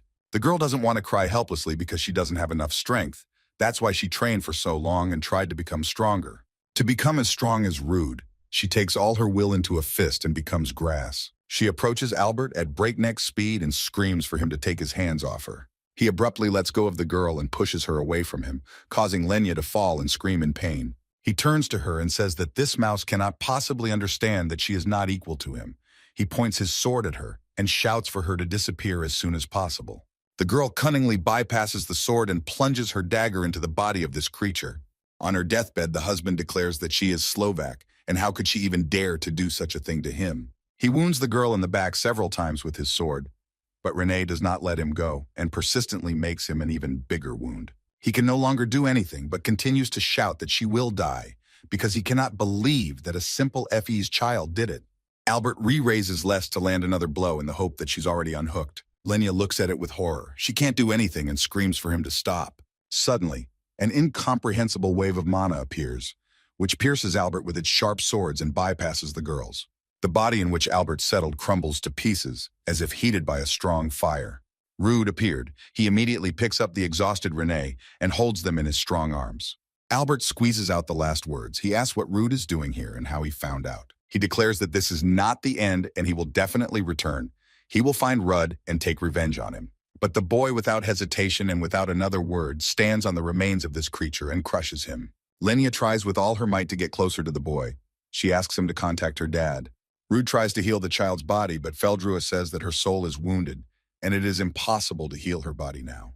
The guy doesn't understand why Albert came for Lenya because he wanted the hero's body. Rude chastises himself that leaving them alone shouldn't have caused Renee trouble. It's his fault. Lenya approaches him and tells him to take out the spiritual stone she gave him. He must try everything, otherwise he may lose her. She explains that he used the stone as a medium to hold Renee's soul until she went to the spirit world. The Spirit King appears. He says that he understands how Rude and Lenya feel, but this action will be against all laws of nature. Lenya tells that there is a passage between the real world and the spirit world, and she, as the daughter of the Spirit King, can enter this passage and return Renee's soul with the help of this stone. But the boy asks if the girl really wants to turn into a spirit and go through this passage, and if she gets lost there, she won't be able to get back, and time there goes completely differently. Lenya explains that the family must stay together and they cannot be separated under any circumstances. Rude questions if she's sure she can do it, but the Spirit King seems to deny it. She is confident and asks that her father also believes in her strength and does not object to it. He then says if the two of them really want it, then he has no choice but to help to the best of his ability. He opened a subspace rift and the girl can enter. If she feels that her soul is escaping from her, then the girl must return. She understands all this and promises that she will definitely make every effort to bring Renee back. She will definitely be back as soon as she can and asks that Rudy punish this man for them and apologizes for not being able to fight with him. And the two of them disappear and Rude is on his knees. He too is very sorry that things turned out this way. It's been a month now and Lenia sends short messages through Feldrua at intervals. Fortunately, her journey is going quite smoothly, but even the Spirit King can't say exactly how long it will take. After that day, Albert completely disappeared as if gathering strength before a big battle, and the number of dragons and mana beasts around increased due to the illusion dragon. The attack on Seminole should be in a month, so they have to start preparing and focus on specific things. They could only trust Lenia and wait for their return, and now they went to the Guildhammer workshop in Asenia, the capital of the Kingdom of Parma. Guild leader Valdemard, with beautiful golden hair, greets Rude and is happy that he has finally arrived. He asks why the guy drove him so, but he himself came so late, he demands payment first because the leader himself made the order. The Spirit King remarks that it is not for nothing that dwarves are considered fools who are only interested in gold and steel. Rude hands him the sack, but Valdemard is unhappy that the sack is half empty. But when he opened it, he realized that they were not gold coins but magic stones, and Rude explains that this should be enough, since they are worth about 500,000 ribles. The dwarf looks at the stones and says that his work is worth at least 100,000, because it was not easy to make weapons from the Dragon King. Rude is ready to pay more because money is not important to him. He wants to look at the weapon as soon as possible. As payment, the boy gives his sky sword but advises not to move it because it absorbs mana. Valdemard took up a weapon, and this sword clearly alienates its new owner. The dwarf put the weapon on the table and assumes that this sword is from the Golden Age, because it has character. And he adds that people also call it mythical. Then the ancient evil gods took up the work, and it was then that they created weapons of degender rank. But before that, there's something sealed in the sword, and the absorption of mana. The additional effect is related to this. The guy has no idea what it might be inside. He has never given it much thought.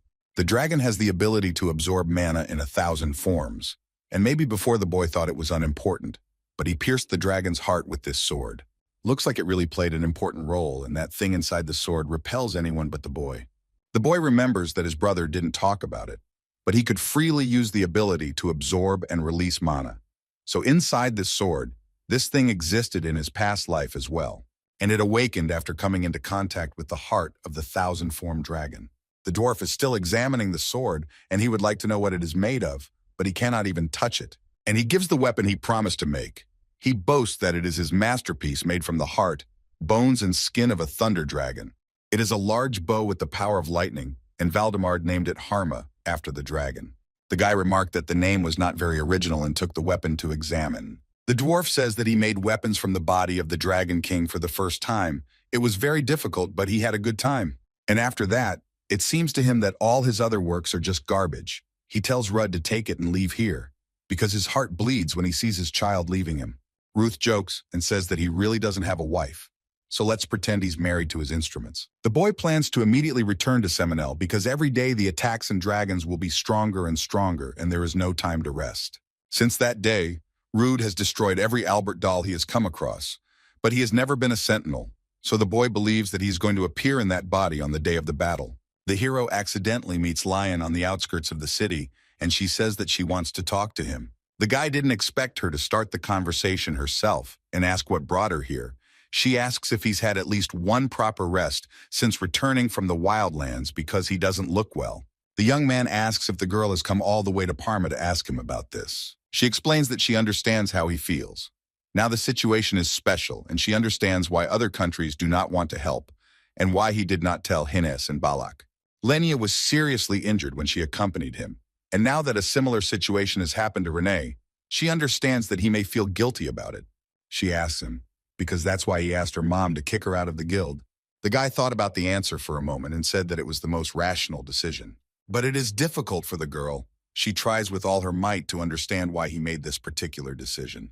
She stares at the boy and asks who she is to him. Rude doesn't say anything, just stares. She recalls that he once told her that they should communicate, that they should fight shoulder to shoulder as friends. And does he really think she's going to shut up and let him protect her and watch him get hurt? And if he was going to talk to her like that, why did he talk about the regression at all? She asks why he is so obsessed with their safety, why he is so stubborn about sacrificing his life to protect them. The guy has nothing to answer her, But the girl insists she wants to hear at least a few words from him. He released his emotions and his feelings and shouts that everything is his fault, because he was very worried about them, and it's a pity that it all turned out like this. But he doesn't expect any nonsense from them, and he never told them to stop fighting. He just asked them to stay safe while they gained experience, so he wouldn't have to worry anymore. He says that a girl can try again and again with all her might even for a whole year, but it will all be in vain when she dies, because she still lacks experience. With a smile on her face, she asks him if he is afraid, but the boy does not understand the question. She explains to him that he's afraid that they will all die and his lousy life will repeat itself again.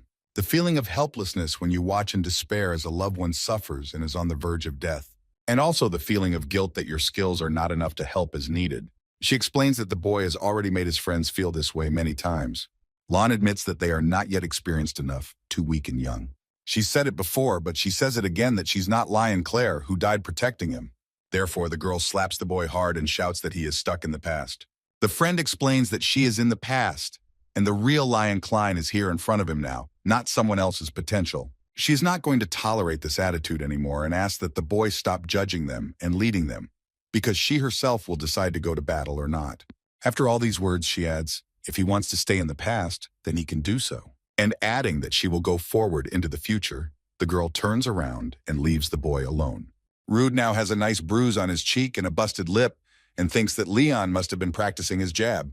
Now he is in terrible pain, and he thinks about the fact that she usually slaps him instead of punching him. The Spirit King also says that his daughter thinks more strongly than the boy. Of course he is worried as a father, but still you shouldn't dwell on it.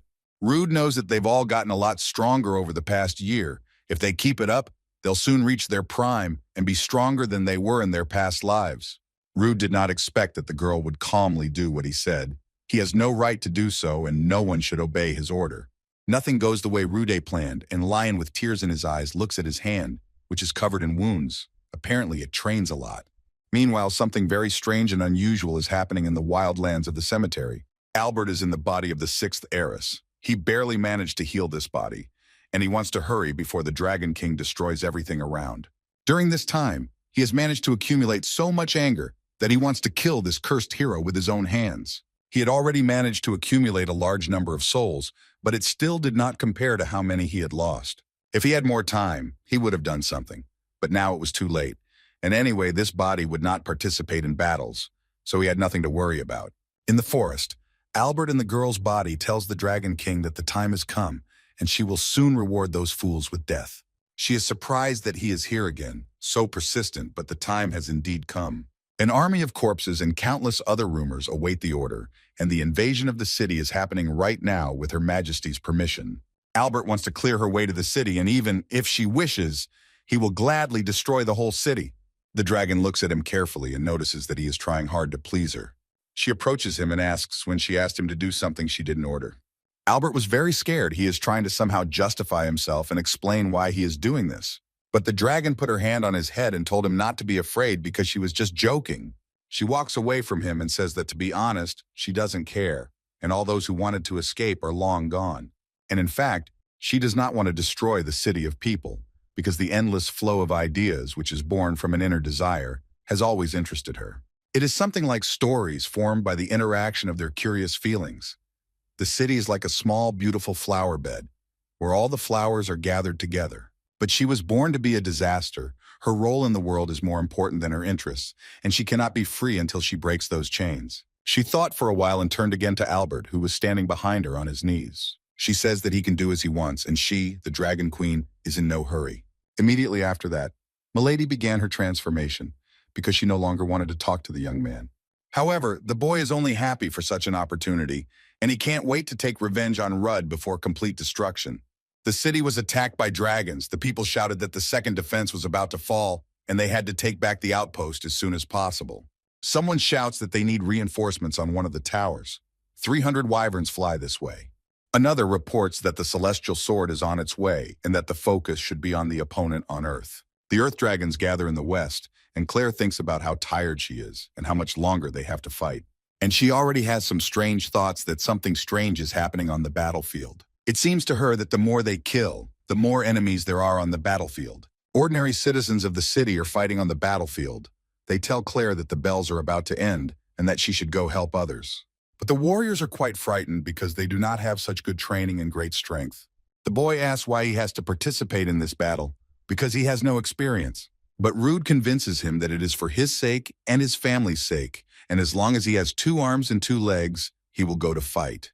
They bravely fight a large crowd of earth dragons, do not retreat, but attack without hesitation. The boy wounded the dragon, and in his thoughts, he convinces himself that he must prove what he is worth. The front line, which the soldiers are trying to hold with their lives, is pushed back.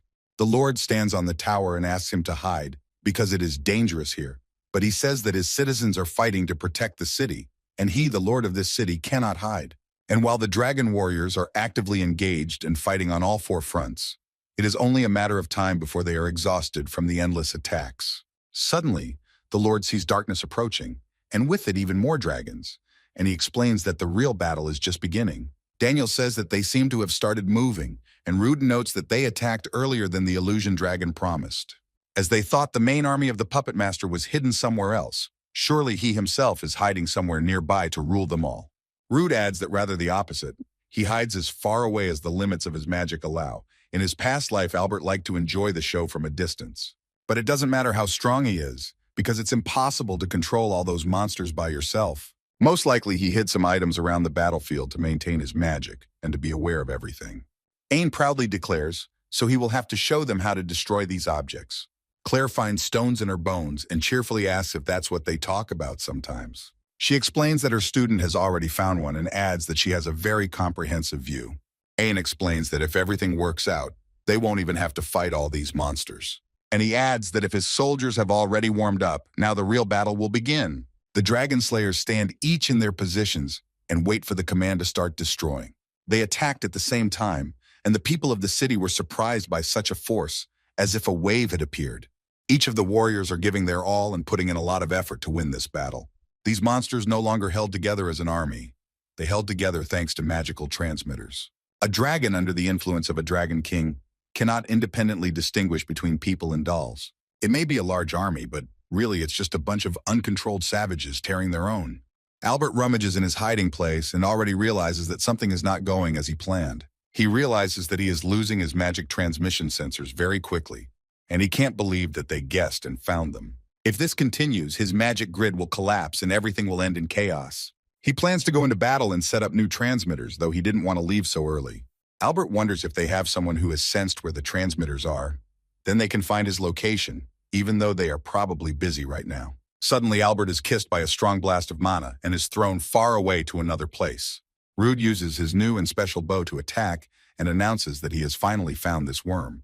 He can grant his bow a wish. The dwarf said that runes are a unique magical technique of dwarves. They are the embodiment of their faith, will, prayers, and wishes. Their work can only be completed when Rude grants the bow his will, depending on what he wants from the weapon. Spirit King says that he just discovered his mana. Rude is ready to shoot and asks Feldrua to help him. The boy releases an arrow from the bow, or rather lightning, which cuts the sky and shines. Uses a high-speed skill that teleports him to the coordinates of his target. Rude finds himself where he needs to be without any further problems and delays, and is happy to have such an opportunity. Albert is struck by lightning right in the heart and cries out in pain and frustration. He sees Rudo Donatos, the hero and heir of the blue sky, with a proud expression and a confident bearing.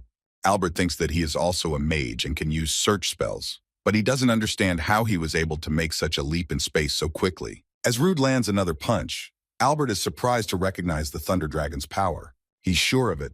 As he hears the traces of her magic tearing through space, he realizes Rude was using the target's coordinates to move with her. But how is it even possible to use such a complex technique in just seconds? He cannot understand this. But Rudo does not show his surprise.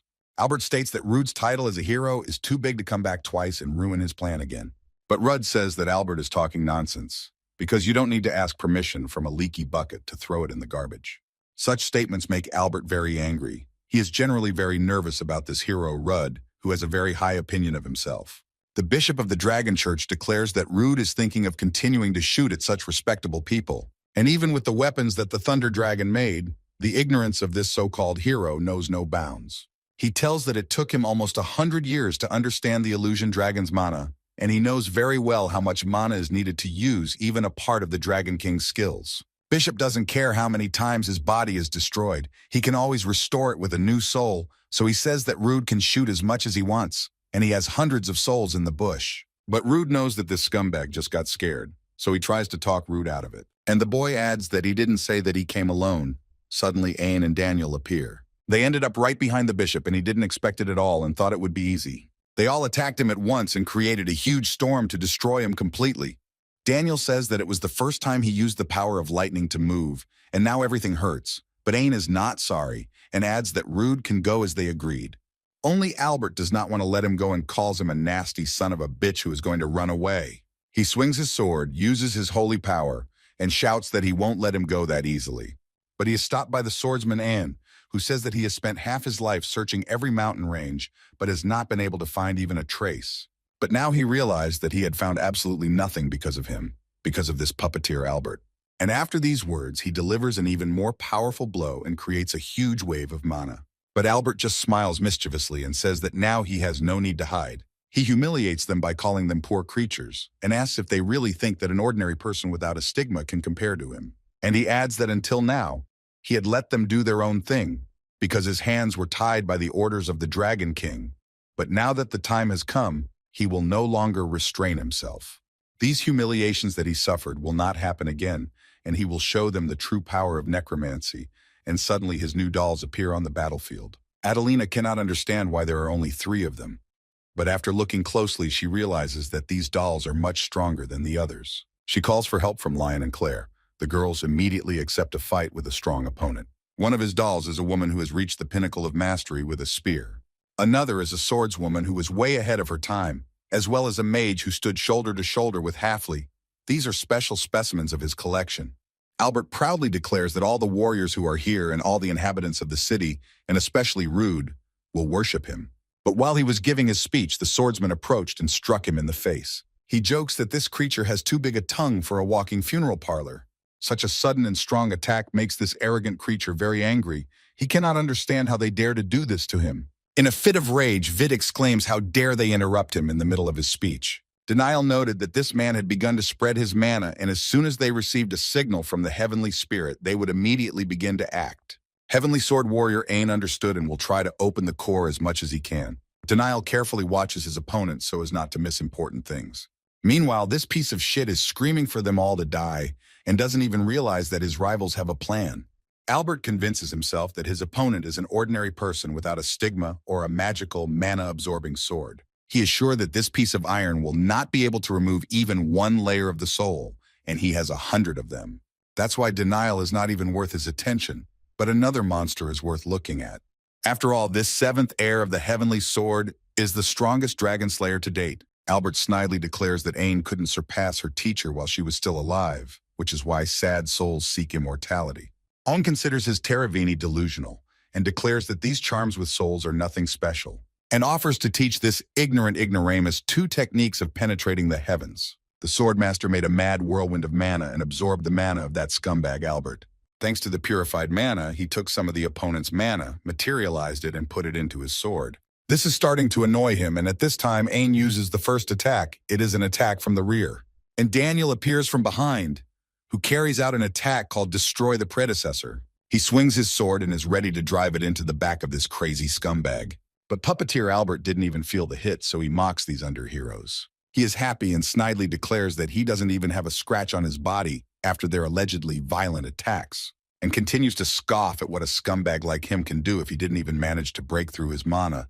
But suddenly he realizes that something is wrong. He doesn't understand what this Daniel has just done, but he also doesn't see that Aang is behind him making his final attack on him.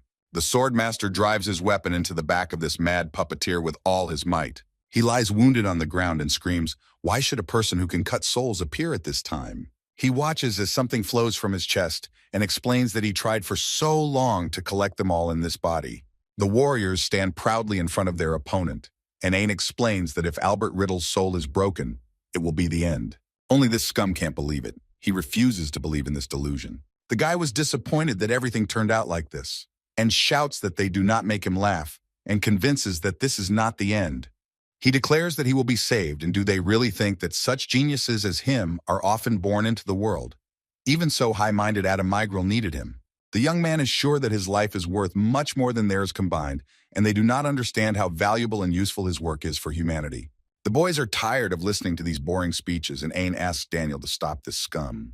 And in the last moments of his life, Albert calls for the Dragon of Illusion to come and save him. He does not lose hope and calls Adam that he came and saved his immortal friend. But Daniel was done with it, and the core of his soul was broken. Even if he had a soul and a body left, he would not be able to keep his self. This battle could have been much longer, but thanks to their teamwork, they easily handled him. When your abilities and skills reach their peak, when your life is happy in our limited life, these moments last only a brief second. Due to the fact that these moments are short and fleeting, they can be called the golden time of your life. So don't live only for the future, but enjoy life itself. Aang hugs his teacher's body and says that he is very sorry, and she was right. His golden time was when they were together, and it lasted very little indeed. The Dragon Queen in the forest reflects on the fact that in the past 2 months, she has seen many amazing things. The people and their stories have become even more interesting. Therefore, she is very sad and heartbroken because she will have to destroy everything with her own hands. She looks at Rude and explains that she feels very tired, and therefore asks if maybe he will not make it and go into a peaceful sleep of oblivion. But the boy asks with a smug smile if she's finished her Terravina yet. He places his sword on his shoulder and tells the illusion dragon to prepare to die at his hands. Instead, the queen says that those with short lives who act like this all the time always jump headlong into the fire, and that makes them so beautiful that she wants to kill them.